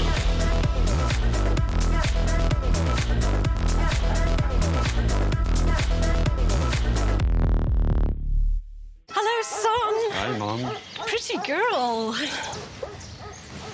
This is Eva. Nice to meet you. Thank you very much. Your dad's just making his favourite dinner. It's duck. Come on inside. They're all probably too gruesome to tell you while you're eating at the table. How's your food? Is everything okay? Good, good.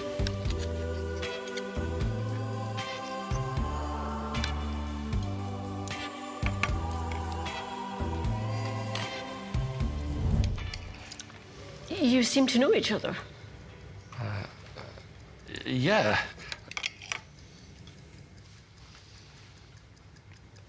This is the new ambassador for 1xBet. Oh, I see.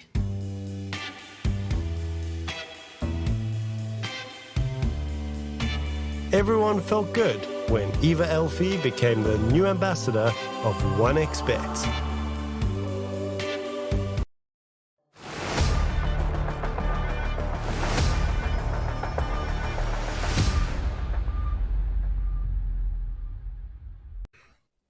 Welcome back in, everybody, to the second game here between Garuda and Nirvana. And Garuda, in that first game, it was a bit back and forth, but eventually they were able to secure it out after maybe a couple of misplays from the side of Nirvana. So Bowie, coming into the second game, is it just a case, do you think, of Nirvana tightening up their gameplay here to try and bring this back to a 1-1?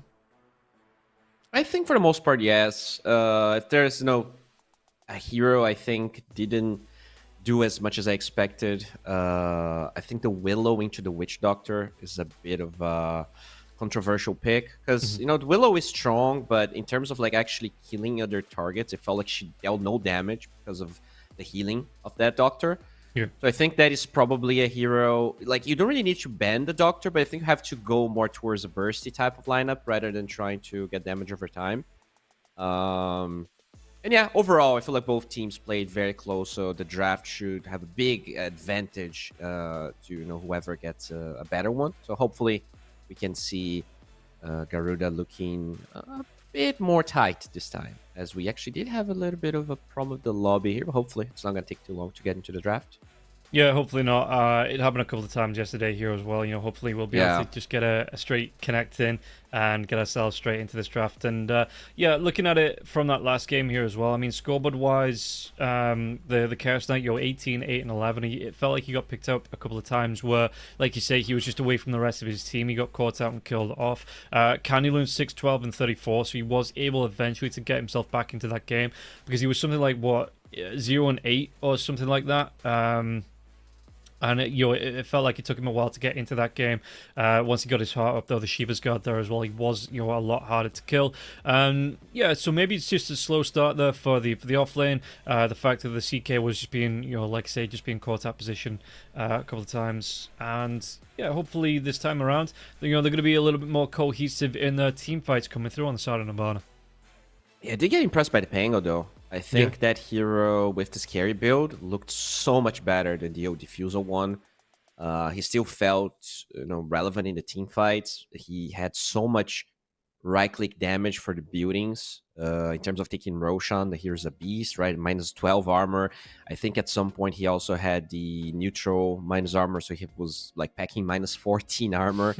And definitely allowed that Troll to do more damage. Sometimes, even though Troll does a lot, he gets kited so much that his DPS gets hindered, but the Pango was really offsetting a lot of that kiting.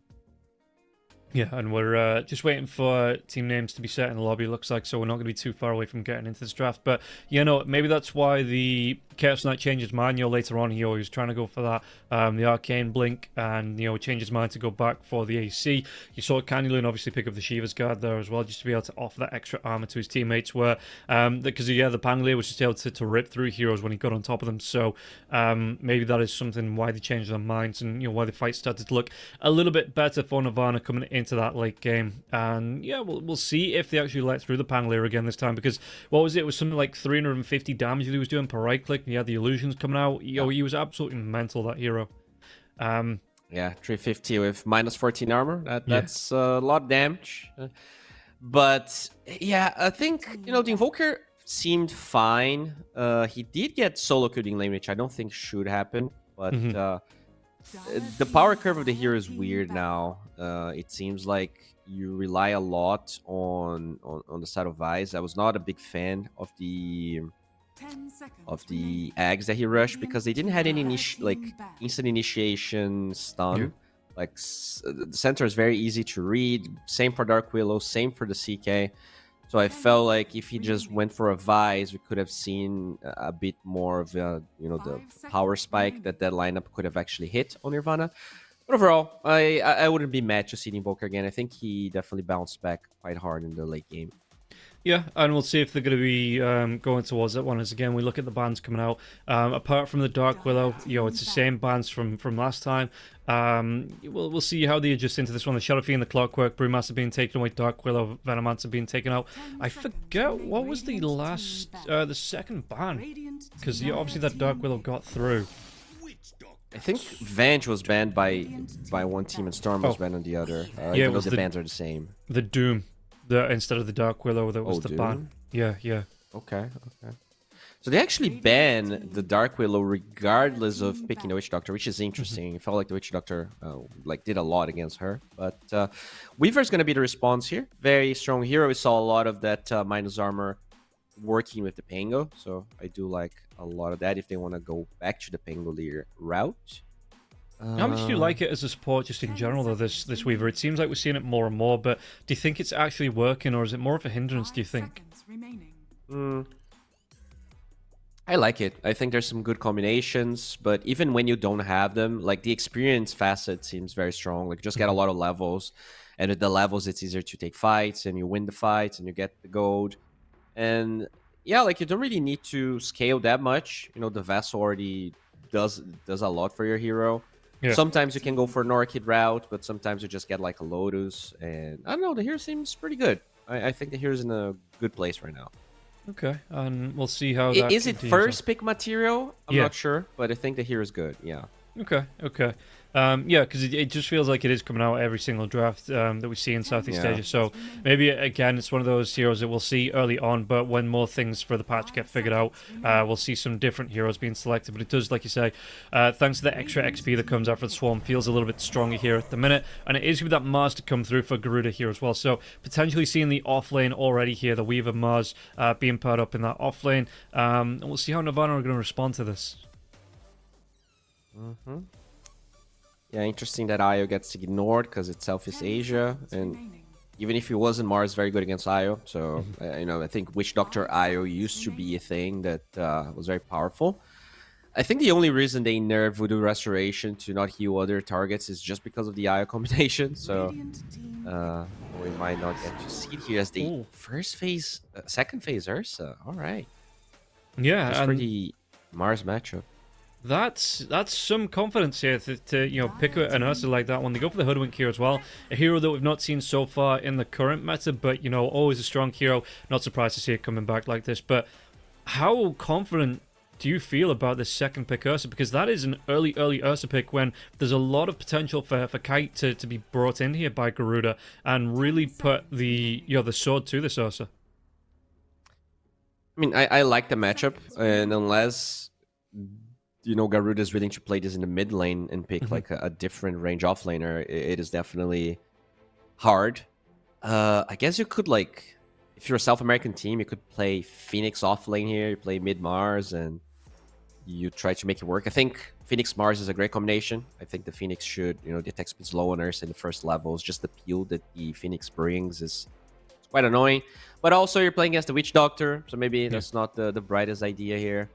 As, yeah, Garuda thinking through. Okay. Right So, here. Spirit Breaker, oh, straight up TA pick here as well. So you're going to have some control again coming up the Spirit Breaker. The Innate there as well. So if these are the two supports, they're going to have ways to boost up their XP gain here, thanks to the herd mentality, I think it's called. It's herd something or other. And potentially the fast it comes out for the Weaver on the Swarm that gives them extra XP. So yeah, maybe they are looking to get quicker levels here on side of Garuda and just fight that a little bit early before the Ursa really comes online. Yeah, this is looking at this game. You need an offlaner or a mid hero here for Nirvana, and you can't really pick Centaur into Mars. Enigma sounds risky. Darkseer doesn't really synergize with the offlaners that they have. Bruise Band. I guess you could Axe. Oh, Darkseer. There you go, Darkseer, huh? Okay. That is very risky. I don't think they have a lot of pairings. It's only the Ursa. I think you really need a mid-melee hero to at least enable. Ember is usually the one that we see, but if the TA is mid, the Ember can't struggle. So very curious to see what they're gonna try and pick up here for the mid lane. Yeah, it's Garuda ban out the Viper. I wonder if they go for something like the Primal Beast then. If you're saying that you need that melee mid, the Dragon Knight's already been banned out. Conqueror is available here as well, but the Primal Beast to be able to get on top of heroes.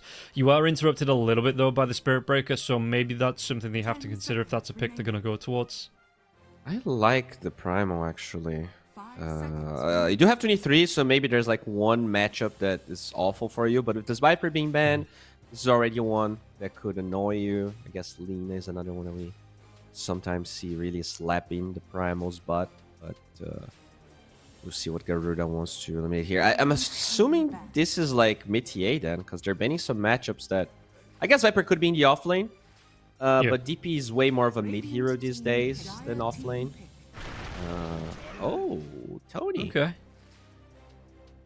And I suppose the Avalanche does work here as well. When you're going to be able to get that Avatar's jump in, you're going to be able to do a quite decent amount of damage to those refraction charges of the TA. Yeah, you can burst the Weaver, you can cancel the charge as well. Some tossback potential. You do benefit from the Iron Shell and the Surge. I like it, and I think it's more... I think there's less abuse that Tiny can suffer in the mid lane than the Ember can, because like there's Batrider, there's definitely a couple of heroes that can like crush the Ember. And now Garuda, do you play mid TA here? I think the Tiny can actually hold his own against the TA. I don't think it's that bad of a matchup. So, but at the same time, what is the safe lane here for this TA? I feel like maybe it's safer to have TA mid, because this Darkseer plus whatever, I think you can actually, like, all of the supports they have on Garuda are weak. So maybe just pick a safe laner, and yeah, maybe a range safe laner, play with the Spirit Breaker. I like the Weaver and Mars playing together. Is there a strong range safe laner at the minute? They're going to go for the Troll, okay. Troll, yeah, that's the only one. So... yeah, do you think the Luna's just completely dropped off then? Yeah, she's with the way that it works now. Okay. I kind of like Nirvana's draft a bit more. I think Ursa is a really good carry right now. It's all about Mamandaya's TA. If you destroy your lane, you get that fast blink, shard timing. Even after the nerfs is still pretty strong, the support should actually struggle a lot against that. Especially when you add the Spirit Breaker on top of it. But I think the side lanes are a problem for Garuda. Like, even though the Troll might be okay, I think the supports on both side lanes can die with this Darkseer Hoodwink and the Ursa Witch Doctor. So, yeah, if Garuda can survive their side lanes, they should be in a good spot, I think. Mamandaya in this TA, there's a reason this hero's banned so often. But I think Nirvana's chances are a bit higher than game one.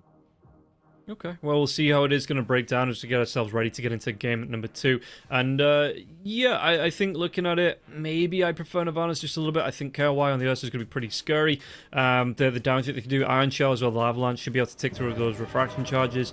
I just wonder about the amount of damage that Fake's going to be able to do with Varus, you know, if they are going to be able to get that early XP and get around the board fairly early on. So we'll see how it's going to go for those two here as well. As we get ready to get into this second game, I actually think I'm leaning towards Garuda just a little bit more, though. You just said you preferred Nirvana. Yeah, I prefer the Nirvana draft, but I think Garuda are going to be a little bit more active. They're going to be able to do a little bit more damage. And if you have your own opinions, everybody, you can use that QR code that's on the screen or use the banner below the stream. Get yourself over to the 1xBet app or the 1xBet website. Use that promo code 1XRLGSEA, and every first deposit, is up to 130% bonus on that through that promo code. So that is available again on the app or the banner below the stream to get to the website for 1xBet. As we get ready to get into the second game, yeah, I think I'm gonna go with Garuda. Okay, all right. You're the boss here. You're the one deciding your own actions, as I'm not sure whether this Weaver is going to be 4 or 5. So it's Fike playing Spirit Breaker.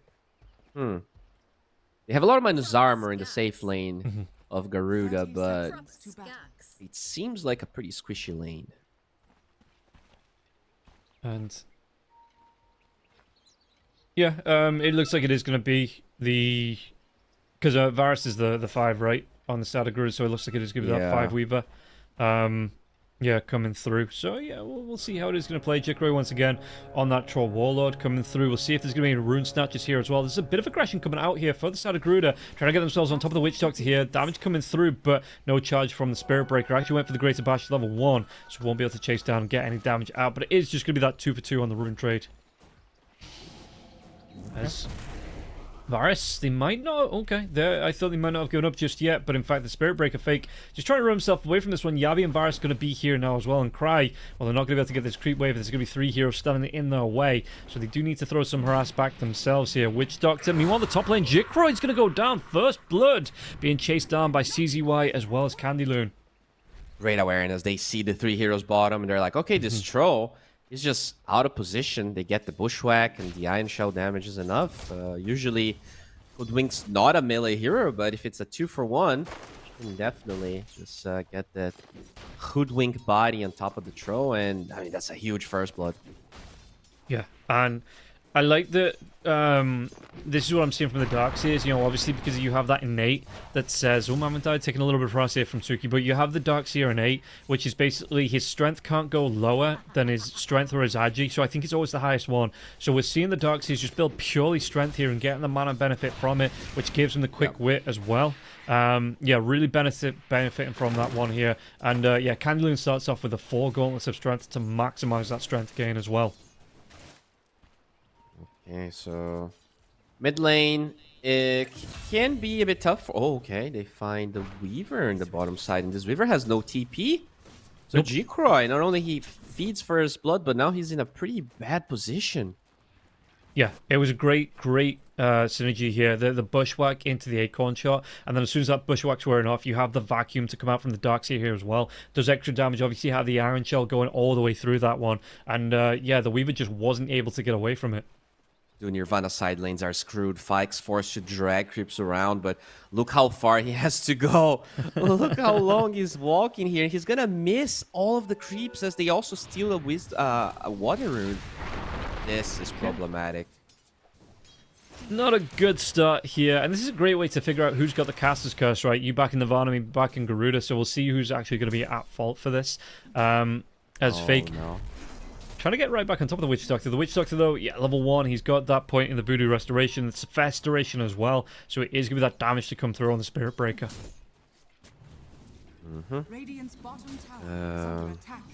Yeah, Ursa is missing a couple of CS on their tower, though, because he got so many creeps here on this bottom side that now the Witch Doctor has to drag the creeps around. In mid lane, solo kill by Mamandaya. Very close, but he gets the kill.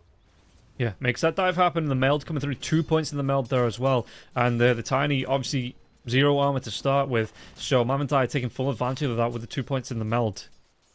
Yeah, sometimes you see Wraith bans, but the thing mostly for offlane time is in the mid lane you really want to get the boots early, so a bit unfortunate there that Suki dies. I mean, he died 2 times, right? Mamandaya solo killed him in both games. What does the... Oh, is it just that you start off with the point of the side blades, it doesn't actually level with anything? Okay. Yeah, I was wondering what that... Okay, yeah, that makes sense. So it's still the same build-up for the hero. It doesn't level up with anything. It is just the... Right, okay, makes sense. But the build-up is actually more meld related, it feels like now. I'm seeing a lot more early points in meld, when in the past, like, you would always max refraction first, right? Which it benefits the TA in this mid lane, getting that solo kill up against Suki, and Suki maybe just a little bit more aware of the damage that can come out in this mid lane now, so going to play it a little bit safer here. Meanwhile, in the bottom lane, Yabi, he's just trying to do what he can up against this, so it's like you say, it's an Ursa up against 2 melee heroes here, so KRY is going to have a really good time in this lane, it feels like. Yeah, I mean, that top lane, Candyloon, highest, yes, by a big margin.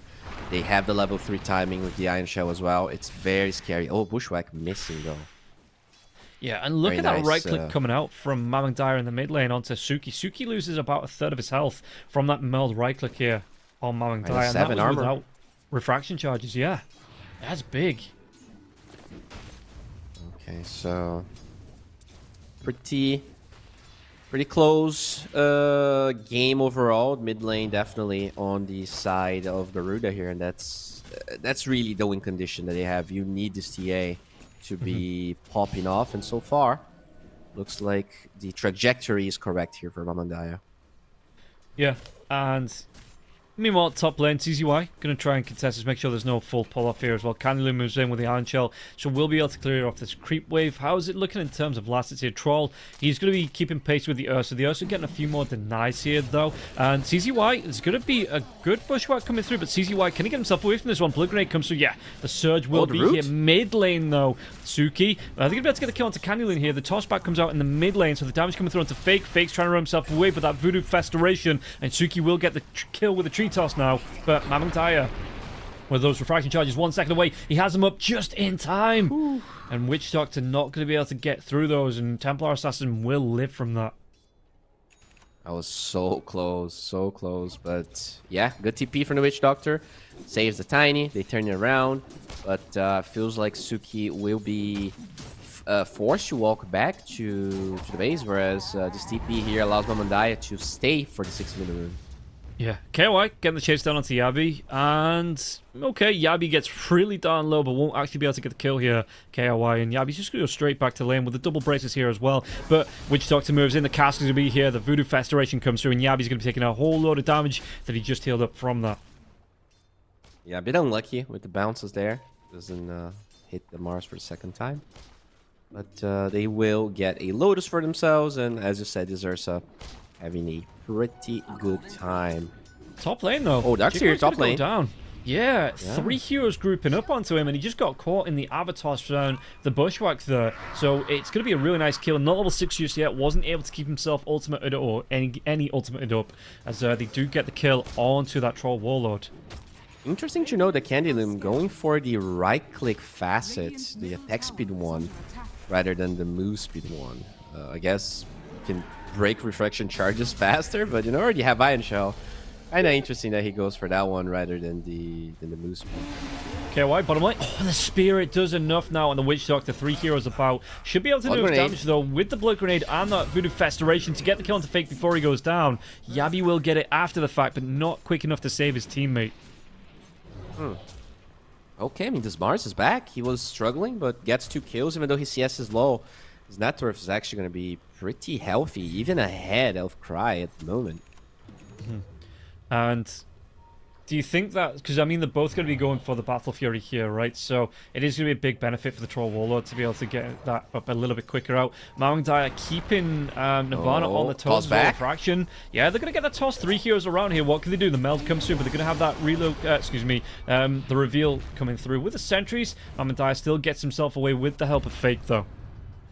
Yeah, the tree that CZY planted was not in a good position. He missed the bushwhack because of it. The toss is on level 1, so it's not going to be super far away. Bit unfortunate there, because I think if they hit the bushwhack, they probably can kill Mamandaya. Yeah, I mean, they're still hanging around the mid lane here now as well. Canyloon might be in a little... He's got the surge. No, he actually doesn't. He drops the wall, though. Looking for that chase down, and CZY gets the kill onto Mamandaya. Oh, Bash! Fake. He gets the follow-up kill, though. Canyloon the vacuum into the wall here. Fake might be in trouble. Is he going to be able to get himself away? He's got to charge up in 4 seconds, but I don't think he's going to live that long. No, the surge onto the illusion, and Canyloon will pick up the kill onto Fake. I mean, that's huge. They kill TA, they kill the Spirit Breaker, amplified damage on Suki, so now he's farming towards that Blink, and yeah, he definitely needed a little bit of breathing room. He is the lowest net worth core at the moment, and yeah, should be okay. Bottom lane, the Ursa is in a bit of a pickle. He can't decide if he wants to stay in the lane and kind of extend his laning stage, or if he wants to fight. And oh, look at that rotation. He's so close from his 6, but he's not going to get it. Nope, charge, arena, and even get... Well, it's actually going to be Yawi that picks it up from the arena damage now as well. Canyloon TPs himself into this one. And you still have the Jikroy down here. They might be able to get a second kill. They do. Jikroy picks it up. TP comes in from the Tiny, but you've got 4 heroes around here. Witch Doctor's going to be TPing in Vision. I don't know if this is going to be the time for Garuda to get away, or if they're going to set up for a charge here. As the Witch Doctor... find the troll. No. He's got the battle trance. He held the point for it, though. Suki does have that amplified damage rune. They get the battle trance off, but with the bushwhack here, Jikroy will go down. Some good control. Great rotation from CZY. Will be able to get the kill onto that troll warlord. All right, I mean, that's a decent kill, but very sloppy that they just TP the Darkseer alone. Everyone was so late to connect. At least they do kill the troll in the end, but I think Nirvana could have maybe used your time better. I'm not even sure it's worth it if you have to move so many heroes here. And while that's going on, TA was looking for a little bit more farm here. You're going, like, net worth wise, this TA is so far behind. It's not really a good start, and it might even be getting worse. The Bushwhack comes through, Blood Grenade into the Death Ward, Sharpshooter to finish the job. And yeah, the Witch Doctor's going to get the credit. Charge is coming through, cancelled out now by the Spirit Breaker. I mean, that's huge. Somehow the TA is behind the Tiny. There's not that many stacks. There's like 1 large camp stack and 1 ancient camp stack, and the TA is just 2 points in refraction. Not that much to farm them as Varus gets found, but should be fine. Yeah, he does have the level 6 as well. If he needs to get away quite quickly, you'll restore his health, and maybe we might see a fight coming out. There's going to be TP to the outpost for the TA. It's actually just going to be farming up the stacks here for the TA, because yeah, Mamangdai is so far behind. Varus though, going to be in a little bit of danger. We'll be able to get that Sakuchi away. The toss back onto the Spirit Breaker though. Spirit Breaker, what's he going to be able to do? Can he get himself away from this one? Trying to run himself out. Tree Toss comes in, but Fake Sharpshooter, it's not going to connect. Fake though, he's still going to be chased down. Throws out the Nether Strike, but the Avalanche will keep him locked down. And Canyloon gets that kill. Yeah, good play. They get the Spirit Breaker here. No, he's just trying to delay, just trying to maybe prevent this tower from falling, but it's not going to happen. At least it allows this TA to stack for herself and get some farm the triangle. But she is very far behind. Like, TA should be 1,500 gold ahead of the Tiny in a game like this one. And you know, the Tiny actually recovered pretty well, not far from his blink, as they understand where Mamandaya is, but there's a charge on Suki at the same time. This is an awkward position. No, yeah, Fake cancelled it off, trying to find maybe a better angle for this one as well. And yeah, like you said, the TA here, Mamandaya might be in danger. Avalanche will connect now as well. Do they have the toss back onto Canyloon? They do. Is there going to be a wall vacuum into the wall? They even catch up Varus in this now as well. Yabi, he gets that arena off. He's going to be able to get the spear coming through now as well. But the Death Ward will be here onto Jikroy. Jikroy, not a lot of mana left. I don't think he has the mana for the battle trance either, so he's going to be killed off. And Nirvana, they are angry after that last game. They've got themselves a good start, and it's going to be Cass coming through into the Bushwhack. They get the kill onto Fake here as well. Yeah, they want to be picking up in a good position here in this second game, and how 14-7 and 4K net worth. They've started so good, and we'll see if Garuda have it in them to come back up against their sister team.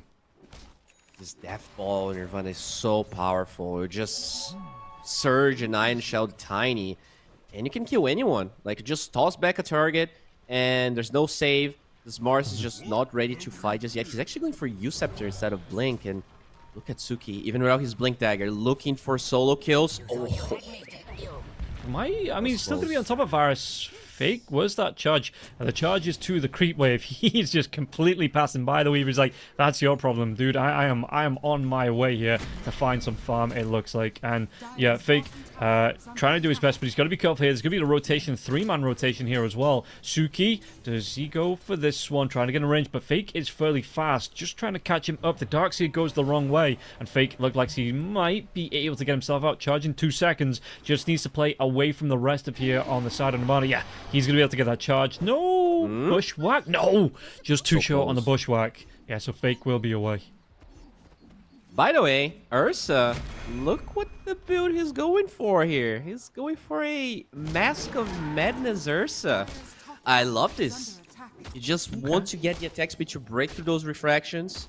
It's a very... Oh, I mean, he is out of position. I think he's dead. I just jinxed the guy. Yeah, the arena comes through. He does have that enraged death. What's going to be here, though? Was this a great bait coming out from the side of Nirvana? That Ursa's still alive, trying to do what he can. The right click's coming through. He's keeping himself alive a little bit longer. Jacroy pops up Battle Trance, so they're going to be able to clean up both of these heroes. The bounces? And just a little bit too far here, it looks like, for the side of Nirvana. Wait for it. Oh, he has a Lotus. Actually, yeah. Yeah, that was... Like, he was so out of position. He was just cutting a wave with the Mars being nearby, so... Not the greatest, but I really like the Mask of Madness build when you have this Darkseer, when you want to increase the pace of the game. But what also happens is if you go for a build like this, you cannot die too many times, and he's 0-3. So let's make sure we don't get ahead of ourselves this game. Yeah, and just on the troll wallet there as well, I think the Marduk came out when he was on, like, literally no health, you know, through the battle trance. So the fact that it does damage based on the health that he's lost since, right? So the fact that he healed up more, it just, it wasn't going to be enough to kill. Yeah, unfortunate there. I think he started a fight with the Death Ward because he didn't have cast range inside the arena for the Maledict. Unfortunate. Yeah, and maybe actually... Oh, toss comes through. Time lapse onto Varus. Varus, though, can he get himself away from this one? Don't tease with a high 5, mate, especially when Candyloon's right behind him here as well. Charge coming through. They might be trying to bait Suki in here. There is a... Is that an urn? It's just an urn charge, not a full spirit vessel. But it looks like they're not going to follow up onto Suki here. Yeah, that's unfortunate. That's the second time Tiny tries to solo kill the Weaver, but just enough HP there. The armor from the Arcane Ring and all of the HP that he has with the other items. Very lucky of the Weaver to survive. And, you know, they're buying time. This TA is now ahead of the Tiny. Does have a Dragon Lance. We'll see what the next item build's going to be. But Cry trying to go Roche. He's going to ulti with Mask of Madness. Should be fast enough.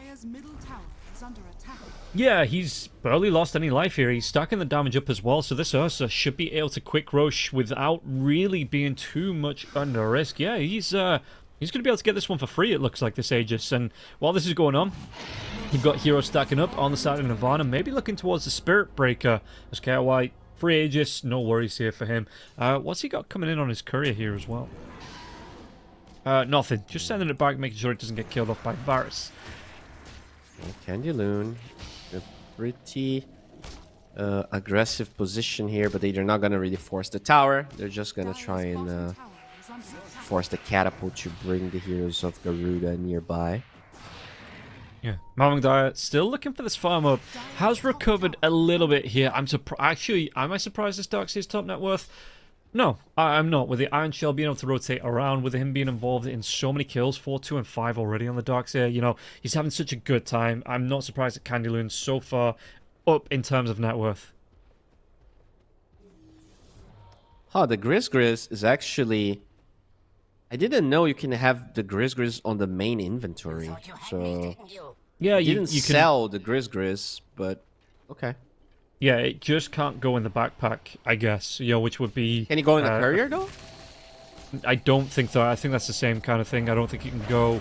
As long as it stays... Oh, Arena comes through. What are they going to do? Candyloon, he's dropped that wall once again. Yabi's going to try and get himself away from this one. Chase down, but that Maledict's going to tick him down now as well. The Bushwhack comes through, and Candyloon's going to get the credit for the kill. Alright, that's a big kill. That's a tower as well. So, Candyloon having a much better game. He was 0-7 on that Centaur, and now they just give him this Darkseer, and he is shining. As Cry is looking for a Weaver, but will not find her. Good ward as well in the lane. Meanwhile, Fake's going to be taken down. Maldek comes out into the bushwhack here. Fake's trying to get himself away, but the Maldek's going to be too much. He gets ticked down. And yeah, Witch Doctor will be able to get the kill. Surprisingly, though, Suki is getting... He's just not farming at all. He's trying to kill this Weaver for so long, and he didn't really get any kills. He's 1-1-6. I think they need to enable him. I think the Darkseer should be playing with this Tiny a bit more, as he goes for the Weaver again, but he can't get it! He just didn't have the damage there, and yeah, with no Echo Saber coming out, if he'd have had the Echo Saber, he would have been able to get the kill, but this is just a step too far, it looks like, and even without the charge, he might be able to get this kill. There's going to be the jumping from avalanche. Look at this one, the Avalanche! They do take down Suki, but it's going to cost him a couple of lives here, it looks like. Yeah, the Weaver's going to be the next one to fall. Jikroi's going to try and do what he can up against this Ursa, but then, this is an Ursa with an Aegis. They do pop this one. Jikroi, the Battle Trance, is going to keep him there for a little bit longer. Maldek comes in, but again, Jikroi is going to be healing from this one, so he will eventually tick down. He couldn't get his life back, and now the bushwhack onto the Spirit Breaker. My dudes, just a step too far. They did get the Tiny, but it's going to cost them everything. Cannulum, though, one right click, it doesn't disjoint there from the Surge, and Mamangdaya will get a kill back in their favor.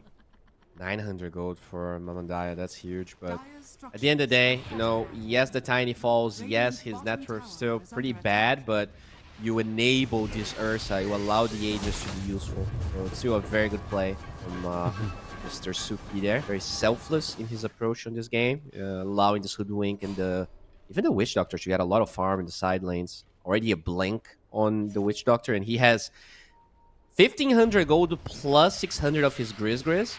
Could potentially even get an Ags here if he really wants to. Yeah, and I mean, he's going to go for Yule Scepter first, right? I guess it offers him some protection, but would you want him to go straight into that Ag Scepter in this kind of game? I would be against it, I think. Like, in most of the fights that are happening, because they are ahead and they're forcing these fights, it's the Darkseer baiting, getting a good wall. Speaking of him, he actually goes for Mamandaya here, gets this low with the wall, but he's by himself. This is a very... Okay, and he loses that again. Yeah, maybe he's not dropped all the habits from the last game here, as he will be picked off. And, well, they try. There's no reveal. Witch Doctor, the arena comes through. They're going to spend an arena for the Witch Doctor. Will get that kill. But now that's Cry. a big one. Meanwhile, top lane. Yeah, can they get the kill into this one? Cry. There is going to be a charge coming through now as well. Cry is going to be all alone here, trying to do what he can, but up against Jikroi. Silenced. Even with the Enrage coming through, he's going to be ripped apart, and Jikroi just keeps going there. That was so bad in so many ways from Nirvana. Jesus. Like, 3 heroes trying to make solo plays, and they all die. I guess they killed the Weaver. It's just not worth it. Yeah. And charge coming through, it's going to cancel it off, actually, as they do get that bottom tower. Mamangdaya is going to pick that one up. How's he looking? Mamangdaya has actually made a great recovery here, only about 1,000 gold behind the Darkseer, and so close to being able to pick up that Desolator as well for the Templar Assassin. Yeah, definitely looking much better. Has Shard now. That's how you can kill a lot of the supports here on the side of Nirvana. I guess, yeah, the U-Scepter will allow you to survive the traps, maybe. But the Hoodwink doesn't really have it just yet. Hoodwink is also going for one, mind you. You're going to go for the Tormentor here on the dire side. Just waiting for that minus armor to kick in. Well, Fake's going to be careful there. He is taking damage. He runs himself away eventually, so it's going to be Fake actually gets that shard up, which is the Charge of Darkness. You know, he's going to be able to get himself the increased speed, right? And so bonus speed coming right up to 525 here for the Spirit Breaker. He's going to be loving that. Suki is going for an MKB second item on Tiny. This might be the first time this was ever done in the history of this game. In a pro match. You know, maybe an Herald player bought this, but very curious to see if he's actually going to stick to this, as they actually get Mamandaya. This time, Candulum brings the numbers. Yeah, the wall comes through. There's going to be... Oh, mid lane, though. Suki could be in trouble. Now the strike will bounce him back into 2-3 heroes. Do they have the damage to take him down? They absolutely do. Kaowai gets in, though. And Ursabur, yeah, he's trying to do what he can here. But the jump comes out. Can they get the kill? The Ursabur is going to get pretty darn low onto this one. But the Troll, again, pops that Battle Trance, trying to run himself away from this one, Ursabur. And it looks like he might just be able to get himself fired. He even gets the damage. Does he too? He takes him down. The Weaver goes a step too far. Gets a little bit cocky, thinking he can get the kill. But it is going to cost him his life. Cannulum wants to get in. He's already dropped that wall, though. They take down Jikroi. Chase is on. Now, with that Bushwhack, can they get the kill? They take down Fake, and Fake, he got something taking down Candy Loom, but it is going to cost him his life. And again, KRY still doesn't go down. What a close fight, man. He got us some clutch bashes there, and Varish somehow still survives, but not for long, as CZY will get that kill with his Road of Atos there. And I think this is a full... What is he even bringing on the courier? That's a full Aderlands done. Yeah, and if you're... I mean, this Witch Doctor as well, just looking, he's still got the Griskus Gold for 810 Griskus Gold. Like you say, the Aether Lens for the Hoodwink, so no, actually going to go straight into the Gleipnir on the Hoodwink. But these two supports, you know, you look at the gold gain that they've got, they're about 1,000 gold above the Spirit Breaker, but look at the amount of gold they're above the Weaver. They have over double the net worth of this Weaver. It's really not a good time for a Varus at the minute. I mean, he's still doing a lot with very little, I think. Suki, as you said, might be okay, but the silence. Mamandaya still trying to kite this Tony. Yeah, it's just very risky.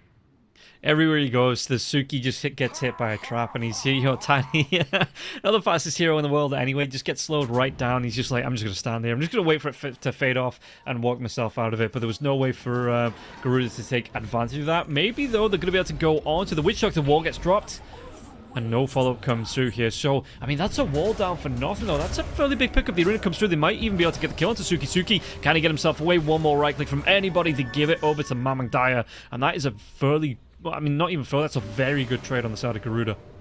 There's a Crimson Guard on this Witch Doctor. Holy shit. They really want to try and just overpower the TA. And they have the means. Now, Varish, though, will Sukuchi away and will hide. What's he even doing over here? Because it's not Wizard Rune timing. It is all about chaos, all right? It's about sending a message, and he is doing a good job. Okay. Roche, though, 1 minute spawn is going to be on the dire side, and it looks like Nirvana already aware of this. They're all here in stop site. Yeah, it looks like Varus is just trying to cut this wave, you know, keep this lane pushed in, keep the pressure off that tier 2 tower here as well. And yeah, like you say, Roshan, it is going to be a dire side spawn with it being nighttime, 52 seconds before it does respawn. So we'll see if Garuda are going to set up for defense around this Roshan area, or whether Nirvana, they're going to be able to get themselves that Roshan right back into the pit and take it out again here. As you can see that Garuda are fairly split up, and again, Roshan, they obviously won't know this one, but he is going to be 37 seconds away here, so fairly quick respawn. They might be able to get the jump here onto the darks. No, they don't. He gets the TP away. Okay. Arisa going for the craziest build. Like, this is a turbo game build. He's just going straight up Beatles now. The Tiny did change his mind about the MKB, which I like. So just going for the Kanda here. Very good with some extra damage instances. But because they just didn't secure their position in the top side, Roche is going to spawn. They have a trap. So this is great for Garuda. I don't think Nirvana is in a position, unless they quickly move around the map, to stop this. No, and you can see that the Spirit Breaker here, again, he's just trying to charge out these lanes. They are making their way over, though. The Spirit Breaker might just be wasting a lot of time. You can see this could be chased out by the Darks here, as well as that Hoodwink. But so he's making a beeline towards this Roshan pit. Is this going to be a mistake as he's coming through here? Maybe not going all the way in. Traps are down to see him, but yeah, it is going to be too late. And in fact, I think even the Spirit Breaker got away from that one. And now making a move towards Suki on that bottom lane here. Going to be controlled out. Do they have the damage here? Just as two supports. They cancel the TP of the TA. And Suki, yeah, and you can see the fight coming out of the wall. They take down Yabi and Mamang Daya now as well. Can they chase out into Jikroy? Jikroy, he's got that age. He's trying to do what he can. He might be able to get the kill into KRY. He will be able to. Asuki goes down on the other lane. Now the charge coming through onto that Witch Doctor, but it's going to be Jikroy going down sooner rather than later. He has no ultimate. The charge from the Spirit Breaker. How long can he stay alive? Maldic will be here now as well, but it didn't actually hit onto the Troll Warlord. He's going to try and do what he can, but it looks like he's going to be abandoned here by the Spirit Breaker, and Jikroy, slowly but surely, is going to be whittled down. The vacuum comes out, and they get 3 out of that and an Aegis. That was a late Crimson Guard from the Witch Doctor. I think if you actually pop it, the Ursa lives, and that's an even better fight for Nirvana. But it was so clutch. The Tiny, I was like, what the hell is Tiny doing bottom? But because he was there, Garuda tried to instantly get out of the pit and punish the tiny position, and they were able to cancel all of those TPs while some of them have already gone through. That was incredible. Just taking the TA, taking the throw, denying the Aegis. It could have even been better, honestly, if they are the ones that get the Aegis, but it felt like it was going to be awful, and somehow they make it okay. Yeah, and if you're looking at this now from the side of Nirvana, are you taking that momentum from this? Are you looking to maybe take some more fights? Because there's no Aegis anymore. You've got some map control. Are you just looking to be the ones to rotate and put the pressure onto Garuda? I believe so. I think if they fight as 5 with this Crimson Guard and the Witch Doctor, I don't know how Garuda is going to have enough damage to kill most heroes. The problem is that they've been hunting a lot, and Tiny wants to hunt by himself. Ursa wants to hunt by himself. In fact, because this Ursa is by himself and there's a TA trap, he's going to be silenced up, arena, and killed. Yeah, he gets the enrage out to keep himself alive a little bit longer, and he is going to survive just a little bit, but emphasis on a little bit longer. The damage coming through, and you can see that, again, well, they're even going to be able to get the kill onto Candyloon here now as well. In fact, can they go for more on this? You've got the Witch Doctor jumping in, Mardit into that Death Ward, but do they have the damage? They absolutely do. Mamang Daya is going to fall. Big impact coming through this Witch Doctor. Yabi, is he stuck? I think... No ulti on the troll. Yeah, and Jikro, he's going to try and do what he can with the right clicks here, but does he have enough to keep himself going onto this? I mean, Suki is being ripped apart from this one. Suki will go down. Jikro has to move himself away from that, though. And, yeah, Troll Wall, I guess nobody else could get to him, so the Troll was just happy to bash and bash and bash onto that Tiny. And now, speaking of bash, it's going to be the bash onto the Witch Doctor and the charge now onto the Hoodwink. Witch Doctor, can he get himself away from this one? One more right click. It might be enough. He will go down to Varus, and now in the trees. It looks like CZY was going to try and do the best he can, but all he can do is bushwhack himself out and then try and run himself where the charge comes in. It will connect. Do they have any follow-up damage? They do. Fake gets the kill. Now the spin up in the no, did he? The timing on that the spear just wasn't there. He might be able to get the kill onto Varus, though. But the time lapse comes out. Another Yule Scepter Spirit Vessel onto KRY now as well. KRY, he just maybe has to give up the ghost. Charge comes in. He's losing a lot of life from this one, but there won't be kill potential here on the side of Garuda. KRY, does he want to carry on going into this one? Yeah, doesn't have he's gonna be able to get away. They are they're just they're just not playing as a team, basically. They want to hunt with every single hero, and they're paying a big price because the map's full of TA traps, it's full of wards. Look at the aggressive wards from Garuda. Like, you just gotta appreciate, they have one ward close to the river in the mid lane, then you have a deeper one on the right side of the triangle that's kind of hard to de-ward. They have one giving vision of the Wisdom Rune on the left side, and it just allows for the Spirit Breaker charges. It allows them to see who isn't in these aggressive moves that Nirvana is trying to attempt. And yeah, Nirvana, they're just, the meme of the guy in the bicycle with a stick just kind of falling.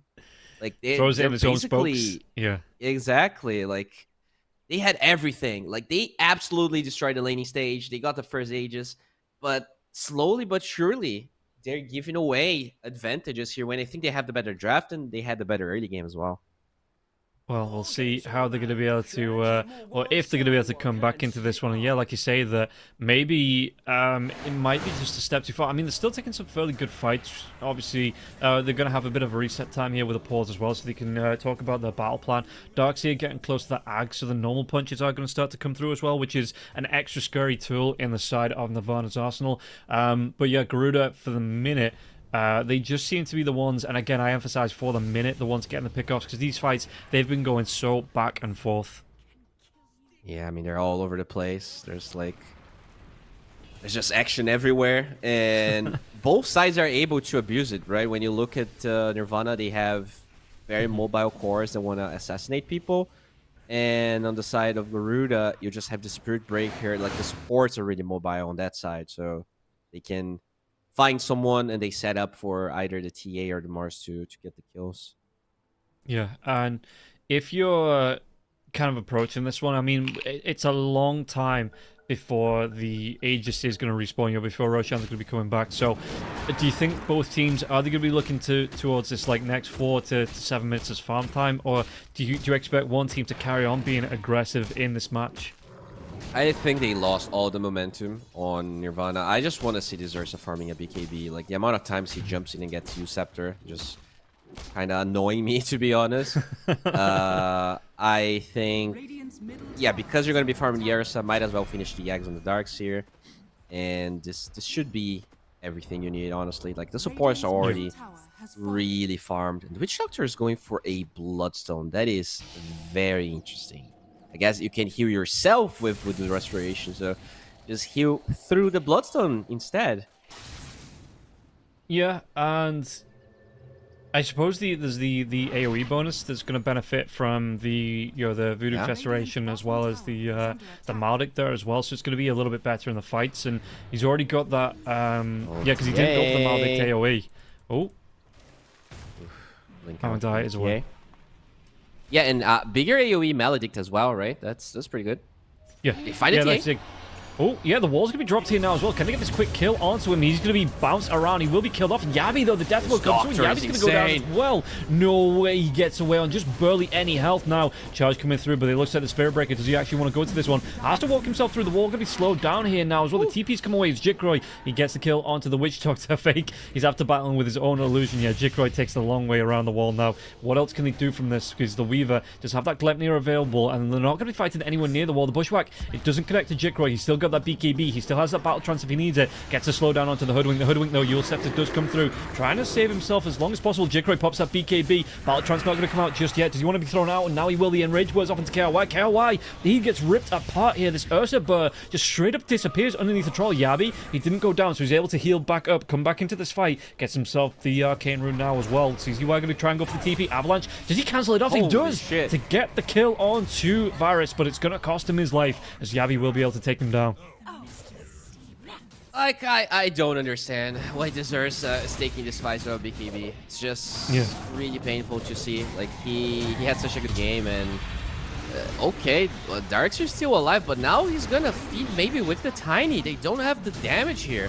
I mean, Vacuum comes back. Suki's not dead just yet. He will eventually be taken down. Candyloon trying to do what he can with the normal punches coming through now. We'll see if he gets one out into Jikroy. Jikroy still doesn't have that ultimate for 20 seconds. There's even going to be the Witch Doctor coming through now as well. Yeah. Oh, the Death Water gets cancelled off. Can he get the kill? Jikroy, he does. Takes him down. That battle trance up in 15 seconds, but it looks like the Witch Doctor, he's going to cut his losses and run after that Death Water gets taken down. Does he still pop? He doesn't. It was close, but Jikroy will be able to keep himself going with that Satanic Lifesteal.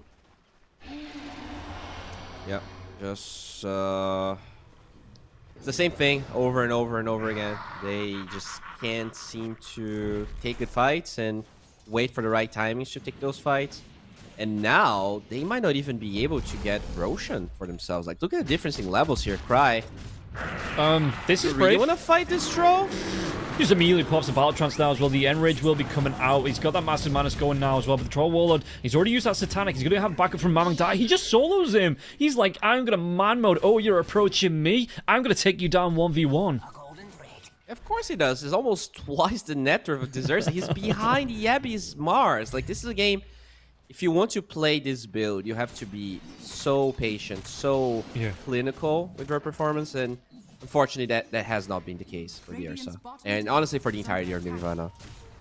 Yeah, it was such a good start for them here as well. I genuinely thought they were going to take this one away from Garuda. And obviously the game's not over just yet. Charge comes through onto the Hoodwink. What are they going to be able to do? Well, Axis now as well. CZY. He's already used that sharpshooter. Can he get the kill? Fix not going to go down just yet. Gets another strike through. But he is going to be Atos now as well. Suki, he breaks vision. Won't be able to get the kill. There was no Avalanche available now as well. And it's going to be a big wall into 3 heroes. But can they get the kill onto Suki? Suki's going to be charged through once again. And Candyloon's going to be in danger. Even with all these illusions coming through, he is going to be cleaned up. They do get the kill onto the Spirit Breaker. But they're going to be losing 3-4 even with the buyback on the Hoodwink now as well. Witch Doctor in the middle of this one, trying to do what he can, but he's just going to be in the middle of the mosh pit, and he is going to be taken down. No one picking him back up here. Jikroy, even with against his own illusion, will just be able to go. Can they go for the 6-man here? Because again, CZY buck back for this one. It looks like he's going to be chased down. Trap comes out. There's going to be no connection with the Bushwhack, but the jump comes in. One more right click, and it will be taken down. Hell, they might even be able to get Cry out of this once again. He's got no enrage. He's silenced up. They get the kill. They take down 7 heroes, and they only lose 1.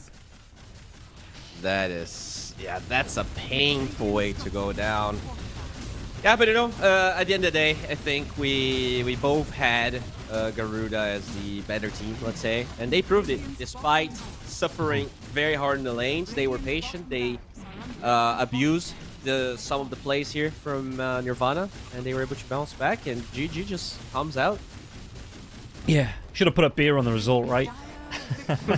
So, Garuda, they will be taking the series 2-0. They looked super comfortable after about the 25-minute mark, taking these fights. After Nirvana, I mean, Nirvana had a really good start, it felt like, but yeah, they were just able to weather the storm, and Garuda will be winning the war of the two mag teams. Nirvana will be the only team here, I do believe, without a win on the board now.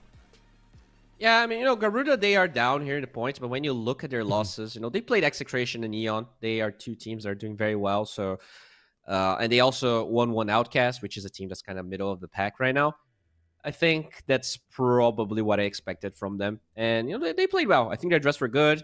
Having TA, like this TA got absolutely smashed, hunted down. But, yeah, if you have TA Troll, you need only a couple of fights to win the game, right? They just push so fast. They just, they are able to really punish enemy mistakes. And that's what they did the entire game.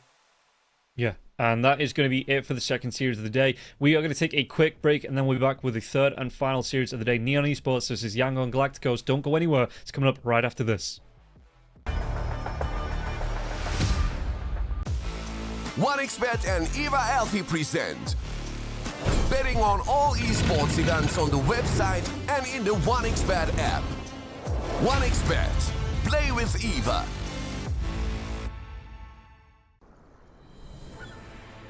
What if Kunka knew that he could not only play Dota, but also place bets? Better the best black hole.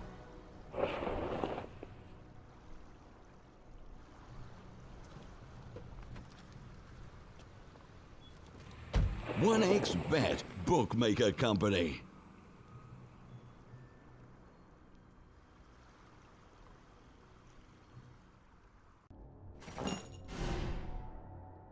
Chances of breaking items in a tournament match are non-existent.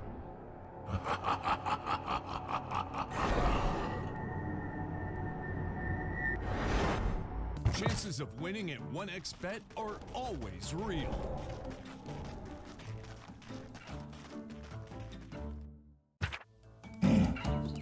Join with me. At your service. Stealing Aegis from Roshan is very difficult.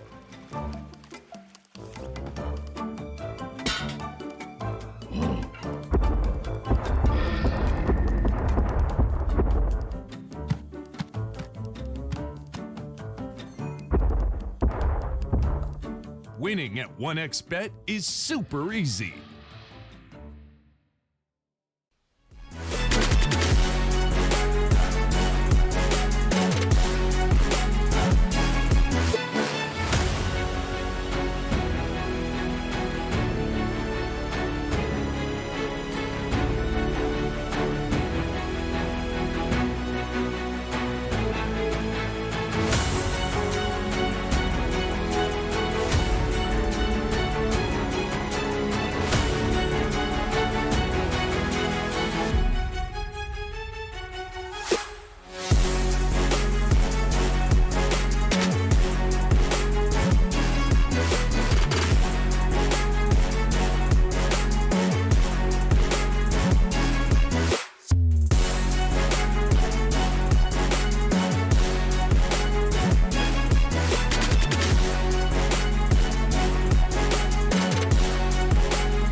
Use your skills in the gaming. 1xBet. Respect from 1xBet. Respect from 1xBet. Respect from 1xBet. Respect from 1xBet. Respect from 1xBet. Respect from 1xBet. Respect. Respect from 1xBet. Respect from 1xBet. Respect from 1xBet. Respect.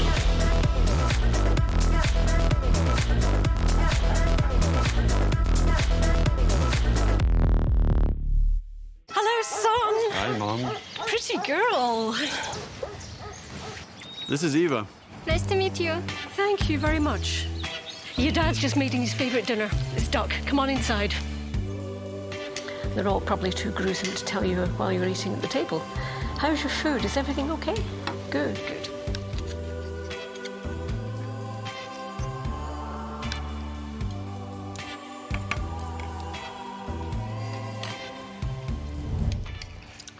You seem to know each other.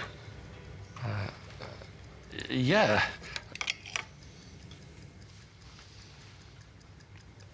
This is the new ambassador for 1xBet. Oh, I see.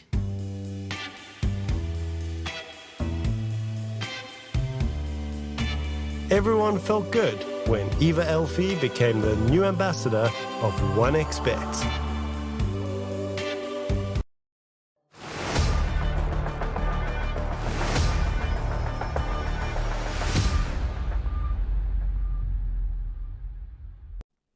Welcome back in, everybody, to the final series of the day. It's going to be Yangon Galacticos versus Neon, and there's one team here coming into it that I'm pretty much backing as my favourites. Neon haven't dropped a game just yet, 6-0 in terms of games played, won and lost, and Yangon Galacticos 4-2 in terms of won and lost here themselves. But a bit of a difference here between the two teams. Neon Esports looking to create a bit of a bigger gap here between first and second place. Yangon Galacticos looking to catch up just a little bit. And Bowie, coming into this matchup here between the two teams, favourites, are you backing Neon Esports too, or is Yangon Galacticos taking your eye a little bit? No, I definitely backing Neon. They are looking super sharp. When you look at Yangon, they have a couple of RES points. I think they farmed 15 from some of the tournaments, but at the end of the day, they dropped a game to Nirvana. They dropped a game to Execration, which, that I think is way more acceptable and showcases that they're still kind of middle of the pack. Considering how dominant every win from Neon was, I would be surprised to see Yangon even standing a chance. Like, they 2-0 Execration like they were nothing. So this is definitely going to be an uphill climb here if Yangon wants to solidify their win. I know they're second place, but I think they're also played against a lot of the weaker teams. Yeah, if we take a look at it, they did 1-1. Yangon and Execration, have 1-1, which is why Yangon third place, Execration second place, Neon Esports right at the top here. And Neon Esports playing Execration yesterday. It wasn't even a long series. Game number 1 was 28 minutes 44 seconds. Game number 2 was 37 minutes 40 seconds. And it was just Neon Esports. They had a great time. It felt like they even pulled that Meepo out in the second game there as well. So that is something that Galacticos have to be aware of coming into this matchup. And yeah, like you say, that I wouldn't be surprised to see that this one be another quick series here today. But Galacticos, they always have that opportunity to surprise us. They could pull something out of the bag. Maybe they have some way of playing that, is going to surprise us and Neon. But for the most part, I think Neon, like you said, coming into this one as my favorites. Yeah, I even have like a question server related. Like when you look at you have most of the Young Galacticos being from Myanmar. So I'm not sure how ping works for them compared to the rest of Neon. But yeah, we do have a draft. We'll see how this game's going to be looking like. Neon, they looked so good. Like, they were drafting a lot of different heroes. I think Castaway was a standout player for me. JG as well. He's an offlaner drafting too, which is not that common. Super cool. Yeah, we'll see how this is going to break down in the draft. Phoenix, I don't think we saw any Phoenix bans in that last series. I'm not sure about the first series of the day, but the Dragon Knight as well as the Clockwork will be taken away. I wonder if the Shadow Fiend makes it through here, because I think Neon Esports, they did run it both times yesterday, that Shadow Fiend. They run it in the second game with the Meepo. It looked pretty good. Execration, they actually beat out that Shadow Fiend in the first game here, playing that puck on Neon. And yeah, we'll see if that Shadow Fiend gets through in this draft here, because I think that might be the first time today Gyrocopter is going to be the ban, and Neon Esports do have that first pick, so they can put the ball in Galactico's court, whether this is going to be the ban pick on the Shadow Fiend. Yeah, Phoenix is undefeated in this tournament so far. 4 games, 100% win rate. The most picked hero is Shadow Fiend, and he has a 61% win rate, which is pretty high, all things considered. And he does get deservingly banned here by the Galacticos. So Neon, looking at what they played so far, Willow still in the pool, Spirit Breaker still available, although I'm not sure they played that much of that. What else could they pick here? I mean, they have played something a little bit different, like say with the Winter Wyvern coming out, the Witch Doctor is still available here as well.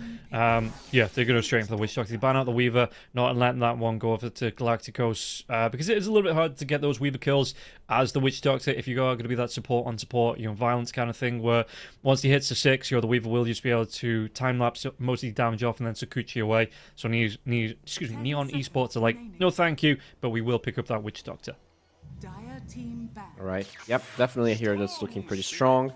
And they actually just yoink a Storm from the get-go. Okay, that reminds me of 736 no ladder patch, which Storm had like 82% win rate in professional games or something like that, even though he was being first phase.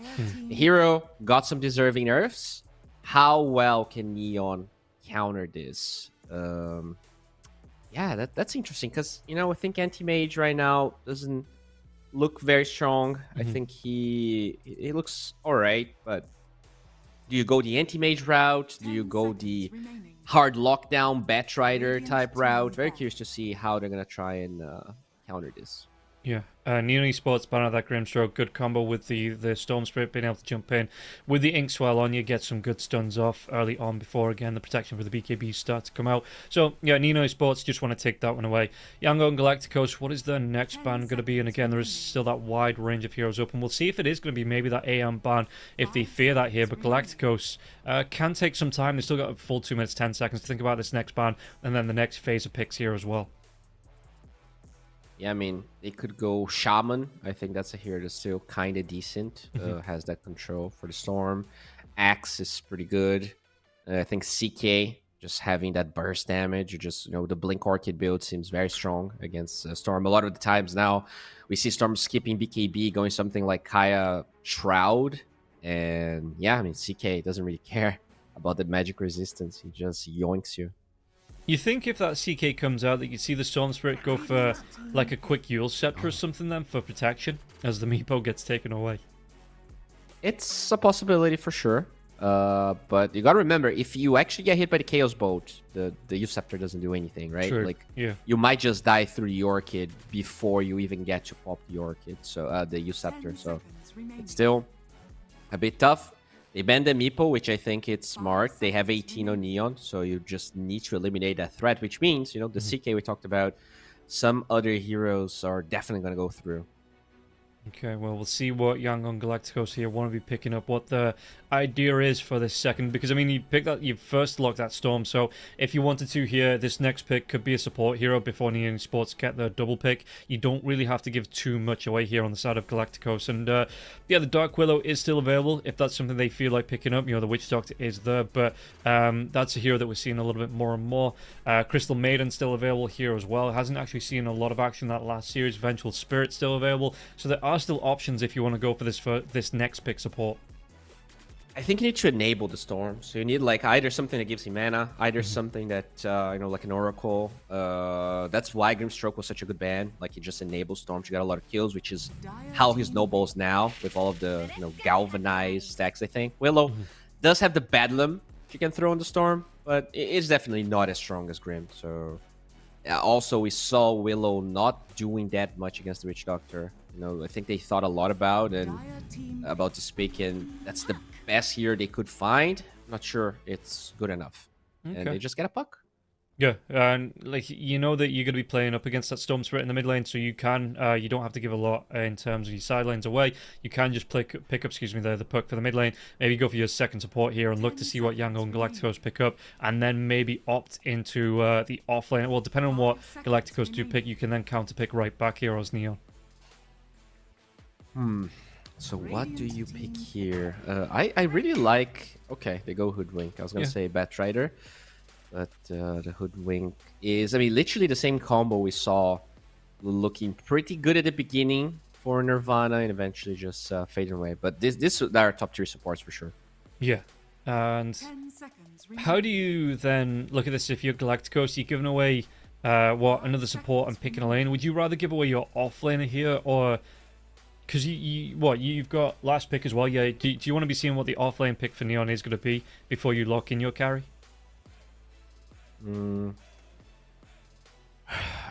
Depends on... It really depends how they're looking at this, because if you want to guarantee a really... Let's say you want to snatch the CK here, so that Storm doesn't get countered. I think CK is strong enough that it can hold its own, and you pick CK plus another support. Probably the 5, right? The Zulu's going to be 4. Yeah. If not, you might try to pick a hero that can stand his own against what I'm assuming is going to be the CK here for Neon. It's the hero they played most on CJ. And yeah, out of the other top tier carries they play, you know, Meepo already taken out, PA already removed. I think I would be surprised to see the CK being picked, basically. Okay, well, we'll see what Galacticos, where they want to go with this one. They don't have a lot of time left on this now as well, because they're going to be going into the reserve time. They go for that Pugna, which is going to enable the Storm Spirit, like you were talking about, you know, giving that that extra mana, being able to zip-zap around in these fights, and get the drains off here as well. Neon Esports, how are they going to respond to this one? Because... looking at this next pick, like you say, they know what offlane they're going to be playing up against. So I wonder if they do, like you say, just lock in this Chaos Knight right now, or if they've got something up the sleeve. They're going to go for the Tiny here. Okay, so what's the offlane Tiny with a Witch Doctor potentially? Could be a carry as well. I like both. I actually like the offlane more. Yeah. Because it is that hero that can find the Storm, blink in, Avatars with the puck. It's just overwhelming burst damage. It can also shut down both supports. So I actually even like it as an offlane a bit more, but they might be flexing this just in case Younggun gets something that could punish the Tiny too much in lane, and they already start banning the Lifestealer. Maybe, I'm not even sure if you ban Jug anymore. Like, they just destroyed that hero, so... I think it's on Younggun to ban CK now. Unless they are like 100% sure to carry. I feel like there's value in the offlane Tiny, even though Tiny carry seems to be... They're going to ban offlaners, apparently. Okay. How do you think, because it's more than likely going to be that Willow, and is it going to be the Willow Mars actually, or is it going to be the Pugna Mars? I think Willow Mars. I think Pugna is going to be the 5, yeah. How does that Tiny then as a carry do up against that lane? Obviously, you're going to have maybe, again, either the Witch Doctor or the Hoodwink alongside you, but if you're looking at that lane, Willow Mars, are you scared about that if you're the Tiny carry then? I don't think so. We're pretty tanky. It's mostly magic damage. It's a strong lane, don't get me wrong. Like the Bramble into Spear, you can, get Bramble twice. But I think Tiny should be fine, especially the Witch Doctor being there. You're going to have... like he can soak a lot of that damage, trade well against the Willow, even through the Shadow Realm and everything. So I think it's okay. Like, Tiny is a pretty weak laner as a carry. I think he doesn't get bottle, doesn't have the regen to like spam spells, so he's just gonna try to get as much CS as he can so he can jungle later on. Okay, well, we'll see what the pick is going to be here for Neon Esports. I mean, they're going to have this next ban first, and again, what have they been taking out? They've been taking out, well, they took out the Lifestealer, so they've been removing carries here, which is obviously what Galacticos have left. Whether they want to be taking out that CK themselves, whether, if it is going to be that Tiny carry, or if there's something else they're a little bit scared of, because, I mean, the Ursa is still there, but maybe the kite potential is too much. Neon Esports do have a lot of control on their side, and... yeah, the Troll has been picked up twice already from what we've seen. That is another option here as well. So we'll see what Neon Esports, what they really don't want to be playing up against here. Yeah, I think if they're going to pick a carry, you definitely don't ban CK. If you want to pick an offlaner, I'll still ban CK. It's just a pretty strong hero. Ursa is the other option you have to ban. And then it really depends, if you're going for the offlane pick here, what do you think is going to be the weaker lane? Ursa gives Younggun Roche. But CK kind of does as well. That hero can pretty much do everything. He's a hunter. He's a good farmer. He's a good laner. I would say CK is slightly above Ursa in terms of being a good hero dispatch. Especially because he actually didn't really get many nerfs whatsoever. So still looking pretty strong. They take away the Razor, surprisingly. Okay, so both Ursa and CK available. Is the one that you wouldn't want to play into this Slardar? Because potentially this could be... I mean, it could be the Slardar carry as well, right? If you want to put this Tiny in the offlane. But for me, you look at this as... You know, I think you might be going Tiny carry, offlane Slardar. Is there a hero that... Okay, they just go straight Terrorblade. Which, up against the Slardar is definitely a choice. Yeah, I mean, you have the armor. I mean, it's kind of tough to say because Terrorblade before the B patch felt like the most horrendous hero ever. But now, you don't really cast mana when you use the new facet that they changed. So very curious to see which one he's going to pick up. I think that has to be the path he's going to take. And then you go for some, like, lifesteal type build. Whether you get Madness or Vlad's is going to be interesting to see. All right. I mean, I still don't really believe in the Terrorblade pick, to be honest. I feel like this hero is just kind of weak. And looking at how these fights are going to pan out, you have this Storm that wants to jump in. And the Terrorblade just cannot do it fast enough. Like, only later on to the game, he gets a Blink Dagger.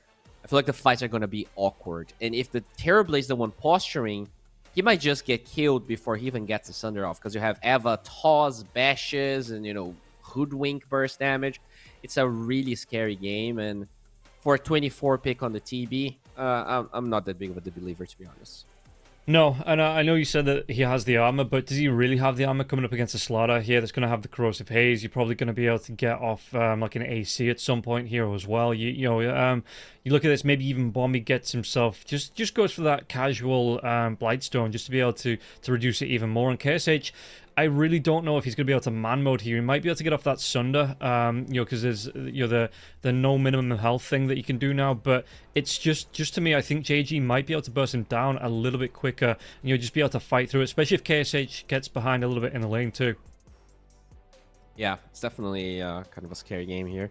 A lot of bursts on Neon. They prove to be the better team so far, even destroying Execration, which seems to be one of the other better teams. So yeah, let's see if Young Galacticos can make us look like fools, and by doing that, they're gonna make Neon look like fools, which seems like a very hard task at the moment. Yeah, and we will get ready now to get into the third and final series here. This is going to be the first game of the best of two series, or excuse me, the two-game series. And yeah, if you've got your choice, if you've got your own opinions, you can go to the 1xBet app using the QR code that is on the screen, or use the banner below the stream to go to the website. Use that promo code 1XRLGSEA. Get yourself up to 130% bonus on your first deposit. Odds are on the screen here, close to 7 odds, 7 times here for Yangon Galacticos, where Neon Esports sitting on close to 2, so obviously clear favourites coming into this one too. We'll see how this first game is going to play. Alright, so there is a smoke play here from Neon, but yeah, it doesn't feel like they're gonna dive too deep. And we get a pause, because what would be pro Dota without a pause before we even get into the game itself? Looking through the facets, again, is there anything that stands out to you? Is there any new ones coming through? Is there anything, because we've got the push-pull on the puck. TB went for, which one did the TB go for? Conjure Image Illusions always spawn at full health, but have additional health cost. 15? An interesting one is the nether, like this nether ward on the Pugna. The fact that you Pugna, based on all the damage the nether ward is going to be doing. That's an interesting one. Not that many spellcasters on the side of Neon, but I feel like that is a facet that's definitely the better facet for support Pugna. Yeah, I suppose he can keep himself healthy as long as he's away, while the nether ward keeps him going, while he can keep other his teammates healthy as well. So yeah, Andy can cast spells now while he's channeling, so that's going to be even more damage being added on top. Pugna, it's not really been talked about, but he's looking like a little scurry skeleton once again. Have you seen the bug where you can actually, if Pudge eats Pugna, like literally Shard eats the Pugna, he can cast spells from his belly? I've not, but that seems like it's going to be absolutely hilarious here. As KSH was able to steal that rune, so it is going to be the 3 bounty runes going the way of Galacticos. And yeah, surely that's going to be fixed sooner rather than later, right? Or do you think that's intended? Well, it's in the game. It's intended according to Valve law. So, yeah, so far it's intended until a team qualifies to TI and people get mad about it. Yeah, and everybody gets the warning, yo, maybe we get loaded saying, how is that balanced? And yeah, then it gets taken out of the game. Well, we'll see how things are gonna shape up here. Nothing too crazy with the facets, as you said. Hoodwink with the go nuts. I think the Hoodwink in the last game actually had a different one. But yeah, the leg day on Slaughter. Pretty standard Dota 2 so far. Yeah, the last Hoodwink we saw, I forget the name of it, but had the one where you can cast the Acorn Shot, you know, it bounces off the tree with, you know, brings it down to 1 bounce. Castaway, though, top lane, he's going to be taking a lot of damage here, though. He's got that Voodoo Festeration going, so this seems like the top pick for a lot of the Witch Doctors coming through into this one. And Hoa is going to be able to get himself away. It's going to be the Brambles, though. No toss back onto Siege, so yeah, Hoa is going to be able to get himself out without being in kill range, it looks like. Okay. Just been very annoying here with the Switch Doctor. I think this lane definitely gets a bit harder because you will be forced to pull here, and this Tiny, you know, by himself definitely struggle a little bit. But CS wise, you know, Tiny always gets CS. He just has this OP base damage. Yeah, helped by the fact that he can literally rip a tree from the ground and help himself farm that way. So we'll see, yeah, just how he's going to be able to... I mean, he's going to be just behind the Storm right here, so he's having a really good time. The Mars isn't slowing him down just yet, but the Mars also finding farm uninterrupted in this lane, it looks like, too. Yeah, that's the scary part. At the end of the day, though, they don't have any catch to the puck. And, you know, that's a second pick puck. And I think this might be the scary part for Young and Galacticos. This is a can that will have a pretty decent lane. At least I'm assuming here. This should be an even lane between the two. And you have the damage to kill the Storm. Like, this Storm can be killed 3, 4, 5 times in a row. I'm not going to have the offlane Tiny with the Blink. But any support, you know, like, you just get the coil, bushwhack, Storm should be dead. Yeah, and we are going to see Skillay's career going down here. Castaway will be able to pick that one up. And Zorain on the bottom lane, he's going to try and trade off with Bombi here. The Nether Blast coming through, and Bombi doesn't want to sit too close to this one. Yeah, doesn't get a bouncer either, so it will be just that 1 Acorn Shot, and not a lot of damage coming through here, while JG just does continue to farm out. Bushwhack will connect. Can they get any more damage? Nah, Zorain, he's going to be fine. Not too much harass being thrown out here from the side of Neon in this offlane, it looks like. And, well, JG, again, he's going to be a level behind, only barely a level behind, but he's still finding his farm, this Slaughter. This is, I think, you know, one thing that Slaughter used to be very bad against Terrorblade is the illusion control, but you don't want to get Conjure Image early on Terrorblade anymore because you're just going to lose 20% of your HP. So you can actually stand your ground a bit better. Sure, you have more damage in the Metamorphosis than before, but at the same time, I think the Slaughter, especially the leg day, should be able to just disengage whenever it gets used. Skillet go down to this. I think he's going to die to the Mallet. It might try and deny himself to the neutrals here, but it doesn't matter. Castaway, and this is what you were talking about. He's fast enough to do the damage to get the kill, thanks to the Mallet and the rundown for the Voodoo Festeration, that he doesn't even need to right-click onto the Dark Below to get those kills. Yeah, and you just don't die. Like, as long as you get them in a region, you basically don't die. They're going to try and go for a Haw here. There is no mana for Maledictin. I guess you could use your Healing Lotus, but you're not going to get the kill, so just posturing and taking him out of experience range. Yeah, getting some harass out as well, but you can see that Haw, he's just playing ring around the fountain here at the minute. Might be able to come in and get a spear off onto Castaway, do a little bit of damage, but it looks like Castaway, he's just going to be carrying on throwing this harass out, and Haw, he is going to benefit from that bonus regen while in the lane against the two heroes. Dark Willow making the move back to this one now, but now they might be able to go. Tree Toss, he's used that Lotus. Is he going to be able to get the kill? There's going to be a Blood Grenade in a couple of seconds now as well, and the Maledict damage coming through. Haw, I don't think he gets himself away from this one, even with the spear. Castaway going to be able to pick up another kill. Yeah, that's a great play. He warded the triangle, saw the Dark Willow dewarding, which gave them the go for the smart play, and that's a lot of creeps. I guess if they can get a good pull, you could possibly deny a lot here from this Mars, and I guess they only pull one range creep. That's not the play that you want, but you still get the Mars kill. Yeah, and that's going to be the big benefit, especially if it's going to be the Witch Doctor picking these up. And again, just being able to go itemize, he's going to be able to the mana boots. It is going to help out his entire team, but it also means that he is going to be able to roam around and get these Mautic kills with the Voodoo Festeration going. And we'll see just how the side of Galacticos are going to try and deal with this Witch Doctor as well, because the Witch Doctor we've seen in the past couple of days, he does get incredibly scary the later the game goes. In fact, they might be able to go for it again. Mautic into the toss. Avalanche was already used. There's no Blood Grenade coming out now. Hor going to be taking a lot of damage. Spear will be here. Voodoo Festeration not on Hor, so he's going to be able to regen up just a little bit, but the Mautic's still going to do a lot here to the Mars. I love Castaway's build this game, skill build I mean, because every other hero in the game, in their side at least, has lockdown. So you have Coil, you have Slaughter Crush, you have Avalanche, you have Bushwhack. So he just gets the healing and the Maledict to support those heroes get kills. And though, for this Willow... Does he get the kill? The Dream Call is going to be here. The Blood Grenade does miss, though, but it's going to be no Shadow Realm left. Storm Spirit's going to try and get the jump in, and Ken will get the kill. Can he get himself away from this one? The Storm Spirit's going to use all of his mana here to try and get the jump, but Ken going to try and break that vision. One more right click. He have the ward on the high ground. He is going to go down to the neutral creep, though. That pull through, and Young PH, he's not got a lot of mana left, but Castaway won't be able to catch up to the Storm Spirit, so he won't get that Mautic kill here with the Voodoo Festeration either. But that's still going to be the deny of the puck to the neutral. Really well done here from Ken. I don't even know if he meant that one, because there was that Observer Ward on the high ground, which meant the Storm Spirit had the vision to get that right click onto the puck, but just wasn't able to get in range in time. Yeah, I mean, I think...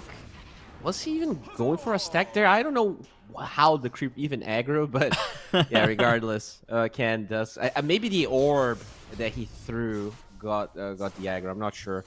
But yeah, he does get the deny there. Very nice. In terms of CS, the Slaughter is not doing great, but Mars also struggling. So, I mean, pretty evening lanes, right? Storm and Puck are relatively even against slight advantage to Storm. Terrorblade ahead of the Tiny, but it's not like a big margin. And even when you look at the net worth, I think the kills on the Neon side are kind of offsetting all of that. Yeah, the Tiny going to go for the Echo Saber as well, which will help the farm. Do you think he goes for that early shard to come through to try and keep himself going near the tree, just to be able to farm up a lot better, a lot quicker? Yeah, I mean, usually... Oh, wait a second here. As they're going for a haul, they don't get the toss, though. I was seeing that build a lot, but now I'm seeing, like, the Shadow Blade. You get shard a little bit later. Speaking of later, there's going to be a rune on the left side of the map. He might be able to get the kill onto Zorain, though, because jump comes in. Damage is going to be here. Zorain trying to get himself away, but again, the tick down from the damage, it should be enough, and Castaway will be able to pick up another one as, yeah, just being able to get themselves out now as well. Dude, every game I watch, Witch Doctor is just like 5-0-1, just absolutely wrecking havoc. It's kind of crazy how strong this hero is looking. Yeah, and well, we'll see if they're going to be able to do any more from it. And you're looking at the net worth, like you say, the Storm Spirit is going to be top of the last hits, but in terms of net worth, he's not too far ahead of the Puck, because the Puck keeps getting involved 1-1-1 here on Ken, so he's got a kill and assist to his name, which is going to boost up the net worth here of the Puck. Oh, for sure. And he still has the means of killing the Storm. I'm actually surprised he didn't focus on trying to kill Young PH a bit more. But maybe once he has the Witch Blade, that's when they're going to try and be more proactive about it. Still no OT on the Hoodwink. In fact, did they get Wisdom Runes on both sides? So Bombi got one. Alright, so it is an even trade. This Hoodwink's just under-leveled. Yeah, I suppose... You know, he did actually start to roam around, you know, to try and get stacks a lot quicker. Left the Slaughter in the lane, which is why the Slaughter at level 6, you know, he's going to be a little bit behind the Terrorblade, but the Terrorblade is farming the jungle. This is where JG is looking to get ahead, it looks like. Yeah, they finally get 5 here in Bombi, so it's not going to be too late, but the Willow... Yeah, I guess the Willow is kind of tied in experience here after those stacks, so nicely done by Bombi. The Radiant stack also farmed in the triangle as they try to go for play. Yeah, Ken. He's going to drop the Dream Call here. Can he survive through this one? He's going to try and turn and do a lot of damage as well. Bombi comes in. Bushwhack will connect here. Can they get the damage with the Blood Grenade coming through? Young PH is going to try and get that jump away. Might try and avoid the damage from the Blood Grenade. It is going to keep him alive. Yeah, no Maledict from the Witch Doctor wasn't quick enough. So both mid laners taken a lot of damage, but won't actually be killed off on either side. Alright, so very even trade. Both mid laners going back to base. The Pugna is getting the haste rune. And, I mean, the Slaughter going straight up for Blink, whereas Mars actually stopping for Soul Ring. He's actually behind the Slaughter somehow, which is pretty intriguing to me. I don't think Tiny really does that much against Mars. But, yeah, basically the Slaughter's gonna be more active. He is...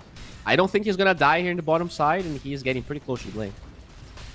Yeah, and if you're then... Oh, coming through, JG... What's the, I mean, the Terrorblade, he doesn't really feel at risk at the minute either, because he's going to be playing away. There's a lot of vision here to protect him as well. But yeah, like you say, Slaughter, he's going to be about 400 gold away from this Blink Dagger. And is that when he moves off? And they're not too bothered about taking this Tier 1 tower in the bottom lane, then? Is it all about getting JG involved in the action once he gets this Blink Dagger up? Yeah, definitely. I'm surprised about KSH's build as well. Like, I thought you would have to go for some HP regen or like Mask of Madness lifesteal type thing, and he's not. He's just using his Conjure Image here, which means he usually gets pretty low. I'm scared for him. Once they get Blink on the Slaughter and this fucking smoke with the Slaughter, it seems like he could be in trouble. They will smoke that. They're gonna take the Queen Gates towards the Dire side. Yeah, Tiny, I mean, he has this safety bubble here, but he might be at risk. I think he's got his Echo Saber flying in, though, Siege, and maybe just a little bit of awareness here. Yeah, okay, because the Terrorblade's always going to be missing off the map, but the Pugna's gone here as well. But Siege just trying to do what he can to find this farm. He's got to be careful, though. Zarain is close. In fact, there's going to be a big group of heroes here, and I think with them showing on the creep wave, yeah, Siege is just going to move himself away. There is going to be a smoke rotation coming through from Neon, and if he wants to here, JG, he's got that Blink Dagger coming in. He can always take that Twin Gate a little bit later on. We'll see what they're going to try and do. Do they actually get the defense here for this Tier 1 tower? Oh, and Slaughter, his Blink Dagger is flying to him. Is it going to be fast enough?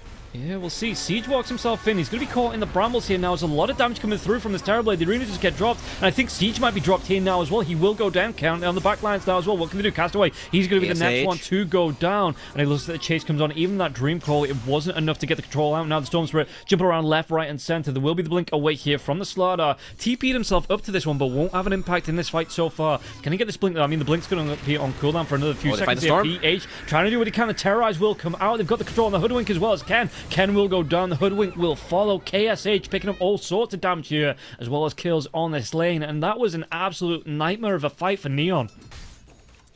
Yeah, Neon, pretty weird play from JG. He had the Blink Dagger flying to him, but he didn't run towards the courier. So once the fight started, he TP without the Blink, had to wait for the Blink to get in. So his TP barely made a difference, because the arena just kind of divided the fight anyways. Yeah, I think not the communication there, definitely not on point, because if he knew they were gonna force that fight, I think he could have just run towards his courier and actually have it for his TP, as they will try and smoke anyways, and they get the Storm. Are they going to be able to control him? Oh no, he's going to be silenced. The Bushwhack comes through. They don't need the sharpshooter. They do take him down. Ken, really nice revenge kill here, and he looks like he's not done just yet. There is going to be a Dream Call available if they find anybody else, but it looks like Galacticos, they don't want to put the Terrorblade at risk. They're just putting the two supports around to bodyguard him, and yeah, it looks like he is going to be away right back down to the other part of the map here on this bottom lane, looking to farm out where he's not going to be interrupted because JG hasn't returned here. There's still a Tier 1 tower in case he gets into any danger, and this Terrorblade, I mean, highest net worth in the game. He's having a really good time. He's about, what's that, 2k above the next highest hero, which is going to be that Slaughter. Very nice move from Neon, though, knowing that the arena was on cooldown. Just abusing the fact that the Storm was being a bit too cheeky with his positioning. So they punish the Storm, they get a tower, and they don't really get that fight affect them too much, as now it seems like they want to control the big jungle of the Radiant side. Possibly even get the bottom tower on the Radiant too, to stop this Terrorblade from getting so fat. And while this is going on, I mean, the Tiny's not getting involved. Do you think they can take this tower and put pressure onto the tier 2 without the Tiny coming and rotating in? Because it looks like what's he got coming in on the courier? Just a ward. Okay, so he's got this Echo Saber going towards the Shadow Blade, it looks like, into the BKB. So are they okay to put pressure onto this tier 1 here on the side of Neon? Oh, they definitely can. You just got to be careful with the Tiny not dying, and well, not enough follow-up, actually. They're just trying to scare Neon, and okay, Neon very... They were not afraid at all. They didn't TP anyone, even though it felt like that could have been a full move towards CJ. Yeah, it wasn't a big commitment there from the side of Galacticos as well. There was no arena thrown out. The Bedlam isn't the longest cooldown in the world, only 30 seconds. So it's not like they committed much to try and test the resolve of Neon. You're not a big commitment. And the arena, speaking of, TP is going to come down here from Ha. He might be able to make a move with the Terrorblade. And if they can get a catch out onto maybe JG, he's got a Blink Dagger as well on the Mars. Yeah, so they might be able to make a move here. There is the 2 supports around him, but it looks like they're not actually going to get too brave here on the side of Neon and will move themselves out. Orchid available on Young PH, so this is huge. You can solo kill the puck and solo kill the supports as well. That'll be... it does get scouted, though, by the Dire Wards on the top side. Young PH did walk through some of those. How much do you like this? I've only just seen this as static slide remnant as well, so you don't have to risk yourself. You're walking right up to where you put the remnant. It throws it down where you are, and then walks itself in there. Yeah, I mean, it's amazing. You get to farm stacks without losing as much HP as you did in the past, right? Because you had to be like pretty much in melee range. You get to secure range creeps much easier as well, because in the past, like Storm would be abused by heroes like Lina. Heroes that like would punish as you try to walk up to range creeps. I think it's like a game changer for Storm. And well, we'll see how it is going to play out. You know, going forward in like the patch, whether they try and change it just a little bit, because it does feel really nice. It feels like a really nice tool for the Storm Spirit to have. And bottom lane, the push is going to come through. In fact, the Storm Spirit is going to make a big dive now, and they will commit onto this Tiny. The Tiny, it's a lot of damage coming through. He is going to be taken away before they can TP in anyone to defend. Yeah, really good pickup here for KSH onto CJ. Yeah, if maybe the Tiny was 12, had that extra armor, could maybe survive, pop the one in the Lotus. Maybe Neon gets there faster, but yeah, big zip. Another galvanized tech for the Storm, and that's why this hero is so crazy good. And yeah, Neon yet to really connect a smoke onto the Storm. They don't have a lot of aggressive vision, unfortunately, but they're gonna try and blindly go to the triangle at nighttime. Notoriously a hard play to execute. But maybe they can find the TB. Oh, they're gonna find him. Yeah, there was that jump. Oh, it's going to be coming through with the Dream Call now as well. They have the Bushwhack locked down. Sharpshooter and Ken will get the kill. I think even the Death Ward was committed there as well. It was to try and get it off. And now they're not going to have a whole lot left in the tank here if this fight breaks out any longer. Terraz, JG, is going to be the Storm Spirit jumping. Can he get the kill onto JG? JG will no mana on PH. What are they going to be able to do? Yeah, he's run out of mana now as well. He did get the Orchid Sounds off onto Ken. Terraz being thrown out now as well. The Nether Ward is down, but will be cleaned up. One more right-click Storm Spirit. Where are you going, bud? Because you're walking yourself into a corridor here. Just has enough mana to jump to the high ground and maybe trap Ken in here as well, but the AWP comes up now as well. They're going to be able to get the root onto the Dark Willow. Bushwhack comes out as well. Dark Willow, is he going to be able to get himself away from this one? The Decrepify and the Life Drain coming right back in from this Pugna. That skill, like, it might still be enough. Yeah, the walk down with the Nether Ward. Excuse me, not the Nether Ward. The Voodoo Festeration and the Maledict damage to get the kill onto Skill. Skill, like, no chance to get away from that. That's crazy that Young PH survives. He was so close. There's a U-Scepter on the puck, so he could have actually cancelled the Storm TP. And now they find each other here. Storm does have the Orchid, so Ken will be respecting his presence. Yeah. And we'll see. Oh, he's going to find KSH again, though. Do they want to go for this one? There's going to be the silence coming no through Manta here with a jump in, but is there going to be Dream Call available now as well? Yeah, they're going to be able to go into the Terrorblade here with a rotation from Bombi. The Storm Spirit tries to jump in to protect his teammate, but the AWP flies through here. KSH gets the Sunder off. He's going to be left alive, and now it's going to be Neon on the retreat, but the Slaughter comes in, and it will be an arena now onto the Hoodwink, just for the Hoodwink. That's a big commitment just for a support here. Sunder is down as well. Ken, trying to get himself away from this one, will be able to jump himself away. And yeah, I guess you didn't get the kill, but you did put a lot of Skirt in the side of Galacticos. They used a lot of utility for that fight for not a lot of gain. Yeah, you force pretty much everyone in the big jungle. You only get a support kill, and while all of that happens, you find the bottom tower. Tiny keeps on farming. He's actually kind of closing the gap onto the Terror Blade now that he has the shard, now that he has the Shadow Blade. He's harder to kill. He's a fast farmer. And rune time. And gets it, Ken. He is going to be Curse Crown. He's got the phase shift though, so he's going to be able to avoid that off. He's got that Arcane Rune bottled now as well, so we'll see what they're going to be able to do here. Tiny... I mean, the Storm Spirit shouldn't be able to get a solo kill onto Tiny here as well. There's not going to be anyone from the side of Galacticos rotated into this. In fact, Slardar is going to be able to make a push down here, but whether he's going to be seen under vision... Well, I think it's just out of range. Yeah. Okay. So... Siege, he Tiny is looking for young PH, actually. He does have a lot of burst damage.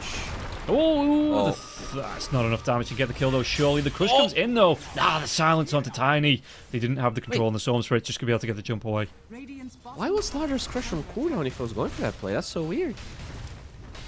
If they had the crush, I think that was a kill on the Storm. That's unfortunate.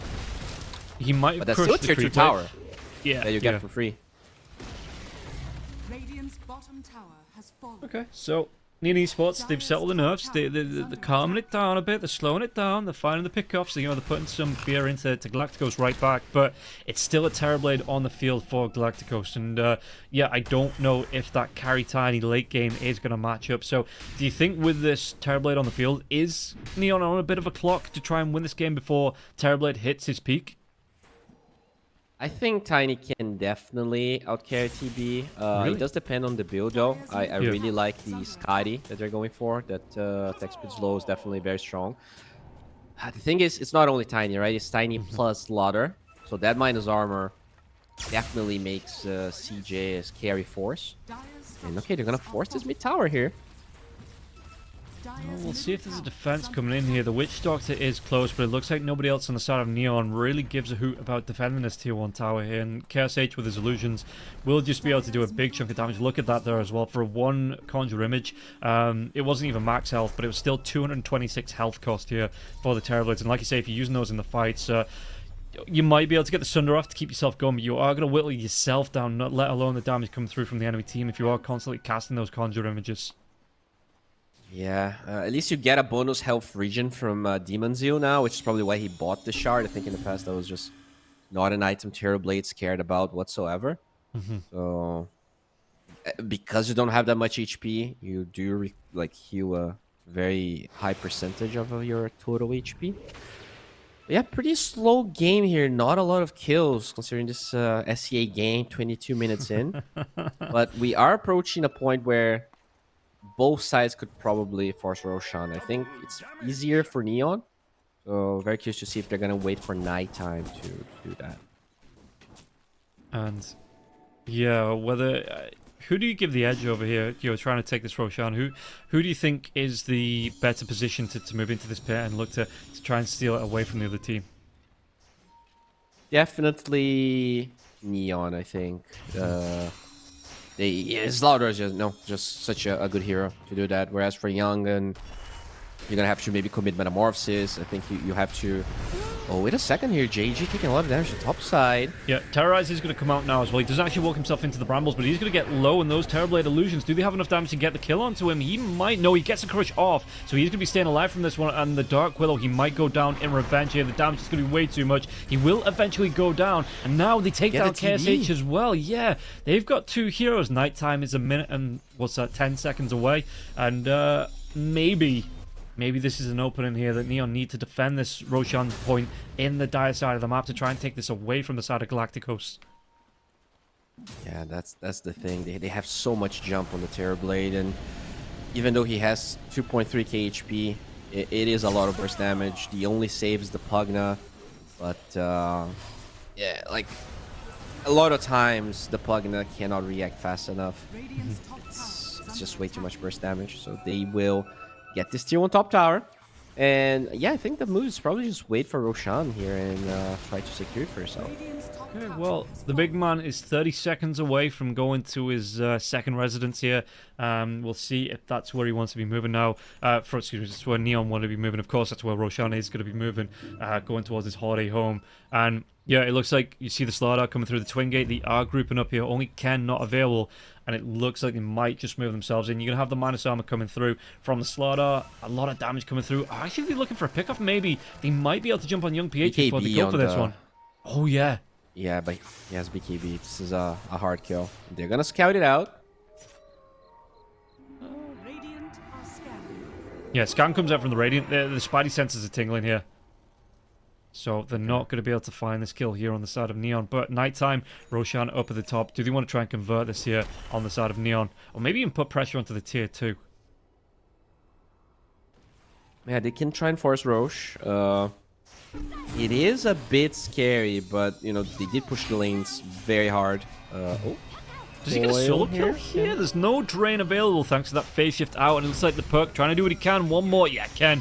He's going to be able to blow it. The Pugna just solo here, which you expect. He's got that Parasma as well, so it's a lot. The distance between the two heroes, it's nearly 10,000 gold, so I would be surprised if the Pugna got the kill over the Perk. Yeah, definitely. Definitely too hard. BKB, though, on that Storm makes the fights possible for Young Galacticos. It's just that where's the damage coming from? If the Storm is not bursting anyone, then you need the Stairblade to be doing the damage, but he has no Blink. And, you know, Mars is just a Blink BKB hero as well. Roshan, there you go. Yeah, uncontested. They are going to try and trade this off with the Radiant Tormentor, though, so who gets it? Zorain. He's going to be given his shard, and we'll see just how much impact that's going to give. It is going to boost his net worth just a touch here for the Pugna.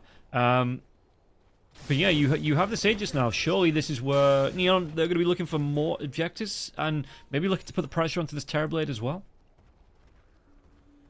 Yeah, you can definitely force towers. You know, just like a Luna, Tiny is very good at grouping up and taking towers. I wonder if Neon thinks they need to win fights to do that, though, because you are fighting Turina, Terrorize. It is slightly annoying. So they will all group up topside here. Jump on to Castaway, though. Can they get this kill? He's going to be going low, but yeah, he's not going to be able to keep himself alive going into this one. JG, Bushwhack isn't connect. Sharpshooter, though. Will it go through? Oh, the toss!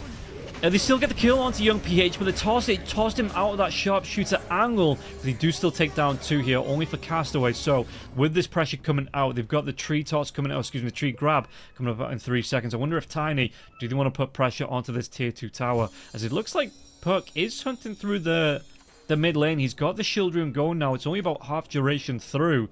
So he is going to be able to do a lot more damage. If you find someone like the Pugna, he might just be able to solo them once again. Yeah, it's he's here as well. So Orange Jump comes in. He's going to be able to get the silence off this damage. The Dream Call before he can even get the drain. That silence just lasted all of his life there on the Pugna. CJ just getting top tower by himself here. Just Tiny. Doesn't even have that much attack speed. His neutral is actually pretty bad. And that's another kill. That's Castaway killing the Dark Willow. They're going to steal the Wisdom Rune. Yeah, Neon. They're just snowballing hard right now. And we are going to see JG, you know, still farming up in the enemy triangle here. He's getting brave. I mean, 2 heroes dead, both supports dead. He's got that BKB. He's about 1,200 gold, 1,100 gold away from picking up the Ag Scepter here as well. What look, Bombi, he's going straight towards his Ags, but he's only just started getting the gold for it. Tiny, not going to be too far away, actually.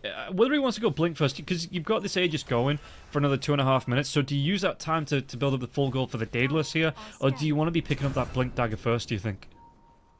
I really like to Blink this game. If you can, like, Blink, Avatos, Slither Crush before the BKB can even be popped on PH, that's how you kill the Storm. Even if the BKB here, they're all forced to run away. Yeah, speaking about killing here, Stormspirit has to go all the way back. That's his BKB down. Hor might be in trouble. Hor is just way out of position. He couldn't get himself down to the low ground, and he is going to be killed off. And again, it was his actually Blink. He didn't blink far enough here. I think the Witch Doctor put it on cooldown there as well with the Voodoo Festerations. That is going to be another hero dead. A BK down for the Stormspirit. And do they want to go for more onto this one? They're going to be able to take the tier 2 tower. Where do they look here at Neon Esports? Because they clearly have an advantage. 14k net worth, a hero dead on the Mars. Do they want to be putting the pressure onto these side lanes? It looks like they might just try and spread Young Galacticos thin in their base defense. Yeah, they have this Tiny here ready to roll. Still minute and 40 of Aegis. No arena available for 16 seconds. So at least they have this Decrepify. That's quite annoying, but no Aether Lens for the cost range. No talent for the extra for the faster cooldown. And they force the glyph. We'll see. There's going to be the jump in here from the Puck. What's he going to try and do? He's going to be sound, so he's not going to be able to get off that Dream Coil like it looks. It looks like he's going to get really down low now as well. Do they have enough? They do. They kill off Ken. Arena comes out as well. They still have this Aegis, but... What? The disconnects. Terrorblade's disconnected. He crashed out. Lag? Yeah, I'm not surprised. Do you see what's going on screen? That's Lagfest City here. That is unfortunate. I mean, the Puck was so greedy with his Use-Scepter. Like, he was just walking Orc that up. Never even tried to use the use. Dies because of it. And, I mean, he's not the one lagging. So, he was just very greedy. Okay, so they did use meta. The Storm has no BKB. So, you gotta be careful about that one. I still feel like this is a good fight for Neon. Like, they use a fair amount of cooldowns here, Young Galacticos. Or they want to retreat, actually. The Slaughter just telling them to get out. Well, we'll see if they're going to be able to here, because the arena, it's only going to be about 2 seconds into it. You know, it's still going to stand for quite a while yet in terms of, well, 4 seconds is quite a while when you're trying to escape. We see the damage coming through from Castaway. He's got that Mardic already cast out. You know, the Voodoo Restoration is going. If he needs to. I don't know if they've got anything to interrupt. Is that Terrorize already been casted? Terrorize has already been used here as well. So the Witch Doctor might be able to get this Death Ward off, do a lot of damage here, as even our Observer's going to disconnect. Oh my. Okay, so yeah, not easy for anyone casting this game or playing this game. No. Yeah, I guess the play is probably just to disengage, just looking at what you can possibly achieve here. You are fighting without your Puck. You still have the Aegis though for a minute, and he's already used his BKB time. No He comes back mana in on 25 seconds. Hoodwink. Yeah, the problem is, can you disengage? Maybe you are forced into this fight anyways. I think it's if you can burst down the Terrorblade, that's how you maybe take this fight. But yeah, you need to blink in with the Slaughter. He doesn't have any Bash at the Deep charges, so you're not gonna get the like reliable disable unless you're very smart with like Eva into Toss into. They actually don't even have Avalanche. Yeah, this is a hard fight. I wonder if they're gonna have enough damage here. Well, we'll see just how they want to play this one, whether they do. And for anyone watching, the arena is still up. It's just obviously the Observer's reconnected, who's just got himself back in. And well, you know, it's not showing up, but we've got the Dark Willow, the Terrorblade inside the arena. And that's not a second Terrorblade at the back, though. That is an illusion for KSH, so that's not the second Terrorblade. You know, the view is just a little bit bugged, but inside the arena, the Tiny's in there, the Witch Doctor's in there, the Hoodwink's in there as well. So they are all kind of locked inside this arena, and the Slardar, he's catching up to his teammates now as well. So he's got the Blink Dagger available. He might be coming back in, looking for a big crush on this if he can find it. Luckily for Neon, wait, he actually doesn't have vision, right, of the arena right now on this ladder. No, he won't see what's going on inside that one. He's completely blind to what's happening inside. Obviously, you don't get your teammates' vision anymore, but he might just... is he coming in onto this one? Skilled's going to get really down low. The toss comes out. CJ, he's going to get low, but he does have this Aegis. They take down Castaway. Do they want to fight? Aegis going to be reclaimed. It looks like the Slardar. He's already making his way back out of this, and the damage coming through. They're going to be able to clean up this Tiny once again. Yeah, that's a blunder right there. That's definitely on the Puck. He ended up forcing his team in this position, so Can a bit too greedy there. And yeah, like you say, that was an unforced error coming out, like you said, just because the puck hung around a little bit too long. That's the Aegis down now as well. That's a really good fight for Galacticos. Diving tier 3s, you know, for some reason, definitely not necessary. And yeah, if he hadn't have played it that way, if he'd have played it maybe a little bit safer, I know it's easy to say in hindsight, but if he had played it that way, then maybe take a tier 3 tower in the mid, because there's always a threat of the Dream Call there if Galacticos come forward. Exactly. They just force the hand a little bit too much. Like, you have this Tiny, you can't force them go to you. It's not like you have an Ursa where you need to take a fight, or, you know, if the Ursa's hitting the tower, there's no pressure whatsoever. When you have a Tiny, you just need to force them into you, and that's when the puck initiates. I think he was just a bit too crazy. And Meteor Hammer now available here for Storm. That's the new technology all the Zoomers are talking about. You get the increased mana region. So he just has, you know, casual base 37 mana region at the moment here. Wait, do you think Zoomers play Dota? Well, the Zoomers are... I just mean that whatever one Zoomer that plays Dota is the one doing this. Jump comes in. Arena's going to be here now as well. The time's going to pop his BKB Storm, so it's going to be immediately out of it. The Maledict is going to be going here. What damage can they do? It looks like they're going to be able to get the chase down. They might even be able to get the kill. Buyback comes through from the Pugna now as well. KSH, he's trying to get a range for maybe someone to Sunder, because his BKB is going to be wearing off now as well. The Spear comes back onto Bombi. He will be able to get the Sunder up, but he can't get the kill into Castaway now as well, and he is going to be patched up controlled. And it looks like even through it, they will be able to get the kill. 3 heroes dead, and now Neon, it's going to be their time to be in charge here with 3 kills out. In fact, I think they're going to be able to get the dieback onto Zarain. Zarain did go down, so excuse me, it was a 4 kills for the side of Neon, and they're going to go straight onto this tier 3 tower in the mid. Yeah, they finally get the jump they wanted, even with the Metamorphosis being popped. You just go through that Terrorblade. The Mind's armor is too strong, Steiny is a beast, and as long as he doesn't have the Skadi applied to him, he just does so much damage. They don't really have Shivas on Young Gun Galacticos, and I don't think they're gonna have it, because even when the TB spawns, that's a minute without Metamorphosis, 40 seconds without BKB. Yeah. And they forced out the second fortification here now as well. They're going to be able to get 2 lanes of Rax on this, and on. It's not even like there's a tier 2, tower available on the side of Young Galacticos in that top lane, so they could even put pressure here as well if they wanted to. The creep wave coming in, and is going to be the respawn of the Terrorblade. You know, the Mars coming back up as well, but a lane and a half of Rax here with only the ranged Rax left standing. This is a really good pickup for the side of Neon and Hal. They might even be able to go for more on this one. Young PH, no! He's going to be able to get that TP away. The Gleipnir just doesn't connect. That's half a second too late there, but yeah, the damage is done. They already got 2 lanes of barracks. Sure, the range barracks on the bottom side is still alive, but yeah, all you need to do now is wait for the next Aegis, and as long as you can control it, you know, it's really on to Young Galacticos now to force a mistake, to force a play, and they will smoke, knowing that you just need to do something right now. Yeah, and JG is going to be able to... Yeah, he soloed that Tormentor here, JG, so having a good time. So the shard does come out. So we do have the Voodoo Switcheroo available here to the Witch Doctor. Going to be a big pickup here in terms of his fights. Just... Does he? He sold the Grizz. Yeah. Oh, damn, dude. Okay. And this is... that was one of the longer Grizzes as well. So he took a lot of gold here, this Witch Doctor. And... this means that, yeah, he's going to have it right, not only in the ultimate, but that Voodoo Switcheroo. Just great time in lineup here for the Witch Doctor.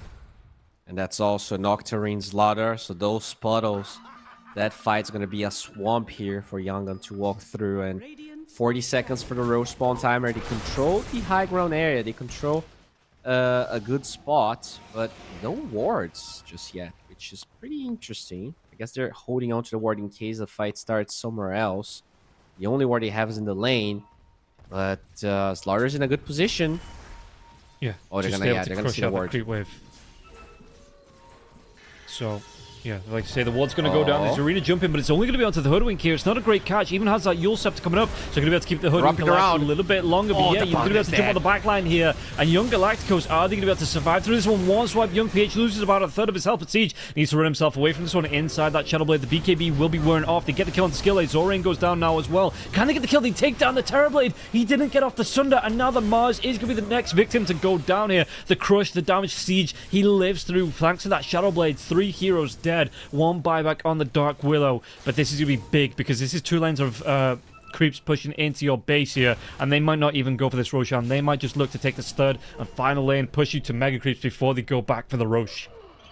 Yeah, that's a tough fight. They see the Hoodwink dewarding. You kind of have to go for that play, but at the same time, you have the buyback advantage for being dire. You also now know there's no arena. That was a single-man arena on the Hoodwink. Very nicely done by just having the Hoodwink alone hit the ward. And yeah, Neon, they seize the day, they get the barracks, and now they can also just get Roshan if they want to. Yeah, and they're going to be able to make quick work of this here as well. There's no Terrible Aid for the next 13 seconds, and even if there was, like you say, they'd have to TP to the outpost and come through the Twin Gate, which is incredibly, incredibly risky to try and do here. So they're going to be down Megas, they're going to be down an Aegis and Cheese, and I think Neon, once they pick this one up, they wait for the Ultimate Soul to be back up, which is only the Witch Doctor's Death Ward, which is up in 3 seconds here now as well. They're going to be able to reset and go back in if they want to. Maybe just wait for the BKBs, which themselves aren't too far away from being back up either.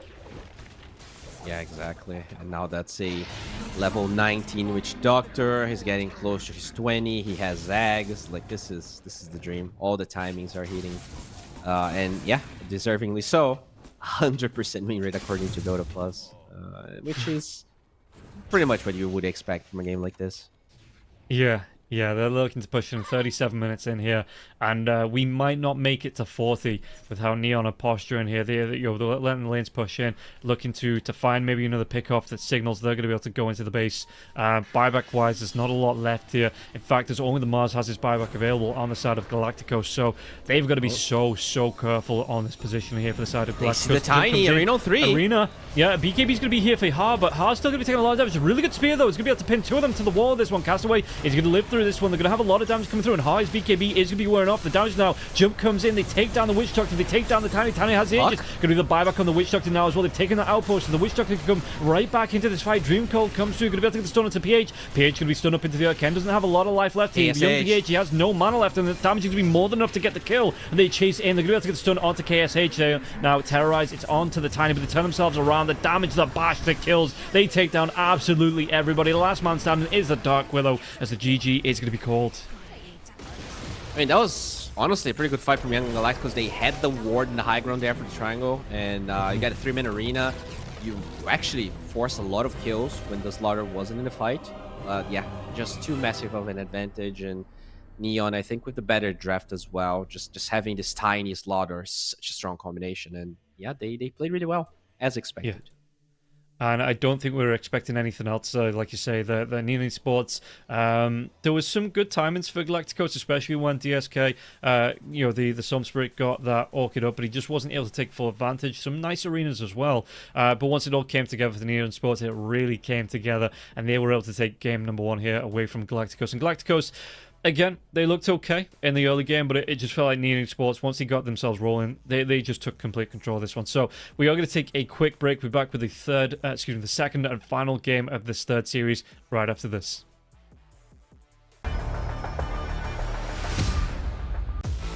OneXBet and Eva Alfie present betting on all esports events on the website and in the OneXBet app. OneXBet. Play with Eva.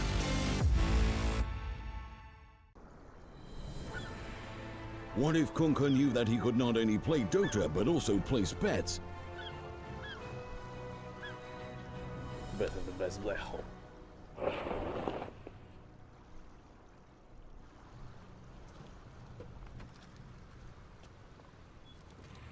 OneXBet, bookmaker company.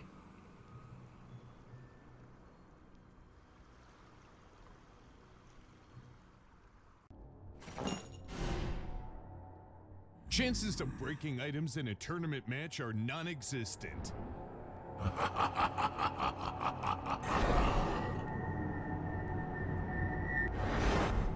Chances of winning at 1xBet are always real.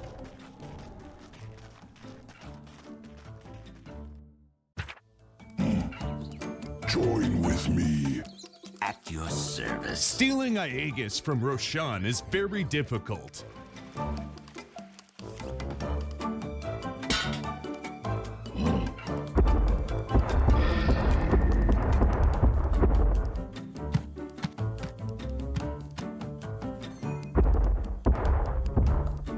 Winning at 1xBet is super easy.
your skills in the gaming. 1xBet. Respect from 1xBet. Respect from 1xBet. Respect from 1xBet. Respect from 1xBet. Respect from 1xBet. Respect from 1xBet. Respect. Respect from 1xBet. Respect from 1xBet. Respect from 1xBet. Respect.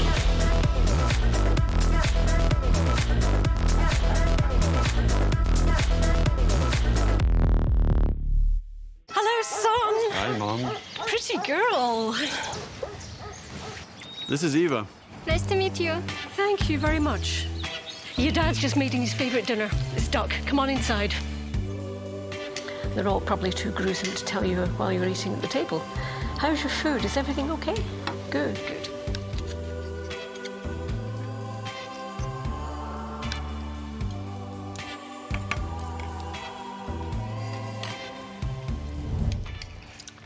You seem to know each other.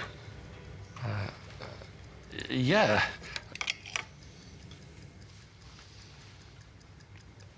This is the new ambassador for 1xBet. Oh, I see.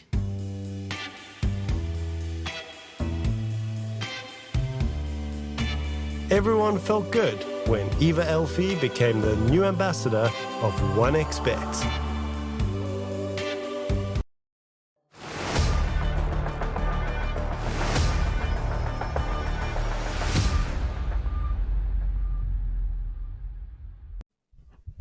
Welcome back in, everybody, to the final game of the day. It is going to be Neon Esports. It's going to be one game up here against the Galacticos. And there was some signs of life coming through from the Galacticos, but in the end, Neon Esports, they were just too good for Galacticos. So, Bowie, looking at this matchup again, do you think it was just down to the draft, or Galacticos, did they get outplayed by Neon here coming into that mid to late game of game number 1? I think they got outdrafted more than they got outplayed. I was actually impressed by how long that game lasted and how well Young and Galacticos played. I mean, obviously they are second place of the tournament, but Neon, you know, they've been doing so well that I thought they were going to be like clearly a tier above. But Young actually showed a lot of resilience. They had a good draft. It's just that I just didn't believe in the Terrorblade pick. And yeah, I don't know. That hero's weird. That hero's really weird. I think with a better last pick, they could have probably taken that game. So yeah, hopefully we're going to see that. I think Ursa was open. CK was open. We'll see how they're going to try and approach this game, but overall they played better than I expected, basically. Okay, well, yeah, we'll see if they're going to be able to perform again coming into the second game here. Like I say, maybe with a bit of a better draft under the belt, they'll be able to snatch a game away from Neon, who are undefeated at the minute, who probably would be the favourites, I think, to go into that top spot and are looking to get themselves in that position as we get ourselves into this draft. Yeah, we'll see just how they want to try and draft around this one. The Dragon Knight is going to be banned out. Is there any last game you think from either side are going to be, you know, a little bit too bothered about, you know, want to take away in this next, you know, phase of bans, or do you think they were all more than comfortable with the bans that have already come out in that first series, game of the series? I would like to see Young addressing the Witch Doctor. I think Castaway just looks way too good with it. They also have first pick again on Neon. So that is the one hero I would take away. Give him something else, even if it's a hero you already banned initially. As long as it's not the Phoenix. Because, yeah, it just looks way too strong. Like, you just don't lose any lanes. Like, you just walk to two heroes and you're trading really well. And it seems to be Hero Castaway just lost playing. Okay, well, we'll see if they do want to take away. I mean, they're taking some time to think about this next ban here. So, yeah, they ban out the Witch Doctor. They do not want to see that hero again. It is incredibly strong. Taking away the clock as well, the Phoenix, like you say, the Gyrocopter this time from Neon Esports, as well as that Dragon Knight. And we'll see, because like you say, Young on Galacticos, they might be giving away a big hero here to the side of Neon. Are they going to ban out the Shadow Fiend once again? I think you have to. Oh, they don't. No. Interesting. So both Storm and Shadow Fiend going through.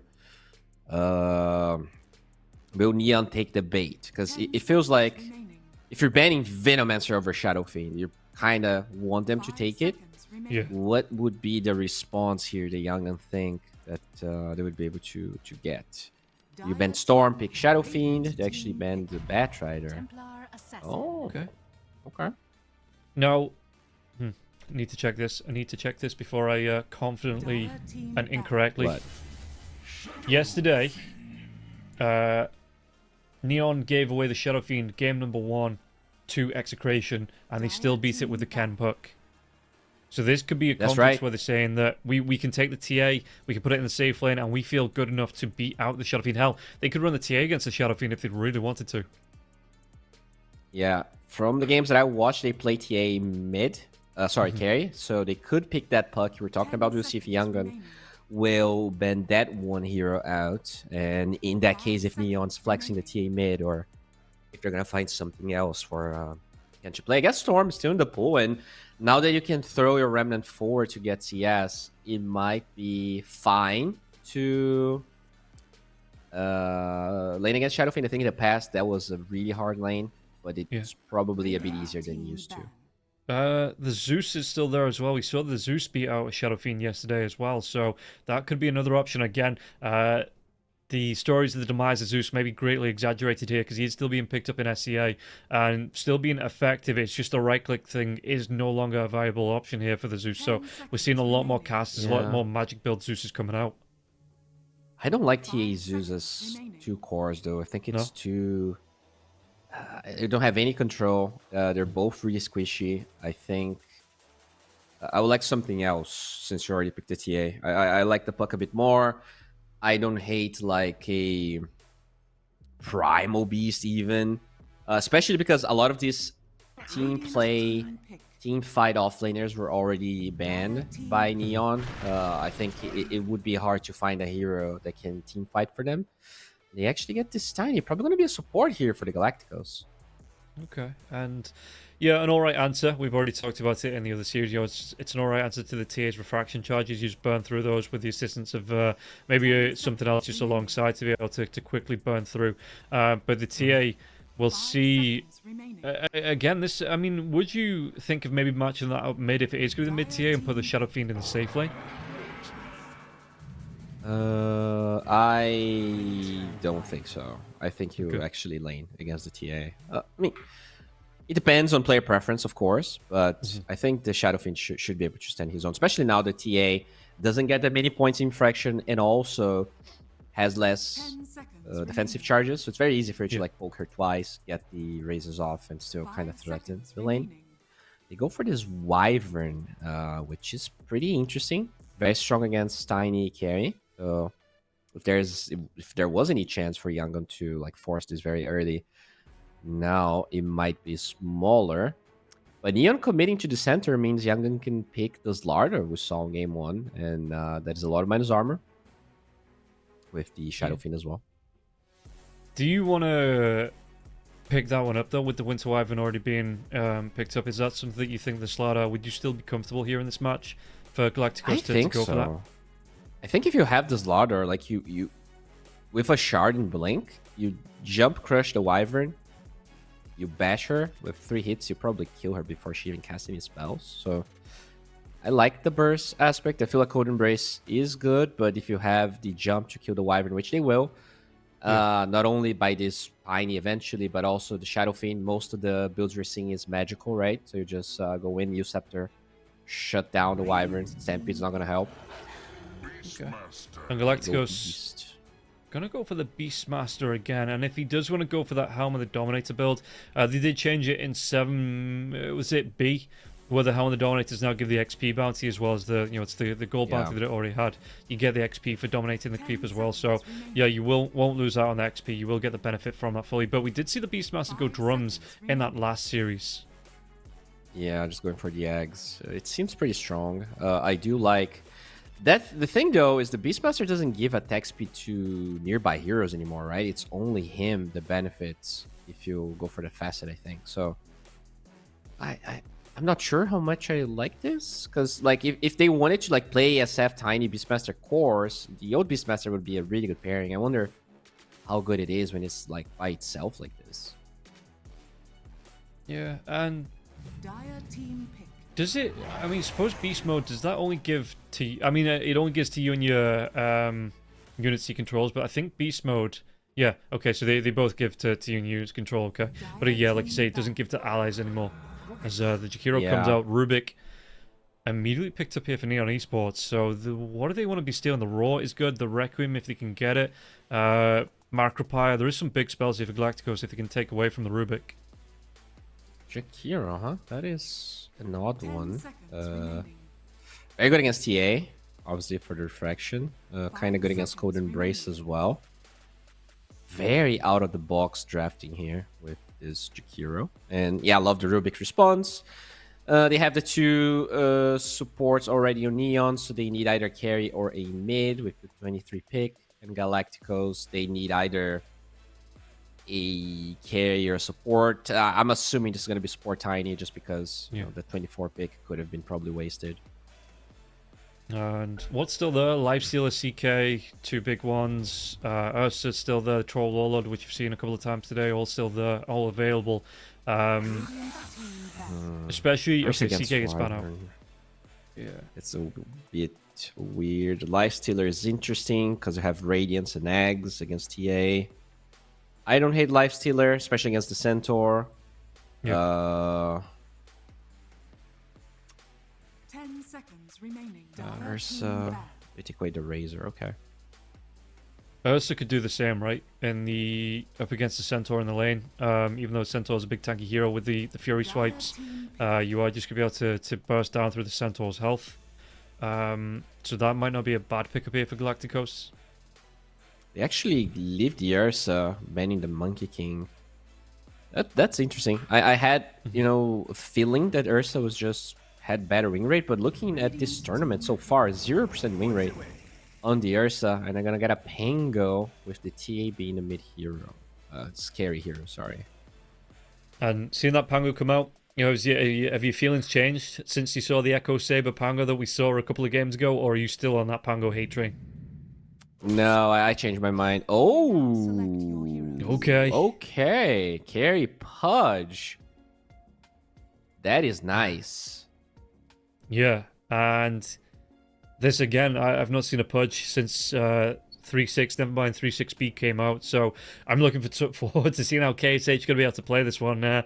Looking at these two teams, it's a bit of a different lineup to what we used to seeing. You know, there's a couple of unique heroes in here that aren't fully meta heroes. So looking at it, which way are you leaning here between these two? You know, are you being swayed by the Pudge?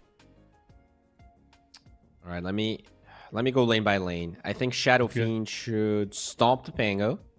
So the Pango pick is a bit odd to me. Even though, yeah, it scaled pretty well. We saw Pango look good. Then we have TA plus Wyvern against a Beastmaster Tiny. So Beastmaster actually does okay against TA, but I guess Tiny makes that lane pretty weak. So Neon should win that lane. And then you have Center Rubik against this Pudge Jakiro. That one's a scary lane. I mean, I want to say this is kind of even. It really depends on how well Ken's going to do against Shadow Fiend. At the end of the day, though, it feels like this Pango is way more about farming than he is about creating plays and creating chaos. And that's what scares me. If this Pudge can just free farm, get his eggs, you counter this Wyvern, right? He doesn't really right click that much. You can kill through Code Embrace. You just destroy all of the refraction charges. This is a very close game, but yeah, I guess I'm going with Neon just because they haven't lost a single one yet. Okay, yeah, no. That's a fair assessment, and we'll see how it is going to play out. I think I'm leaning towards Neon again. JG might struggle in the lane because you've got that, like I say, you've got that Jakiro, you've got that Pudge. So if you get out of position here, you're going to be slowed down to a crawl on JG, even as the Centaur. So you really do have to be careful about how defensive you play in that lane, I think. But Neon Esports, like you say, they've not lost a match just yet. They looked really good. Galacticos, I don't know. Even with the Shadow Fiend, even with the Pudge on the board, if they're going to have enough here to get this win. But Neon Esports, you know, they aren't invulnerable. They aren't invincible here. So Galacticos, if they can get a good start, may be able to take this game away from Neon. We'll see how it is going to play. We're paused, so you're not missing out on any action. Don't worry, we've not forgot to swap over or anything. We are waiting for the game to start as the pause is happening. But yeah, you look between these two teams. You know, it could go either way. Maybe, again, I'm slightly Neon favored, but I wouldn't be surprised if Galacticos get the win here. Yeah, they have a pretty interesting draft. You have Roar into hook. You have Avalanche into hook. There's some cool plays. And I mean, Pudge is just so entertaining. I'm really happy to be casting my first Pudge game of this patch. Yeah, and don't forget, everybody, you can use that QR code that was just on screen and use the banner below the stream. Get yourself over to the 1xBet website or the app. Use that promo code 1XRLGSEA. Get yourself up to 130% bonus on your first deposit. Available on both the app and the website. So, as we do get into it, the smoke's going to come through from Neon here, but Galactico's going to smoke a little bit later on. Just getting a fresh smoke out. Each going to try and rotate through, but each going to be in the other side of the map, so won't be coming up across any other oppositions. And we'll see whether anybody rotates back to defend their runes, or whether this is just going to be a side switch here on the 2-for-2.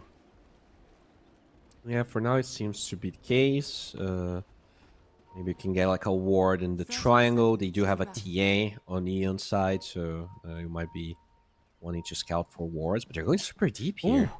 They're going to go behind the tier 1 and the tier 2 here. Yeah, KSH is the furthest one forward. Can they try and... Well, I mean, they're grouped up, so this could be a big one. He goes Dual forward. Breath will be used. It's a lot of damage coming through. Ken, what's he going to be able to do? He's trying to get himself out. The Avalanche connects onto 2. KSH is going to get low. That's going to be the first blood given over to Siege. He takes him down. Ken will fall. There will be a fairy fire to keep him alive a little bit longer, but Hao gets the kill, and now the Dual Breath coming out once again. Castaway slowed down, getting himself out of range here, trying to use that stick to keep himself alive. The Fade Bolt there as well to reduce the damage, but it's going to be, it looks like 2 kills going the way of Galacticos. One more right click. The axes do the job here, as the Bounty Rune's going to go the way of... Oh, actually, no. Skill Lay. He's trying to go for that TP. Nothing to interrupt, and Bombi won't have enough damage to get the kill. Siege wasn't in range, but Siege did pick up the first blood, so he gets the bonus on that kill goat, though. Yeah, I mean, it ends up being pretty even, right? Because the TA gets first blood, but Beastmaster gets a double kill. So, in a way, it's kind of like nothing happened. I guess the biggest thing is the Pudge actually being the one that feeds first blood. So we'll see here if KSH will be will suffer from that play or not. So far, though, he should have a good lane. Like, he's very tanky. Shouldn't die to the burst. The Centaur has high base damage as well, pretty much the same as the Centaur, even a bit higher. So it is kind of a stable, safe laner in CS wise at least.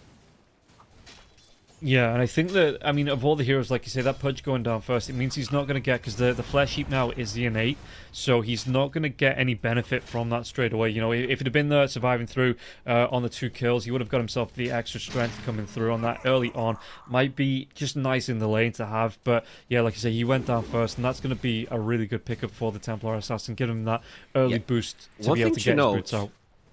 Mid is already a massacre here. 4 CS against 8 on Young PH.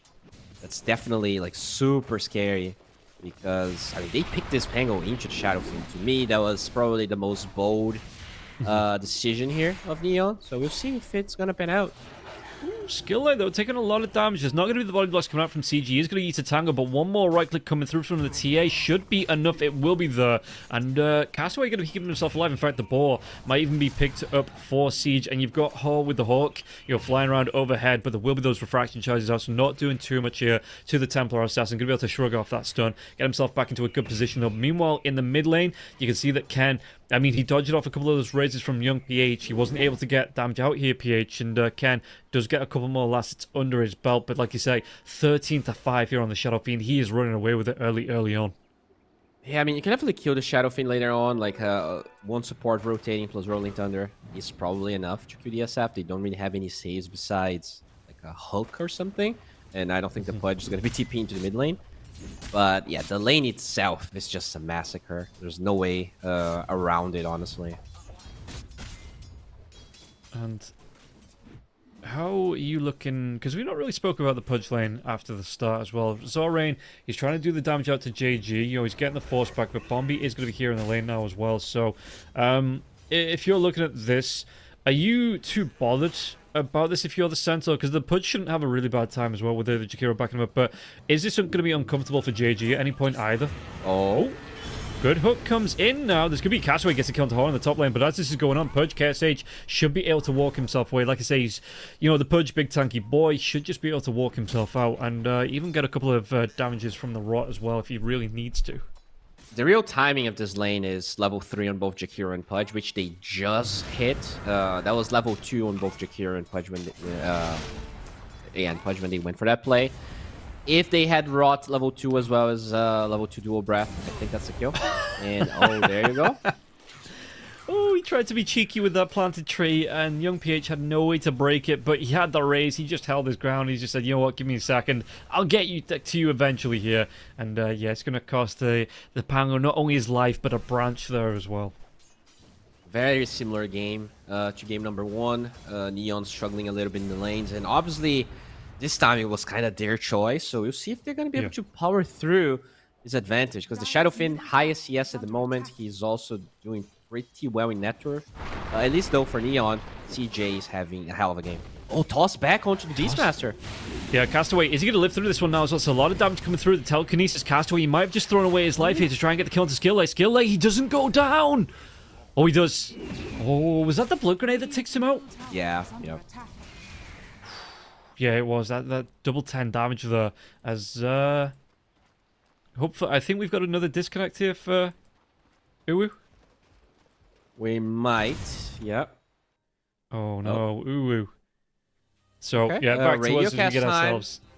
Enlighten us with your beautiful voice, Rob. Come on. Well, CJ is going to be chased down here on the top lane. Hard's going to be taking a lot of damage. So there's going to be the Fade Bolt flying through here. Refraction charges. Is he going to be with the Avalanche here onto the TA? TA, he's trying to get into the trees above that tier 1 tower with the creeps. They chase him inside the trees and the board doing damage. Skill Lay, one more right click. The axes don't connect, but Skill Lay gets it with a right click in that portion of the trees just above the tier 1 tower on the die side of the map. So that is going to be the kill onto the TA as we get ourselves back into the game. He didn't miss a lot, but he did miss that kill. Well, maybe he didn't miss it because, you know, I told you it was happening. But, yeah, a little bit unfortunate it wasn't on the screen. That is going to be a good pickup here for Galacticos once again. That was awesome. You're casting just like the Egyptians would. That was beautiful. Do the Egyptians do a lot of esports casting? Is that something they did in the past time? I mean, they could build pyramids, right? We can't build pyramids, and I'm pretty sure they could do esports if they wanted to. Okay, well, somebody build a time machine. Go confirm that for us. Young PH in the mid lane, though. Takes a lot of pressure from the rotation from the Winter Wyvern. Ken trying to do what he can, but Skill Lay's making his move down here now as well. Young PH chasing onto Bombi. Bombi trying to get himself away from this one. The Dual Breath comes out. Are they going to be able to melt this Winter Wyvern here? Young PH, he's got the raises coming through. He's got the right clicks. He's just going to be able to catch up. No, the raise misses. It was just too short. Bombi, and again, how much time is he going to waste? He dodges off the Dual Breath here. He lives. He will be able to get himself away. Yeah, he wasted that Shadow Fiend's time for so long. And look Gets at the active burn. Over the trees. He has Invis here. Could go for this kill.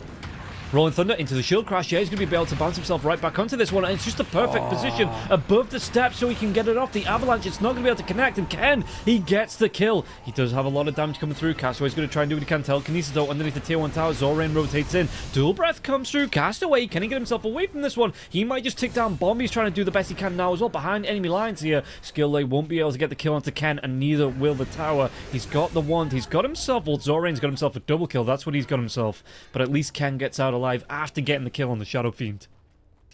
That was really important for Ken. Like, he was so far behind. Even after the kill, he's still like 500 gold behind, but this really puts him back into the game. Very nicely done. And I mean, it's all on Bombi. Like, he just broke some ankles there. He even gets himself a double bounty in there as well, so he's going to get the triple bottle refill from Castaway with that TP. Back to full health, full mana, and has a bottle charges to spur. The Tiny trying to scout this one out, but he's not going to be able to come across it in time. Avalanche is going to be there, though. Castaway throws at the Fade Bolt, but he's not going to be affected too much by this one. Skill Lay just walks himself out. Yeah, it's an interesting game. Like, even though the Wisdom Rune trade was even, all the supports are very underleveled, so it's a game where the cores are going to dictate the pace of this game much more. So JG getting close to his stampede. This could be another timing for you to dive. Shadow Fiend, to me, that's all this game is about. Neon, you want to shut down the Shadow Fiend, utilize your gap closing abilities to kill him like 2-3 times. Because there's really no saves. No. That's what Shadow Fiend wants to do. He wants to shove the wave and farm jungle. So as long as you smoke, as long as you get a good ward, you should be able. Now, yeah, with this ward, they trying to get the runes. Skill Lay, there is going to be that Requiem. No, it gets cancelled off the toss pack and Castaway. He had the presence of mind to get the telekinesis off. Young PH going to try and get the chase down now. Rolling Thunder comes down. Bad roll. To get the kill onto Skill Lay. Yeah, he can't dive over, doesn't dive over. Whereas that swashbuckle, the roll comes through. Pango, my dude, Ken, it is not enough here. Up to the high ground, he's not going to be able to get himself away, though. Look at this group up coming out from the side of Galacticos. They really wanted that kill. That was very underwhelming. He just didn't really get the right pathing, goes through the stairs, and that's a terrible fight here. And that's 10 feet being wasted, which means this could even be a tower. That Jakiro, 3 points in the liquid fire. You know, that's the bane of my pubs, but, you know, the players in my bracket are watching this, and they're like, oh yeah, this is Jakiro, 3 points liquid fire. You get lucky in a fight, and you get a mid-tier 1 tower, and yeah, that's going to be good. Yeah, and... Well, there's going to be the swashbuckle coming in. Skilla on the back lines here, trying to do what he can. And it looks like, I mean, Young PH, he still has that Requiem if he wants to throw it out, if he gets into a good position. But it looks like for the minute, he's just going to keep all of it. They won't be able to get this tier 1 tower down. It is going to be low, though, not quite in deny range, I don't think. And I don't think they want to deny it, even if they could. Yeah, they will hold, but that means lots of TPs to all of the side lanes, from all of the side lanes. And well, they will find... Tiny. Nice for Ken. Okay. So, we'll see just how that one plays out here. Because he does get the kill onto Skilla. And again, like you say, that it's just anything that gets this Pangolier back into the game, right? Because it looks like he's got boots. What item is he going for? What's he got flying? He's not actually got anything flying out to him. It's actually the Winter Wyvern's courier. I think it's yeah, Echo. I feel like that's the build. Like, at least from the games I'm watching, literally everyone going for the same build. Okay. And the difference is whether you go Manta or like Eggs instantly. There's definitely Rain a little bit out of position here. Yeah, he was trying to scout out to make sure that the Shadow Fiend could get that rune, but it's going to be denied here by the Winter Wyvern, and Ken just comes in immediate Rolling Thunder into the swashbuckle and does get a kill here. The Zorain, like you say, just a little bit too far out of position. So they're trading farm here. They're pretty much trading farm between Pudge and TA. Yeah. And it's a question who is going to be stronger. Dota Plus definitely favors Young Galacticos, and I can see why. Like, if this Pudge just gets an Eggs and runs a Neon, he's going to be super tanky. He already has 2 points of mid shield. A lot of the Pango damage just gets nullified pretty much because, you know, it's all swashbuckle damage over time type damage.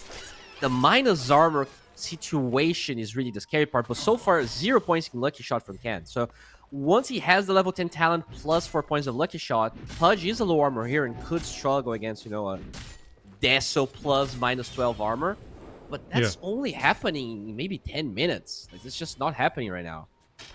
No. Yeah, like you said, he didn't opt for any points in that lucky shot. He's just gone full top. No, CJ just going to go into Zoran. Zoran's going to try and do a count with the Macropire, but it looks like CJ absolutely going to outlast. And now, the hook misses. KSH tries to come through the Twin Gate. They don't have anything. Does it dismember? He does get a... Oh, Yule Scepter!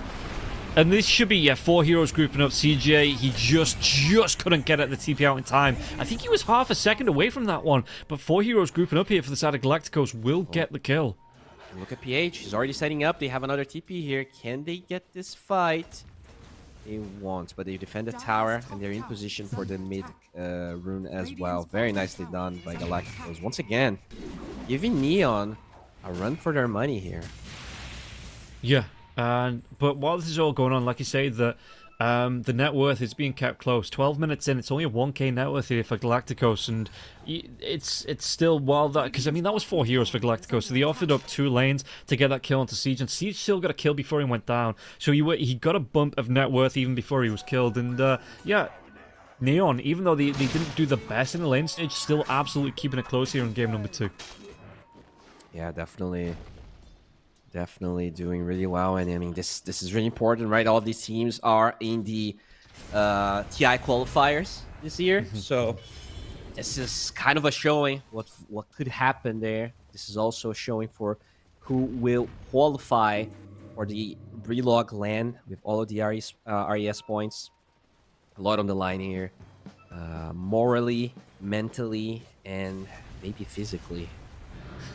I don't know what I'm saying, actually, and I'm just saying words, so you can take over from here. Yeah, that's fine. You know, you feel there's a little bit of downtime, so you just get to have a little bit of fun. Centaur could be in trouble, though. JG, he's playing close. And the Centaur Warrener with the 4 braces and 2 assists. How much do you like this here? Instead of going for something like the Vanguard, maybe for JG, you know, build into that Crimson Guard a little bit later on. He's just straight up 4 braces here on the Centaur. The Facet's just dumb. Like, the Facet forces you to be dumb. Like, it's basically, yeah, give me move speed, give me HP, and You know, that's a lot of value from those lots that he has. Eventually, he gets even more. I'm assuming he rushes Blink from this, so that's gonna be like the curious if he's gonna go like it's the it was on the courier. Oh yeah, so there he you go. has that Actually, Blink already ready to has go. it. They might be able to make a move here onto Ha. Ha's going to show underneath the tier 1 tower. They don't know this Blink's going to be out for the Centaur. Telekinesis into the double edge. Was that Hoof Stomp's already used now as well? Yeah. Stampede will come out. Ken's going to be able to catch up now as well. Ha, he is just a little bit too far forward, it looks like. He's trying to keep himself alive a little bit longer. But it doesn't matter. JG and Ken, they will be able to get the kill. That X is very powerful. The Tiny doesn't have Blink just yet, so even though he was nearby, can't really assist with anything besides some moral support. But yeah, the TA finally hitting a strong timing here with the Desolator. You could potentially force Roche. Peng already has the talent and Lucky Shot level 1, so we're already at -7 with the Lucky Shot procs, but he will eventually hit 13. Yeah, and while this is going on, the Pudge is still finding free farm, right? He's quietly farming himself away. He's only 4th though. He's got that Ags up. That's really going to help him out here, and he's even going to be moving himself up to the top lane. Excuse me, through the Twin Gate. So they might want to look to try and take another fight. But you can see that Neon, they've already moved themselves away. You've got the Templar Assassin on the other side, looking towards that tier 1 tower bot with the AD runes just about to wear off. But the Deso's here as well. He's got that Dragonlance Blink. He's about halfway to that Blink Gold. They could potentially make a fight happen if they want to. In fact, Young PH, he's going to be so careful that he doesn't get caught out under Vision and Castaway. Shadow Fiend. Might just look for it. A way in and a way out. Yeah. Okay. But they will lose that tier 1. In fact, tier 1's for tier 1 going to be traded off here. Ha, you got to be careful. You've already been caught out once. You don't want to be caught out twice in a row like that. But I suppose he does have his teammates behind him. For the exact same build we saw in the other game. Just Blink BKB. Looks like he might actually get the BKB before the Blink. Just so he can stand his ground. But the scary part is just that Neon can force Roche whenever he wants with this TA and the Angolier. So it's really onto the Galacticos to try and keep this dire side occupied through the nighttime. So that's not too easy for Neon. Oh, but they're going to find one. They're going to find a kill.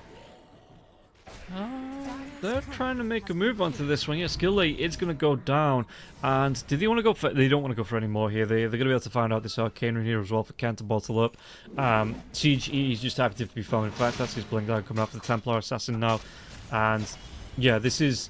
Again, it was in favor of Galacticos early on. They were making some great moves, but it feels like the past, 2 or 3 minutes, Neon have really turned it on after this laning stage. They've been able to find the ganks and just starting to even it out just a little bit here. We're gonna smoke here. Maybe if you find another pick off, TA can TP to the top side, and then you just instantly Roche out of that. I think that's probably the plan. The Wyvern is the one showing top, so it makes this play a bit less obvious. Yeah. Scan from the Dire off the mark. But CJ here, he is in a bit of a complicated position. Oh man, I think if they tried to go for that, that could have been a play. The Pudge. Oh no, the Pudge KSH is going to be able to break that trap immediately here, but it's going to give that 1 and 2 to the TA. So the TA going to be backing up a big wraparound coming here though from the side of Galacticos. Are they going to be able to get this catch out onto the TA? Spidey senses, are they tingling? God, that's blink up in 3 seconds though. Might just be able to hide. Yeah, he's going to be... Surely he's going to be safe. He's going to have the refraction charges up. He's going to be able to get this blink away. And yeah, moves himself away from danger. So Galacticos not going to be able to get anything from this smoke. That was really close. I think if the Peng was closer, they could have just brute forced Roshan, knowing that they're committing for this bottom side of the map here. But they're really set on getting a pick off before going for Roche, which probably is the safer play, to be honest, as Young PH approaching the tower here. Gotta be careful. Yeah, doesn't want to be caught out here, especially with the Centaur Blink. You've got 4 heroes around 5 if the TA wants to join, but he is going to be able to farm up on the high ground. Farm up this ancient stack, gives him a little bit of safety here as well. By the way, I wonder... Tango has an Orb of Destruction, so he will be eventually applying minus 16 armor. And when you pair the Desu and the Meld, well, I'm not going to do the math, but it is like close to minus 30 armor. Yeah, that's And pretty good. There's gonna be the top coming through. The fear now as well, trying to control him. He's not going to be able to get the Rolling Thunder off, but Ken will not be burst down here by this combo here on the side of Galacticos. He's even going to have a salve to heal himself up, so being able to toggle all of his strength items, yeah, once the salve comes off cooldown, should be able to get most of his health back from this. In fact, it's actually not going to toggle his items, but Seeds and Serenity gets dropped here as well. And backlines, is this going to be quick enough to fight here? KSH. He What's gets he going found. to be able to do?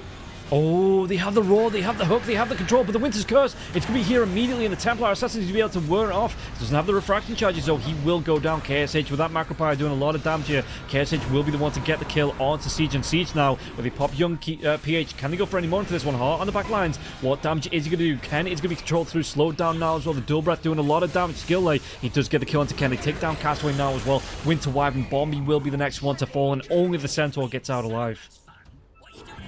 Yeah, that was very awkward. It felt like Neon should have everything to take that fight because the Requiem got wasted. And they just, TA was just a little bit out of position, goes up the high ground. Young'un had the right position. You just get the roar. And it's tough. There's no 4 staffs on Neon just yet, as far as I'm aware. Looks like the Rubik wants to get an eggs. He really needs a shard, I think. If he needs the shard to take the TA out of the Macropire instantly, as they actually... Wait, what? How did the push die? What? Alone, it looks like. Did he die to... Did he die to a trap? Oh, he was rotten, and yeah, it was the psionic damage from the trap that came through. Okay, so he was rotten and he got silenced, so he couldn't unrot. Oh, okay, that makes sense. Huh? That's that's a bummer. He was having a pretty good game. That's 770 gold going towards Siege's TA. So now has his shard, has the Blink Desolator. Well, yeah, I'm surprised they didn't really force this minus armor timing a bit more on Neon. The Pango, 3 points of the lucky shot. Ag's actually ready. They've been very strong for a while, but unwilling to fight, and I'm not sure I really understand the reason for that. Well, they're going to smoke up now. They're making a move towards the Roshan. They know Pudge is going to be back up. He's going to be able to TP to the outpost. Smoke on smoke coming out here. And we'll see how they want to try and engage. Who's going to be the first one forward? KSH goes down. The smoke's going to break here. KSH just has to move himself back. Young PH in the trees. He's got the Requiem, but no!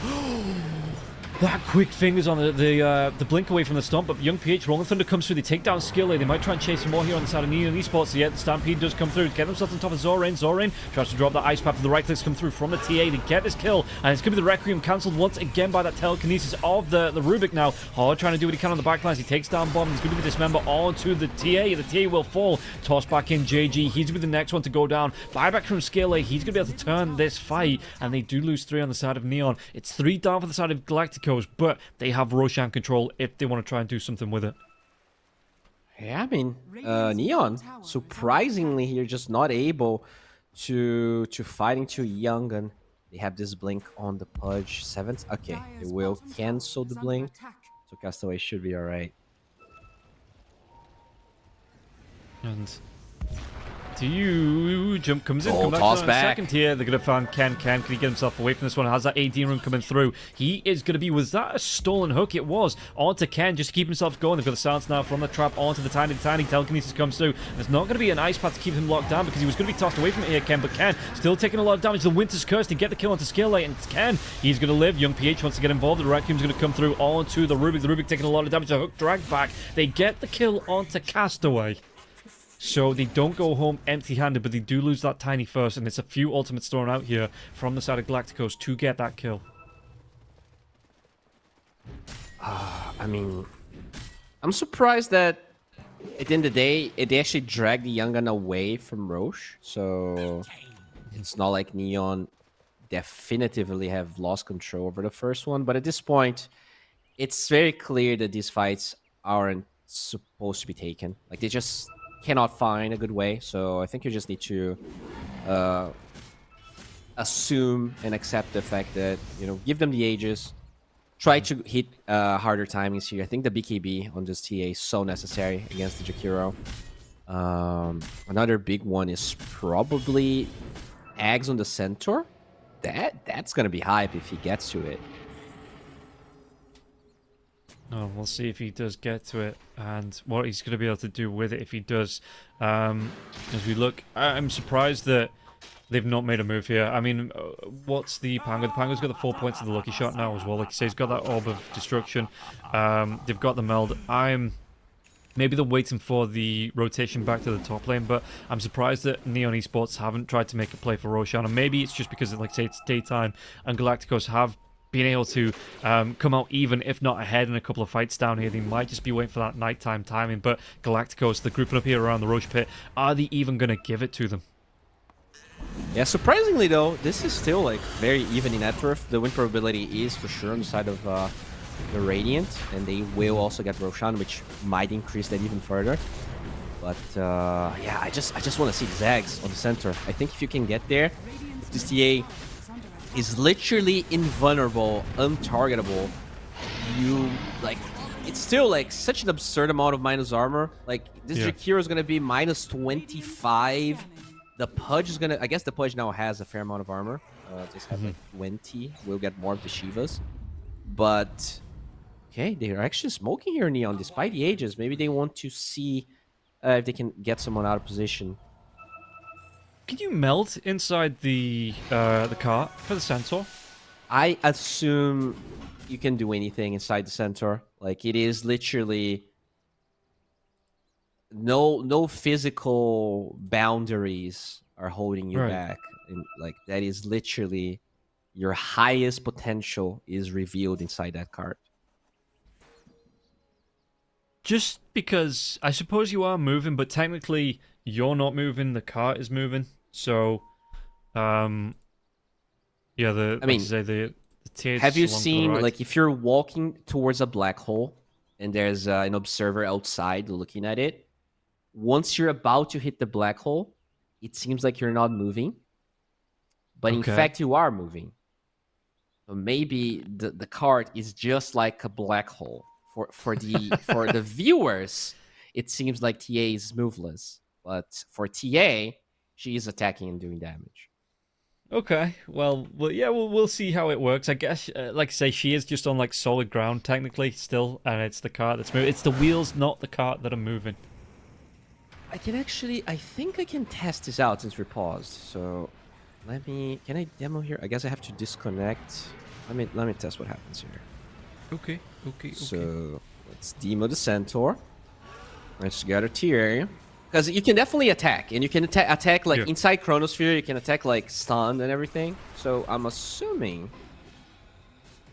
All right. So Aghanim Scepter, TA. Level max. It's a ride. TA gets. How do you? What? How do you put the TA inside the cart though? What? You have to cast the spell, right? Onto the TA, maybe? What? Like the cart just shows up. It's not targetable. Can you not click the cart and then click that to cast onto the TA? No. What? We're doing a science here, ladies and gents. We're trying to figure out how to use the old... Okay, I honestly have no idea. Like, Hitch is a card behind him. While active, Centaur gains the benefit of Stampede for the current level of Stampede and can cast Hitch or Ride on target. Oh, so it's a sub ability. Okay. Yeah. Okay. You can meld. You can meld. Hooray! Yeah. Seems like you can meld. Okay, Skill Lay, though, he ain't going to be happy with this. Stolen Avalanche keeps him stun locked, and yeah, JG's going to be able to get the kill. Good setup. So they do get a good pick off, but you can see the way that Galacticos are moving here. They're moving to get aggressive onto this tier 2 tower on the top lane. It looks like you've got the Pudge with the Aegis still. He's got a Shiva's guard up now on the Pudge. That Aegis is still there for 3.5 minutes. So we'll see what they're going to be able to do. The Roar comes out onto the Pango here. Pango, can he get himself away from this one? Requiem comes through. Doesn't connect onto anyone now as well. And JG, he's got that cart going. The Pango, I don't think it's the best target for that, but he just maybe wanted to show off his cart here. As the Macropire comes through, there's going to be the Winter's Curse coming out now, but Bombi's still taking a lot of damage. Might still go down to this one. The right click's coming out, and you can see that, like this one, CJ trying to do what he can up against the Beastmaster. Beastmaster caught in no man's land, and now KSH, it's going to be his turn to go down. Aegis has been popped here. JJ, he's waiting for the storm. They've got Ken behind him. Castaway, it's going to be... Did he get the blink? No, telekinesis. There's going to be the Ruby to catch up from KSH. He thought he was away here. Raw and Dismember are going to use Avalanche comes out now as well. Do they have the damage to take him down? Because KSH is going to get really down low. And GAG, he's going to be... The cart comes out. He's got it. He's trying to take him on a merry little tour here onto the TA, but what can he do? The damage coming through is going to be tossed right back on, and it's going to be a kill. It's going to be a betrayal here as the TA still alive, but how much longer is he going to be here for? Skill lay, the right clicks, Castaway trying to keep him. He keeps him alive, and CJ, Castaway, they clean up those last two heroes.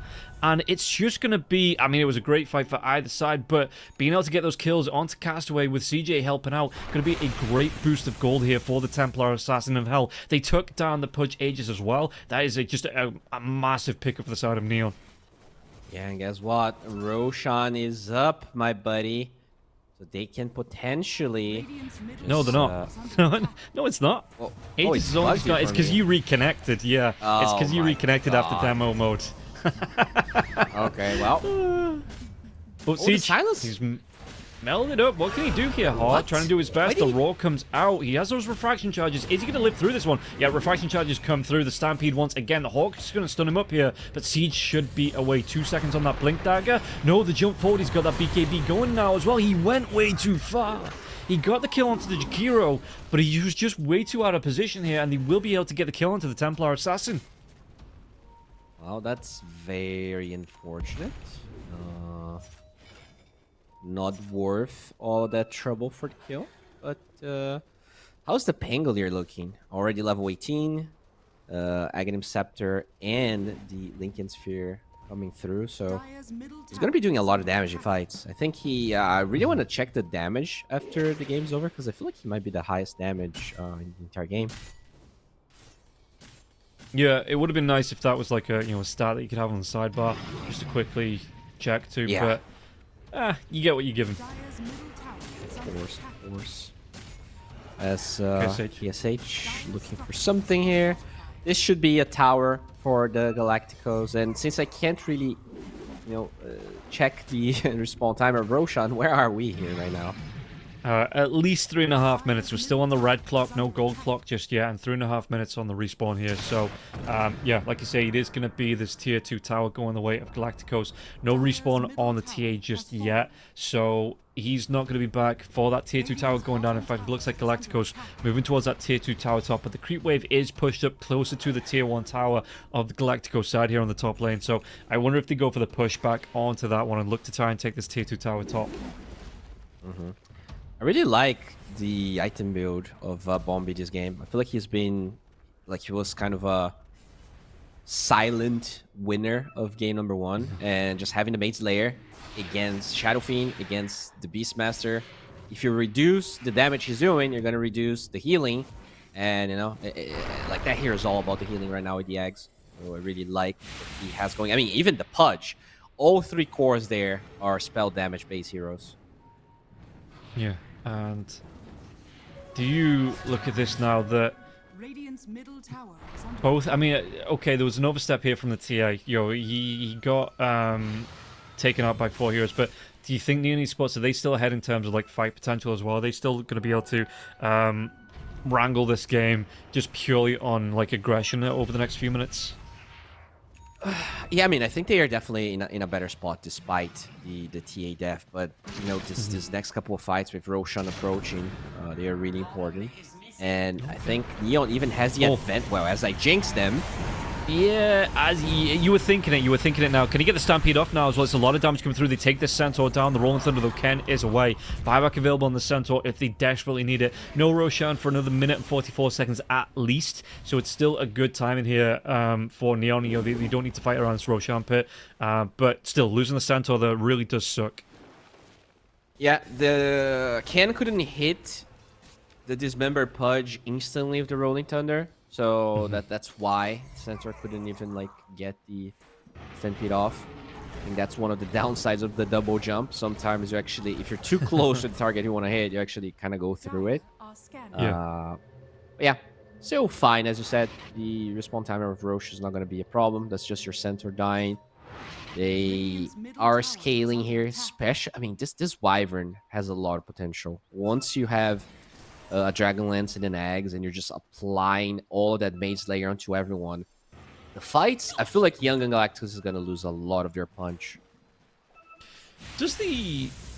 What's her attack range already? Her attack range is already... well, okay, she's got the Octoburn on, but yeah, her attack range is already over 400, so getting that extra damage coming out here for the... with the Dragon Sight facet here for the Winter Wyvern. Yeah, I mean, it's... You have like 1100, I think, with the first of Enchanted Quiver plus Arctic Burn plus your base, and that's without Dragonlance, so yeah, you can't even go further. Okay. Oh, hook. It reveals, and there's going to be the jump in now. Wow. So JG, he steals the Arcane Rune. Quick No fingers BKB on that one, on gets him. a Stomp Up as well. And Ken's going to be able to get the kill onto Young PH. Jump forward now. Do they want to go for more hard? He's going to try and drop his own BKB. And you can see that Ken wants to chase. He's got that Rolling Thunder going. How long has that BKB got left? He's going to be wearing off now. And the damage, he's going to be hooked back here, Ken, but immediately gets that Swashbuckler wave. Will be able to live through this one. And they've even got a creep wave to go towards that tier 2 tower in the mid lane here. Neon, that was a great engagement. All started because the Pudge got the hook onto the Arcane Rune, signaling to Neon where he was. That's so unfortunate. He also didn't have the hook for the fight, and so not only they convincingly take this, Roche is a 12-second spawn timer, really quick. If Neon wants to force this, they can just kind of try and posture around the Radiant Roshan pit. Yeah, I wonder if Siege is going to move down here now, try and drop a trap, try and get that vision to see, because yeah, like you say, the Roshan respawn does come through.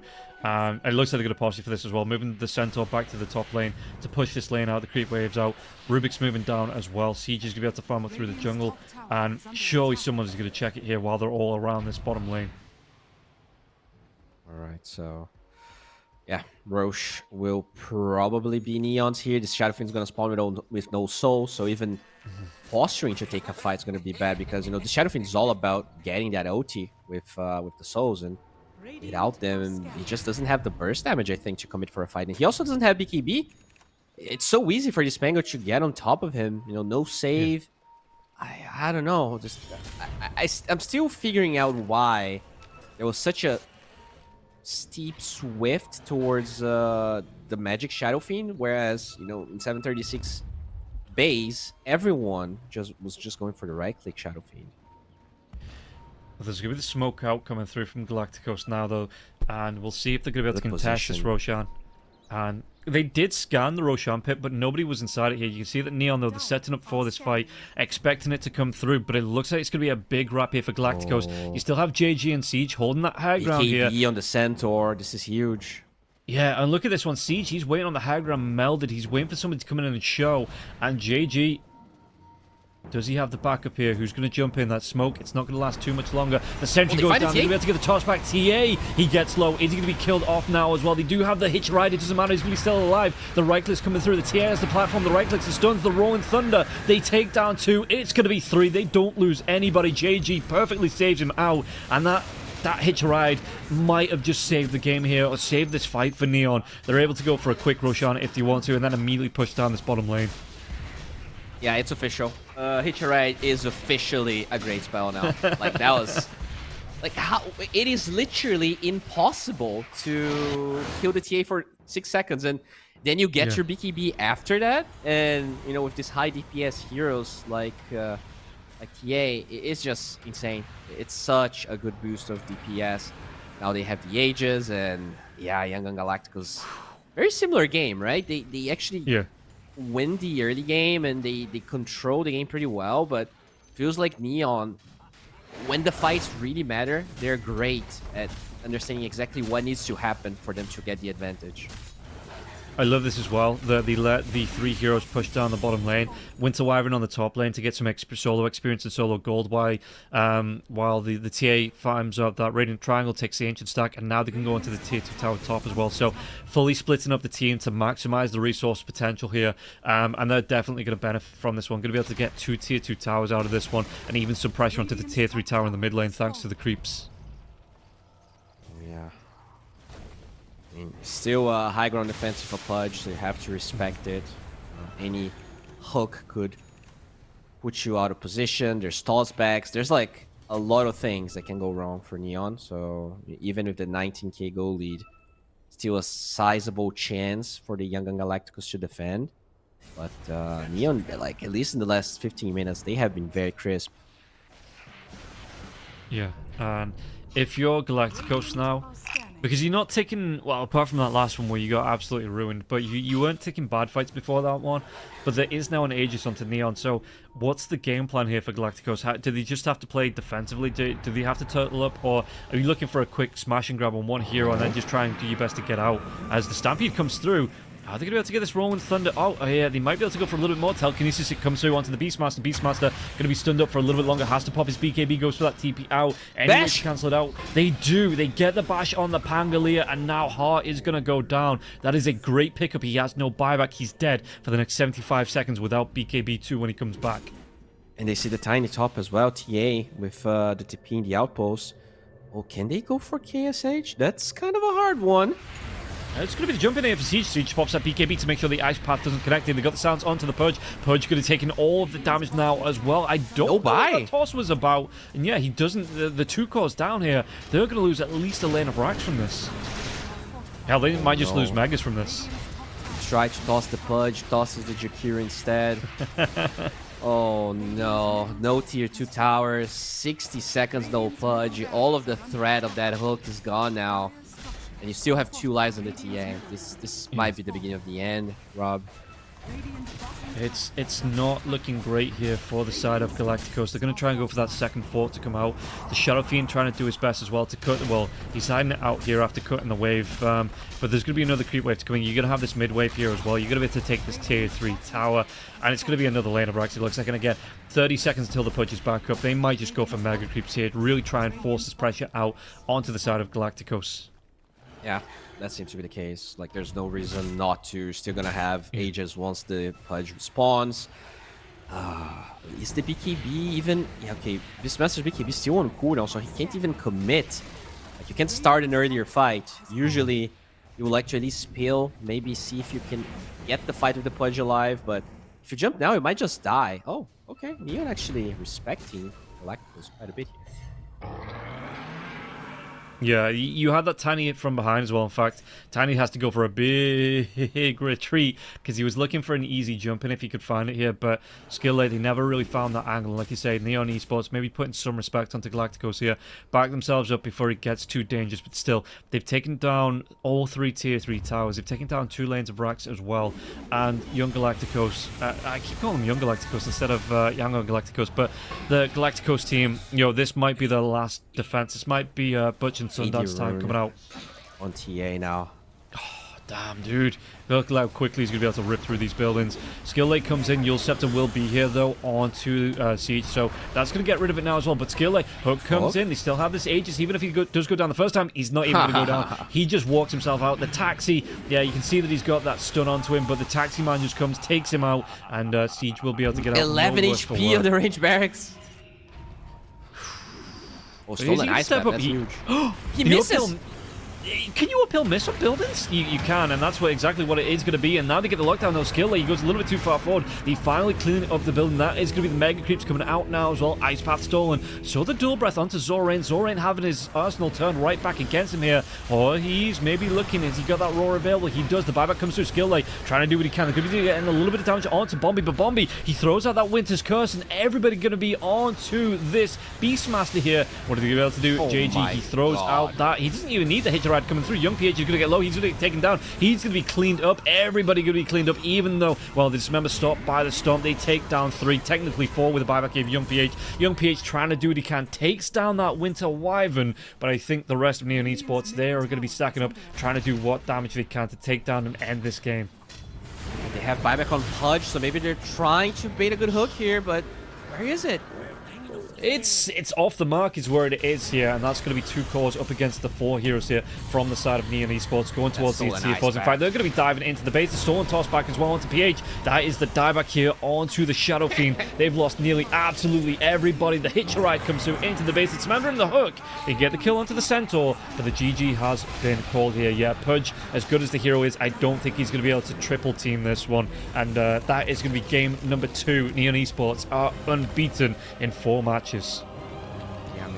A lot of resilience. Very calm. They made mistakes, but I gotta be honest. I was very impressed with like how even though they got stomped in the lanes in both games, they can still come back. They are very cautious with the fights that they take, but they're very good in the fights they want to take. I think they position their heroes around really well. They always have vision. They understand what are the good fights to take and the ones there aren't. And yeah, I mean, Neon, they are looking super sharp. Yeah, I think it's impossible for them not to go through, right? If you take a look on the groups, they're just... They beat everyone 2-0. Yeah, that's it now. I think they're locked into at least be able to get that second place, because it's going to be one more day, I think, of Group A. That's it, yeah, and I don't think anyone, apart from... No, I don't think anyone can catch up to them in terms of wins. I think they've locked themselves into that first place here, maybe potentially coming through into that final day of groups. And the only team they're playing is pretty down the bottom, right? So yeah, we would expect them to be able to take that team 2-0 as well. Meanwhile, Yangon Galacticos, they need to hold on to that one. We'll take a look at the schedule coming up for tomorrow just to see what the final matches are going to be for Group A here on that final day. Nirvana versus Execration, Neon Esports versus Outcast, Galacticos versus Garuda. So there is a chance here for Garuda to potentially force tiebreakers, I do believe, up against Galacticos, or maybe even just jump ahead of them if they get that win here in the final game of the day. But I think Nina Esports has locked in that first place. Execration looking to secure second place here up against Nirvana. And yeah, that third game maybe all to play for here coming through in the final day of Group A tomorrow. Yeah, it's going to be a really hard one for Garuda. I think Galacticos, even though they lost 2-0, they probably had a better showing against Neon than any other team here in this group. I think Execration just got stomped, whereas Yangon, they had good lanes, they had good ideas. They're just outplayed a little bit. I would expect Yangon to at least take one game out of Garuda, but we'll see. SCA is crazy and everything can happen, but only tomorrow, because we are done for the day. Yeah, that is going to be it for the Dota for today. Thank you everybody for tuning in, and we'll be back same time, same place here for more Southeast Asian action. We'll see you tomorrow for the final day of Group A.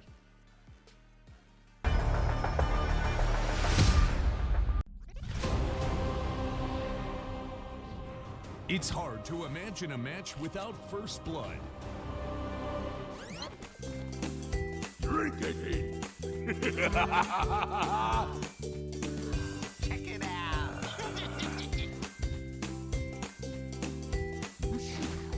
There are more chances you'll be paid at 1xBet. One chance. One dream.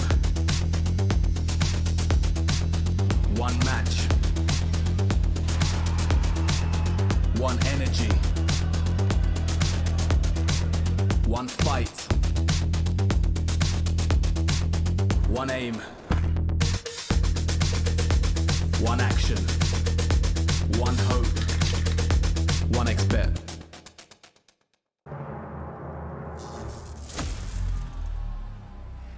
Fuck.